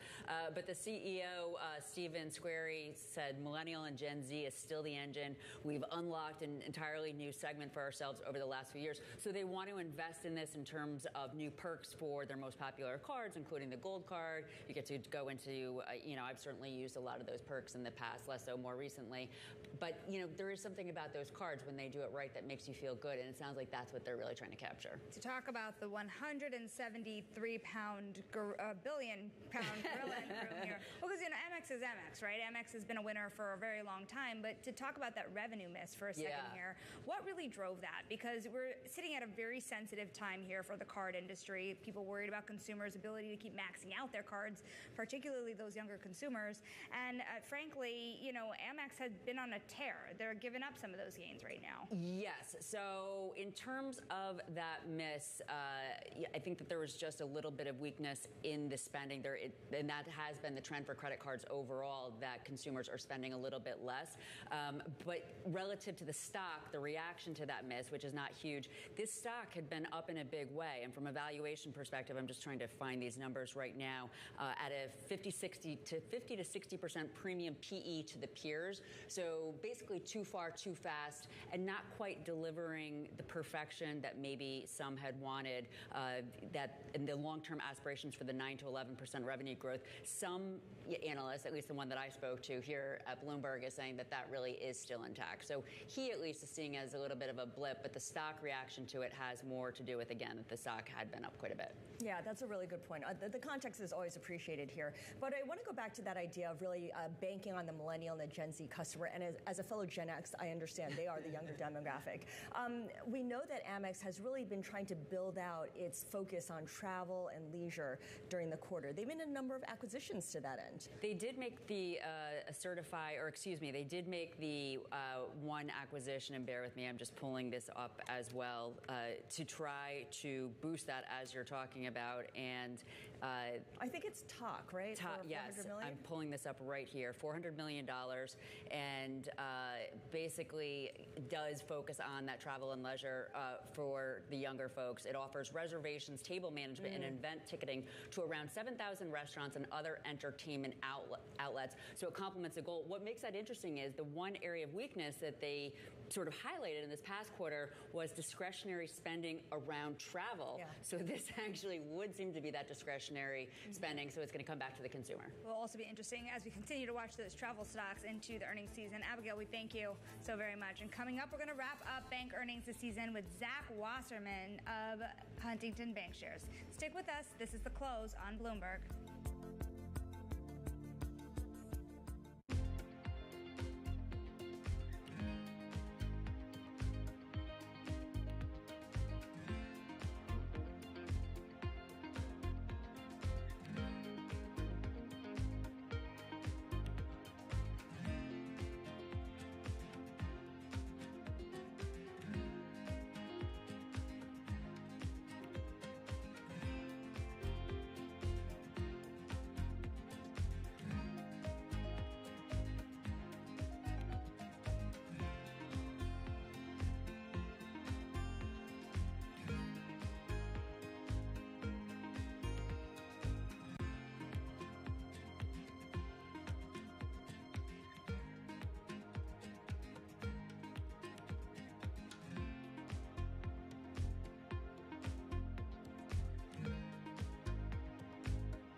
I decided to acquire Indeed 12 years ago when I was 36. I couldn't speak English, but I decided to move to the US with my family. Okay, let's study English. Let's, manage this big American company. But I could do it. Ages are just numbers. If you stay being very curious to run new things, you can keep doing that. So what we're trying to adjust is our company should be the praise to maximize people's ability, people's talent, and people's passion, right? Our employees' passion. So we believe that if we can have the work or the vision, people can be passionate, and which is aligned with all what employee wants to do, that's the best way to maximize the people's ability. Follow your passion. That's right. So whether you're 14 or 40 years old. I think so. Because, what's the difference? I don't know. We might be totally wrong. That's how we have been running this company for 60 years. Lots happening on Wall Street. I couldn't have been more wrong. It's going to stay volatile for a while longer. It's a bifurcated market. Need to catch up? This is Bloomberg Wall Street Week. I'm David Weston. We've got the information and insight. Year over year, you could start to see some cracks. It might be overhyped short term, but it's underhyped long term. From businesses most influential and instrumental. A lot of the doom and gloom has been somewhat overblown. If you're not living near the edge, you're taking up too much space. Bloomberg Wall Street Week, live tonight with replays all weekend on Bloomberg Television and Radio. Good morning from our world headquarters in New York. I'm Menace Crenny. And I'm Danny Berger. Let's set your agenda. Bloomberg Brief delivers the market news, data, and analysis you need live every weekday at 5 a.m. Eastern. Bloomberg. Context changes everything.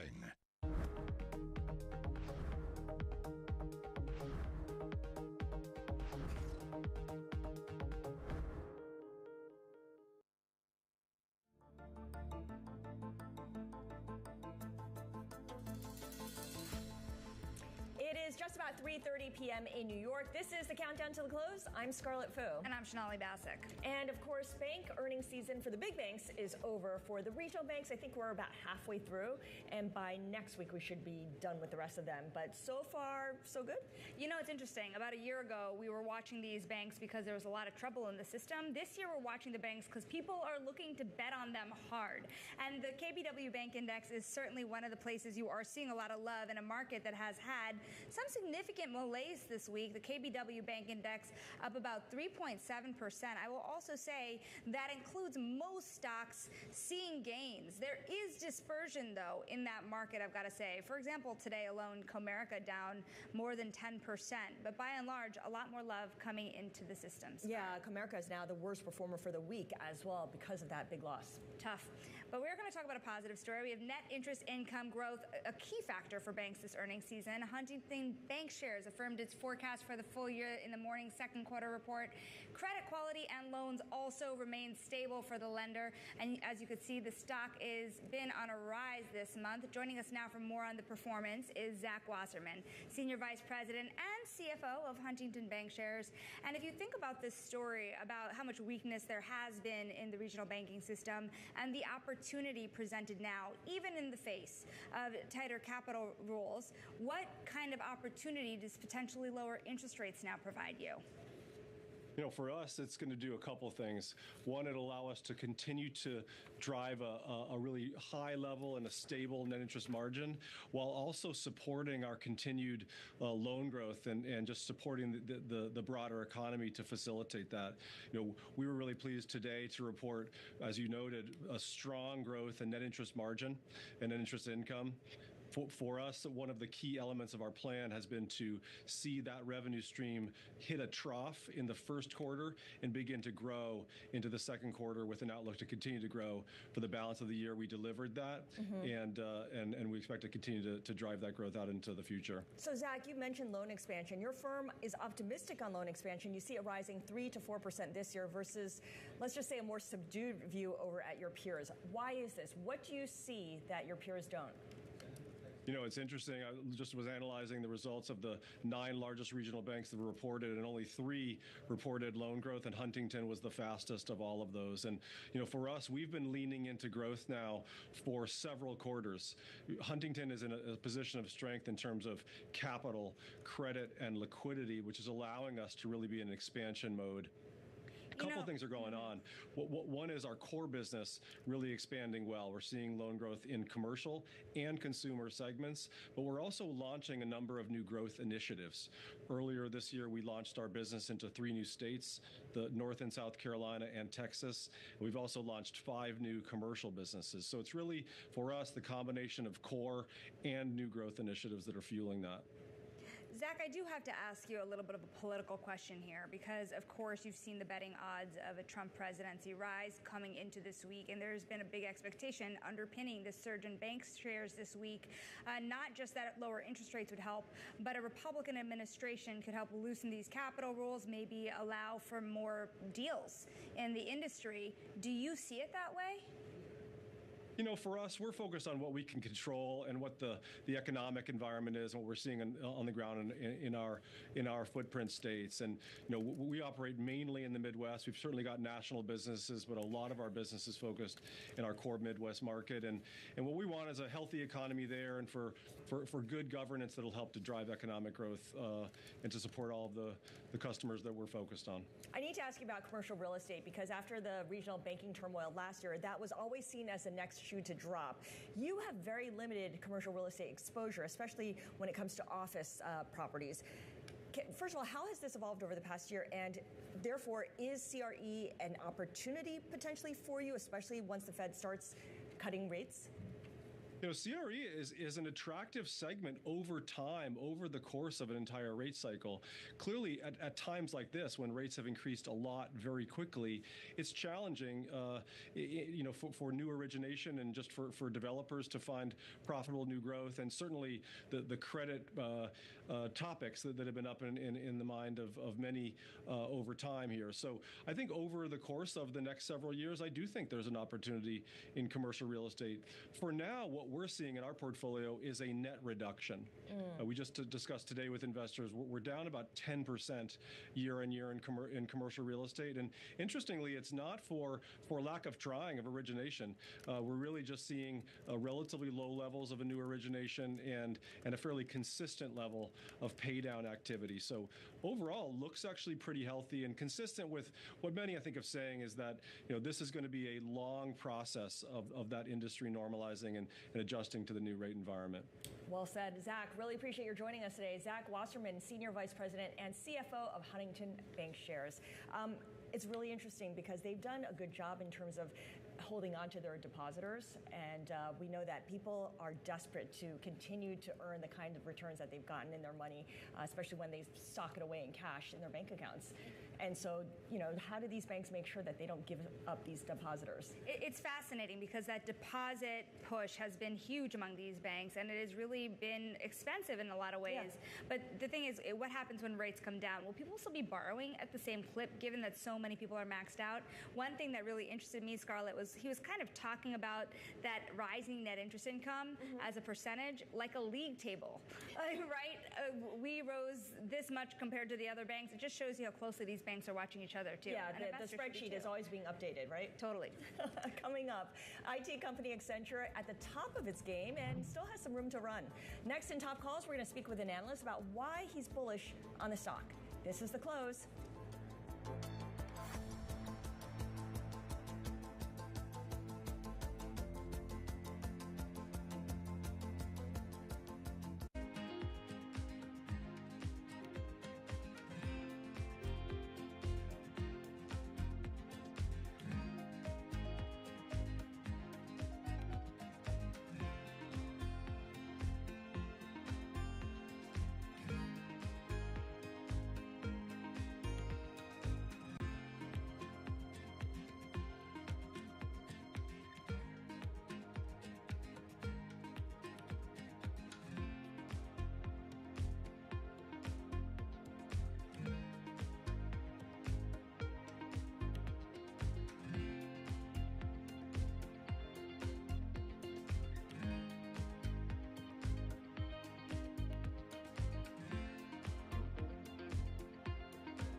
Always on the heartbeat of the tech spread across global markets. The real-time data aspect is going to be important. We're going to bring you expert analysis on that. Sure. Don't miss Bloomberg's interview with the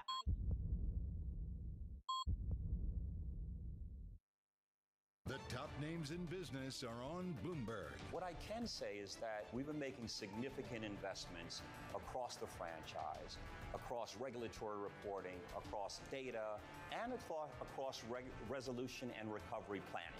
These are areas we've been investing in because we know they're areas that, frankly, the industry likely needs to further enhance, and we certainly want to enhance them for ourselves.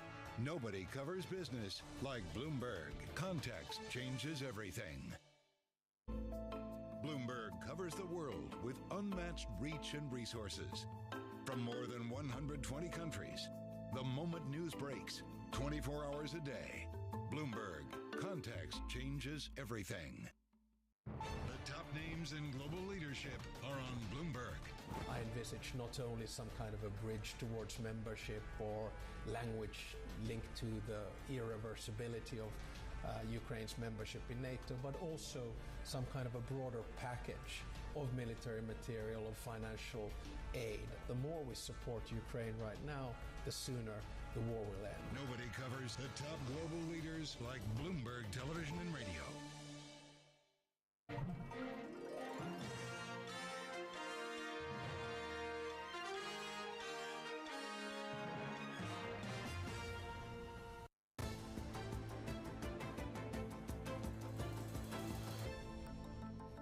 It's time now for our top calls to look at some of the big movers on the back of analyst recommendations. And first up, SunPower feeling the burn after Guggenheim slashed its price target to 0. Alongside some brokers who suspended coverage of the company, SunPower recently announced it was halting solar installations and shipments. Guggenheim says it effectively marks the end of SunPower as a business and called the move a sad end for an industry pioneer. The stock off by 57%.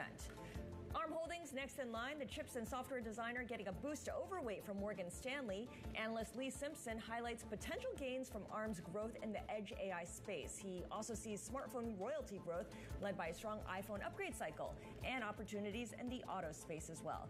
The stock up by more than 3%. And let's end things on Accenture, an upgrade to buy from neutral over at UBS. The analyst says the IT services company stands to gain increased revenue optionality from generative AI. Shares up 0.5%. And those are some of our top calls. Now, we're happy to have the analyst behind that call join us right now, Kevin McVeigh. He is Managing Director at UBS. Kevin, it's good to speak with you. Your take here is that the stock is not pricing in the extent of Gen AI optionality. And you point out that Accenture had booked about $2 billion in Gen AI bookings in the fiscal third quarter, as opposed to $300 million for all of the previous fiscal year. When we talk about these Gen AI bookings, are these one-time billings or recurring billings? So, and thank you for allowing us to be here. It's a pleasure to be here today. So those are the bookings that come in advance of the revenue. And what you've seen is as the Gen AI is scaled, to your point, $300 million of revenue in 2023, you've seen an acceleration of that in 2024. What drove us to upgrade the stock was we don't think the market is adequately discounting what that potential can be and the revenue acceleration associated with it. And what you've seen happen as a result of that is some of the unevenness over the course of 2024 has caused some volatility in the stock, and we thought that was a real nice opportunity to upgrade the stock to buy from neutral. Well, speaking of the fact that you were neutral just before this decision as well, kind of what took you to get here and what risk is remaining in this view? Sure. So, we were really monitoring the pace of the Gen AI bookings because it's been such an important indicator for not only the stock, but the broader market. And I think what had happened with Accenture earlier in the year was it had discounted a pace of revenue associated with the Gen AI based on some of the success that their alliance partners had that have become slower to develop. But as we look at those bookings over the first 3 quarters of the year, and we look to model that out into 2025, we think, the stock needs to start calibrating that more. And, that's really what drove the decision to upgrade the stock, particularly given the progression of the revenue. What you've seen happen is, decelerating revenue over the last 2 or 3 years. And as we start to see that inflection point, which based on our model suggests their Q4, which is August, which they'll report next quarter, will be the inflection point in the revenue, and then we'll see some reacceleration over the course of 2025. I think the biggest risk to this call is really if that gets extended. What we tried to do was really look at past inflection points, and the one we really leaned into as part of this exercise was the inflection point in their cloud business. And if you go back and look at that relative to where the stock is today, it proved to be an opportune time to recommend the stock. So one thing you point out is that clients have been experimenting with Gen AI. How much do companies spend when they're experimenting versus a full-scale deployment when they actually come to that decision? So it really depends. On the experimentation side, what you're seeing is they tend to be smaller scope projects as opposed to full-scale implementation. And you can see that borne out in the pace of the bookings because there's been a fair amount of disconnect between the pace of bookings at Accenture relative to the revenue run rate. So when you think about, and again, these are overall bookings as opposed to the Gen AI bookings, but what you see is particularly the 300 million or so that occurred in 23, that felt to us like it was more experimental proof of concept because Gen AI is such a novel idea and they have such terrific clients, Accenture does, that they need to learn kind of what it means to the organization before you can do a full-scale implementation. And it's such a complex exercise that it's the experimentation that ultimately leads to the full-scale implementation. But until you really know what the needs of the organization are, it's really difficult to kind of become aggressive in a full-scale implementation. Got it. Well, thank you for bringing this all to our attention. Kevin McVeigh over at UBS with his upgrade on shares of Accenture. We do have some breaking news that we want to get to. The Federal Trade Commission, the FTC, is looking into Hess and Occidental Petroleum and Diamondback Energy. They are investigating whether executives at these major oil companies perhaps improperly communicated with OPEC officials. They're looking for evidence that these executives attempted to collude with OPEC officials on oil market dynamics. And this is according to people familiar with the matter. So you're looking at shares right now, Shonali, of Hess, Occidental Petroleum, Oxy is the ticker, and Diamondback, all down right now, which is, kind of in line with where the broader market is, although these declines are obviously much larger than the S&P 500. Yeah, They are larger. And then on the back of that also, remember, energy is an industry that has been absolutely tearing apart this week, winning among other industries. So a painful trade for investors. All right, coming up, we're going to continue to count you down to the closing bells with Steve Sosnick over at Interactive Brokers. This is The Close on Bloomberg Television.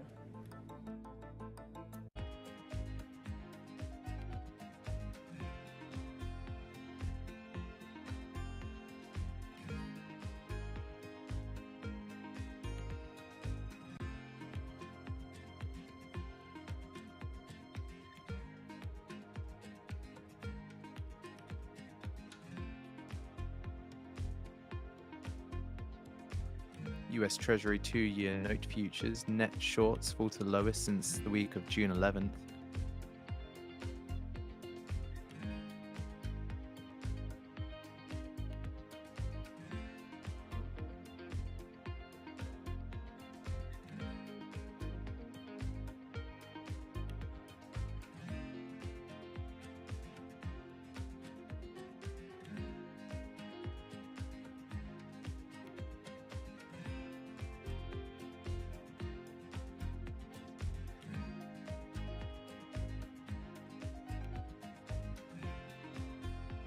The top names in business are on Bloomberg. Middle market line draws are basically still about 5 percentage points below where it was pre-pandemic, which means as cost of borrowing went up, people aren't being quite as aggressive, and that's why the economy is slowing down. They're not hiring quite as many people. They're not buying that piece of equipment. They're not doing it because they're a little worried about final demand, and therefore they're being careful, which is unpleasant for your bank, but is okay because the companies are still making profitable and the credit quality is good. Nobody covers business like Bloomberg. Arch has laid plenty of groundwork for future revenue, but for now, Mark Messler's most pressing challenge as CFO is conserving capital. You have to have the short-term discipline to sort of circle the wagons around cash. I mean, cash is oxygen. I know where every ounce of cash is going, and but we also have to be nimble around that as well because things change by the day. Archer went public in 2021 in a reverse merger with a SPAC, Ken Moelis's Atlas Crest Investments. Through August 2023, the company raised over $1 billion from investors including Stellantis, Boeing, United Airlines, and Cathie Wood's ARK Investment Management. Does that ARK investment open doors for you to bring in different kinds of institutional money going forward? It does. I mean, I think there's a lot of credibility that comes in with an investor like ARK. As I think about, my top targeted list of investors over the next 2 to 3 years, an investment like that gives us some credibility and gives us a little bit of staying power as I go in and talk to other investors. With the SPAC pipe now closed, Archer's so 1 minute until we get the market on close information. Capital. I know the folks who aren't willing to invest right now may have large pockets of investment in the future. So I want to be in front of them. I'm wanting to show them progress. I want to create credibility with them that we are marching towards our goals of commercialization. It's the countdown to the market open as we bring you the first trades across Europe. We'll debate the most important stories and what will drive the big investment decisions throughout the morning. I'm Guy Johnson. I'm Kriti Gupta. And I'm Anna Edwards. Join us every weekday morning for the opening trade, live at 7 a.m. here in London. Only on Bloomberg. Context changes everything.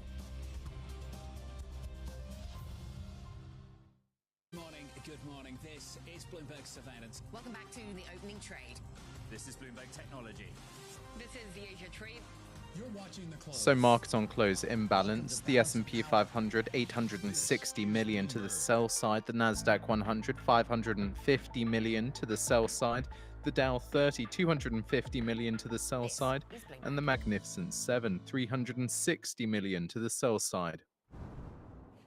All right, we do have some breaking news. Let's just repeat it for you. Bloomberg is the first report that the U.S. Federal Trade Commission, the FTC, is now investigating whether executives at major oil companies, including Hess, Occidental Petroleum, and Diamondback Energy, improperly communicated with OPEC officials. Let's bring in now Bloomberg's managing editor for energy, Simon Casey. So, Simon, that language does not sound good. To what extent could it be illegal under U.S. antitrust laws? Well, OPEC is a cartel. It's been around for decades now. It's a sovereign entity. Both U.S. companies are essentially banned from being part of that cartel, and that extends to, they have to be very careful how they communicate with them. And as our story explains, the FTC has been looking deeply at this. It's been looking through text messages from phones owned, possessed by executives of those companies. This comes on the back of, if you cast your mind back to the story earlier this year about the merger of ExxonMobil and Pioneer Natural Resources as one of the big oil deals in recent years. The FTC was reviewing that. Mm-hmm.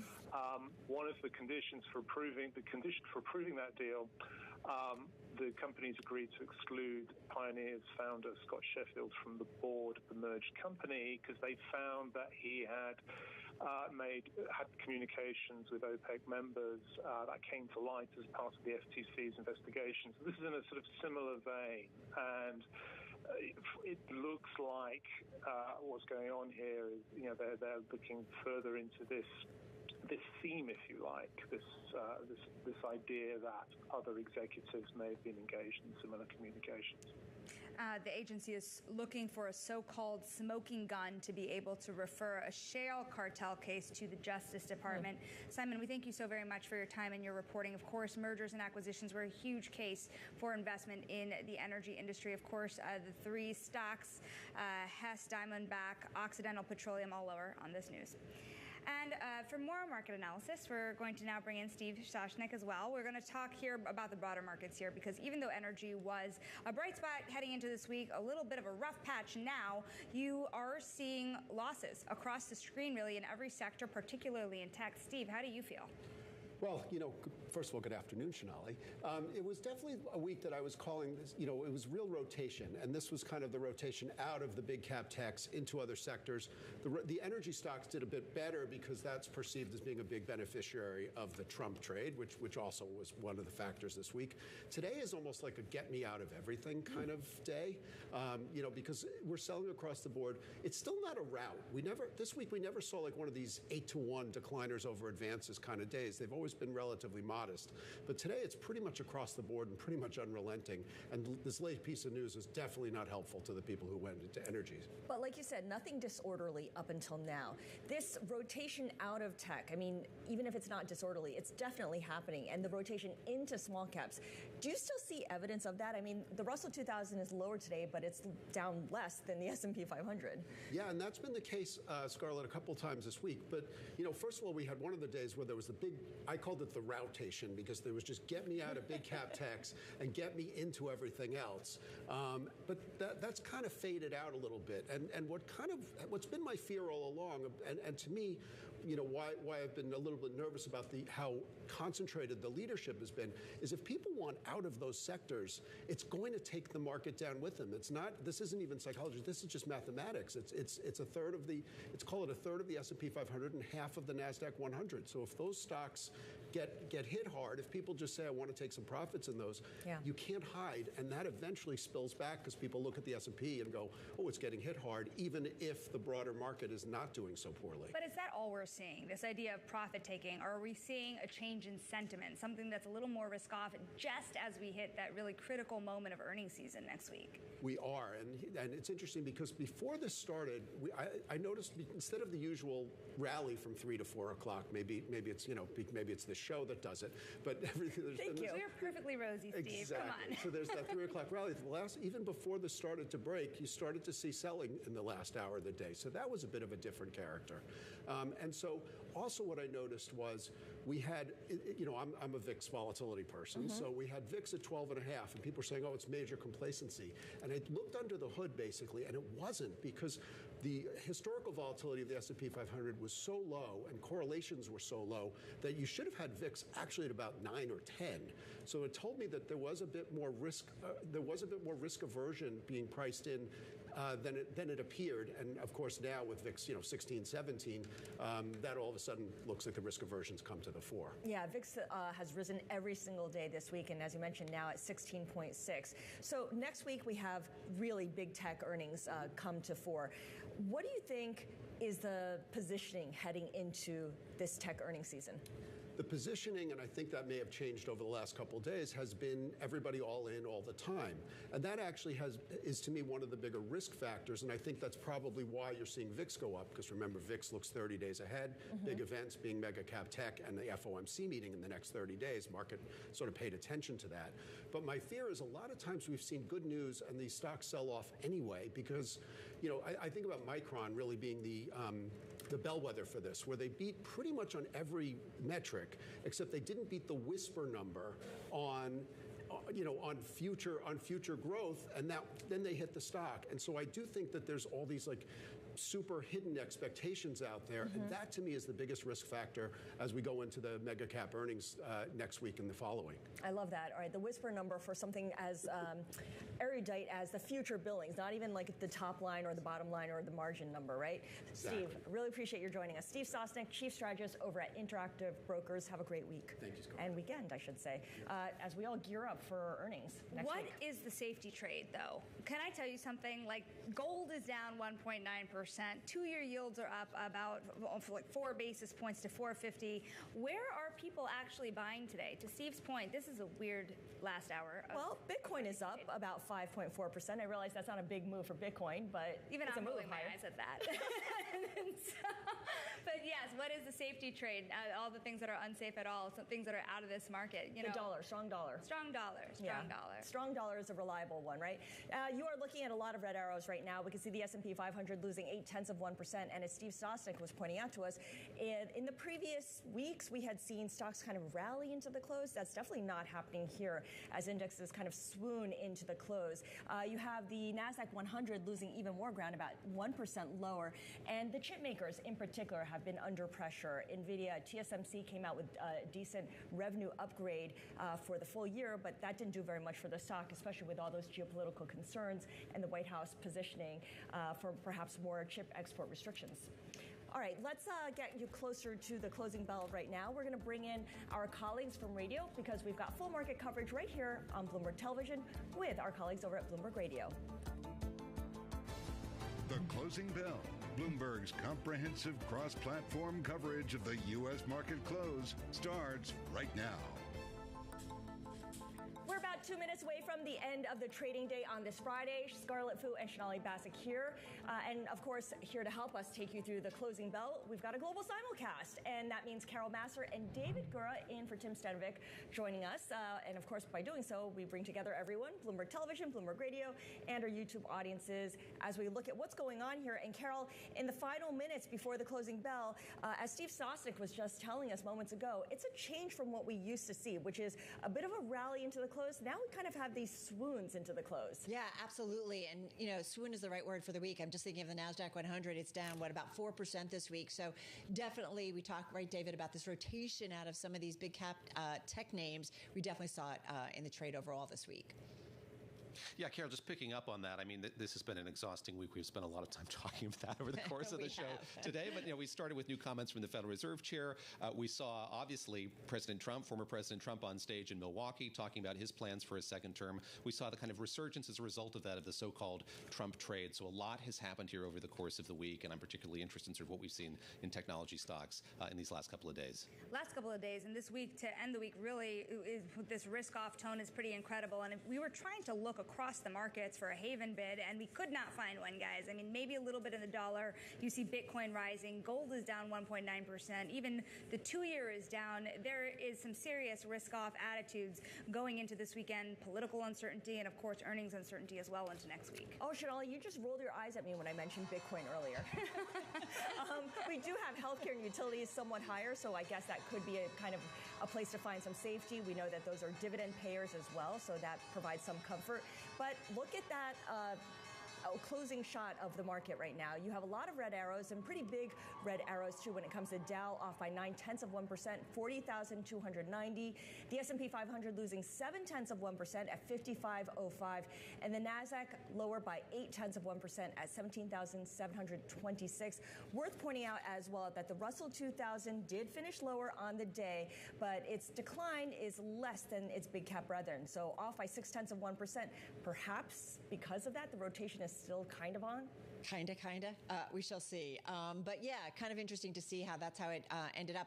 I'm going to go back to the big caps for a moment and just the S&P 500 today. And Sonali had most names in the index lower, about 367, 134 actually gaining some ground today, 2 unchanged. And if you take a look at sectors here, it was pretty broad-based. You did have a little bit of green on the screen as Scarlett was talking about healthcare stocks, utility stocks a little higher on the day, but really that was on the back of some earnings that we saw out of the healthcare sector that helped drag that part of the index higher. But energy, the biggest loser here at 1.3% out of the sectors, is pretty stunning when you have a week where energy was the biggest gainer in the middle of what was frankly a Trump trade. Yeah, that was a lot of red that I'm looking at the screen right there for those of you who are listening on radio. Let's get to some of the individual gainers, if I may. Starbucks, right? We had a headline just about 2:40 Wall Street time today. You've got activist investor Elliott taking a sizable stake in the company, pushing to find ways to boost the stock prices. Come from the Wall Street Journal, citing folks familiar. So you saw a pop in shares of Starbucks up almost 7% in today's trade. A top gainer moving along to one that really was a standout in both the S&P 500 and the NASDAQ 100. Talking about Intuitive Surgical, tickers ISRG, finishing the day near its highs, up 9.4%. Initiated with an outperform and $21 price target over at Wedbush, which said the shares seem undervalued. So we did see certainly a big move. Oh, forgive me. That was Canadian Goose. Oh, mixing up my notes. Hang on. Take your time. It's Friday. That's because I added Starbucks. Hitting a record, company second quarter adjusted earnings per share coming ahead of consensus estimates. Whew. Piper Sandler said this was an all-around positive update. We're talking Intuitive Surgical. Piper Sandler, Leerink, and Jefferies all raising their price target. Now to Canada Goose, up 2.5%. This one rallying after it was initiated with an outperform recommendation and a $21 a share price target over at Wedbush, which said the shares seem undervalued, which makes sense because the stock closed at $12.20 a share. And one more, Hawaiian Electric had to point this out, up about 37%. It's among the companies that have tentatively agreed to pay more than $4 billion to resolve hundreds of lawsuits over the wildfires that ripped through Maui last year. This is according to people familiar. So we saw certainly, David, people moving into that one. Yeah, absolutely. Talk about decliners. You got to mention CrowdStrike. Obviously, this is a huge story today, one that we all woke up to here on the East Coast in New York. The cybersecurity company suffering this failure that affected so many companies around the world. We saw that steep decline there. Mandeep Singh saying this is a company that has done so well for so long. It's just a total surprise, and we'll see what happens in the coming days as now the specter of potential lawsuits comes into play here. Who's going to have to pay the bills for what's happened here at airports and banks, all kinds of businesses all over the world. Comerica, that Dallas-based bank, reported earnings. Its outlook worse than Wall Street expected. We saw that bank shares decline as well. It's also being removed from a Treasury program it had a contract with, a deal with, and not being asked to rebid for that. A huge problem for that bank. I should say it's also facing a lawsuit related to fraud allegations. So not in a great spot today. We saw declines there in Comerica's stock price as well. And finally, we've been talking a lot about politics, about the prospects for President Biden. No, we haven't. We have indeed, Carol.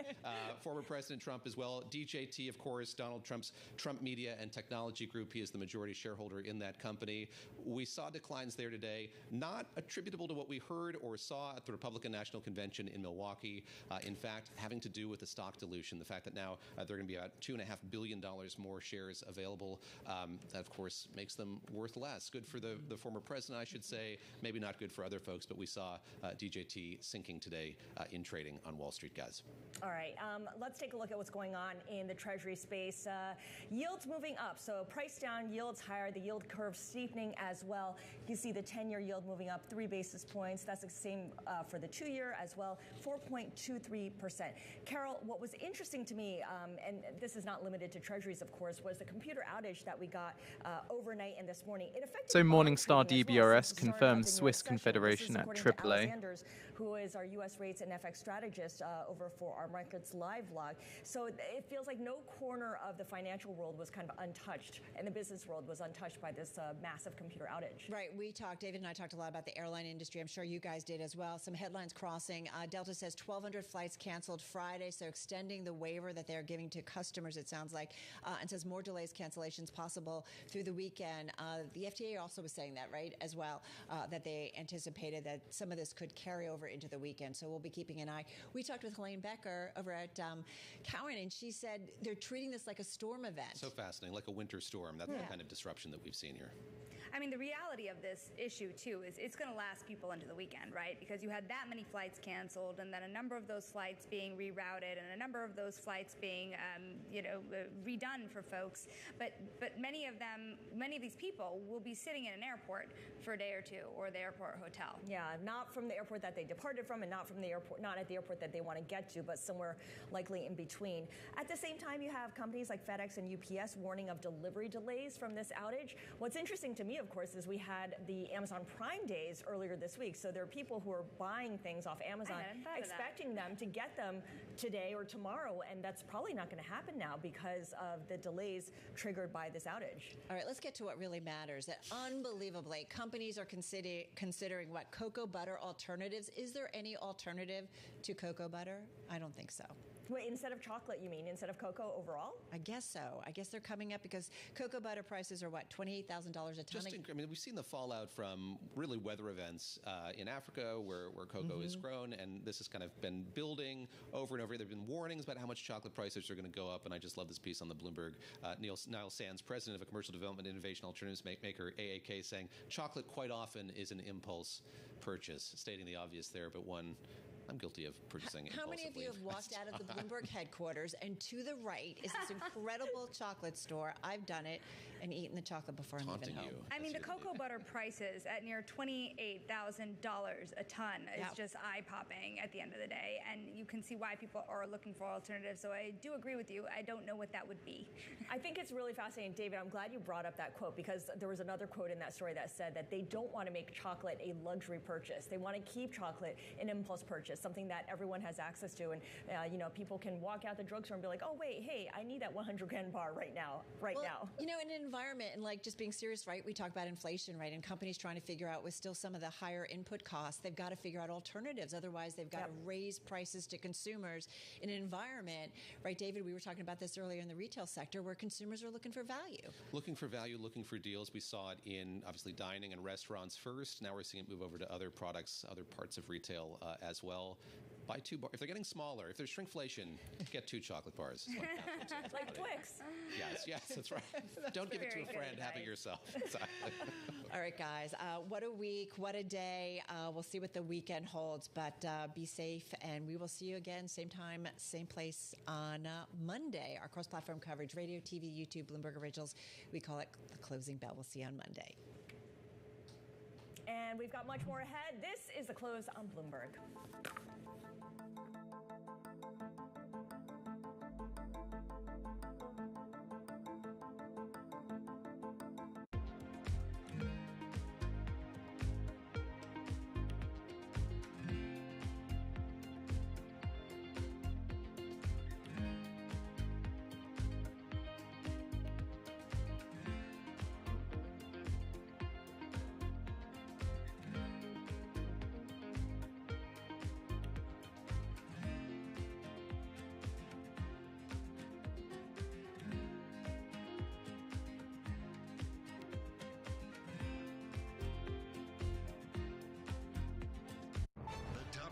In global leadership are on Bloomberg. We are 40 million. We're a big country, and we really depend on the aid from the world. And we depend on the aid and the position and the stance of the US. So I would like to understand, what would it mean to finish war fast? If Trump knows how to end this war, he should tell us today. Because if there are risks to Ukraine's independence, if there are risks that we will lose the statehood We want to be prepared for this. We want to understand whether in November we will have the powerful support of the US or we'll be all alone. Only our lives are at stake here, and nobody can just trade our lives. Nobody covers the top global leaders like Bloomberg Television and Radio. From the beating heart of global finance, economics, and politics, and wherever newsmakers are moving markets, Bloomberg brings you conversations that allow for deep discussions and important insights. What do you think the future is for inflation? Is this a new normal? Are markets too optimistic? How do you worry about the things that are outside your control? How does the current fighting completely stop? I'm Francine Lacqua, and this is The Pulse, every weekday at 9 a.m. only on Bloomberg.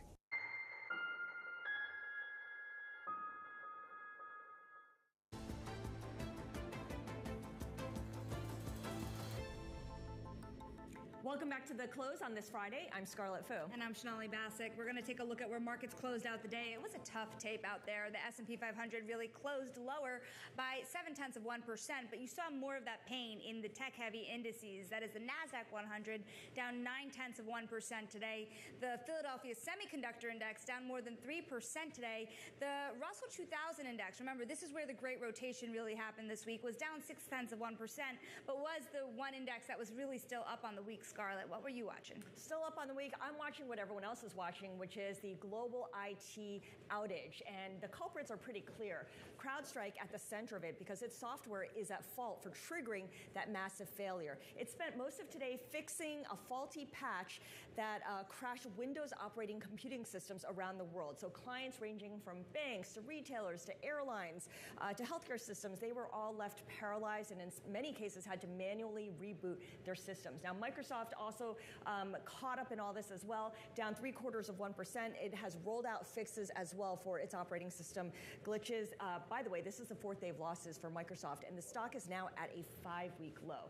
On the flip side, we did see gains in Intuitive Surgical, ISRG, up almost 10% on the day. Record high here for ISRG. The medical equipment company's fiscal second quarter EPS, adjusted EPS, topped analyst estimates, and Piper Sandler said this was an all-around positive report.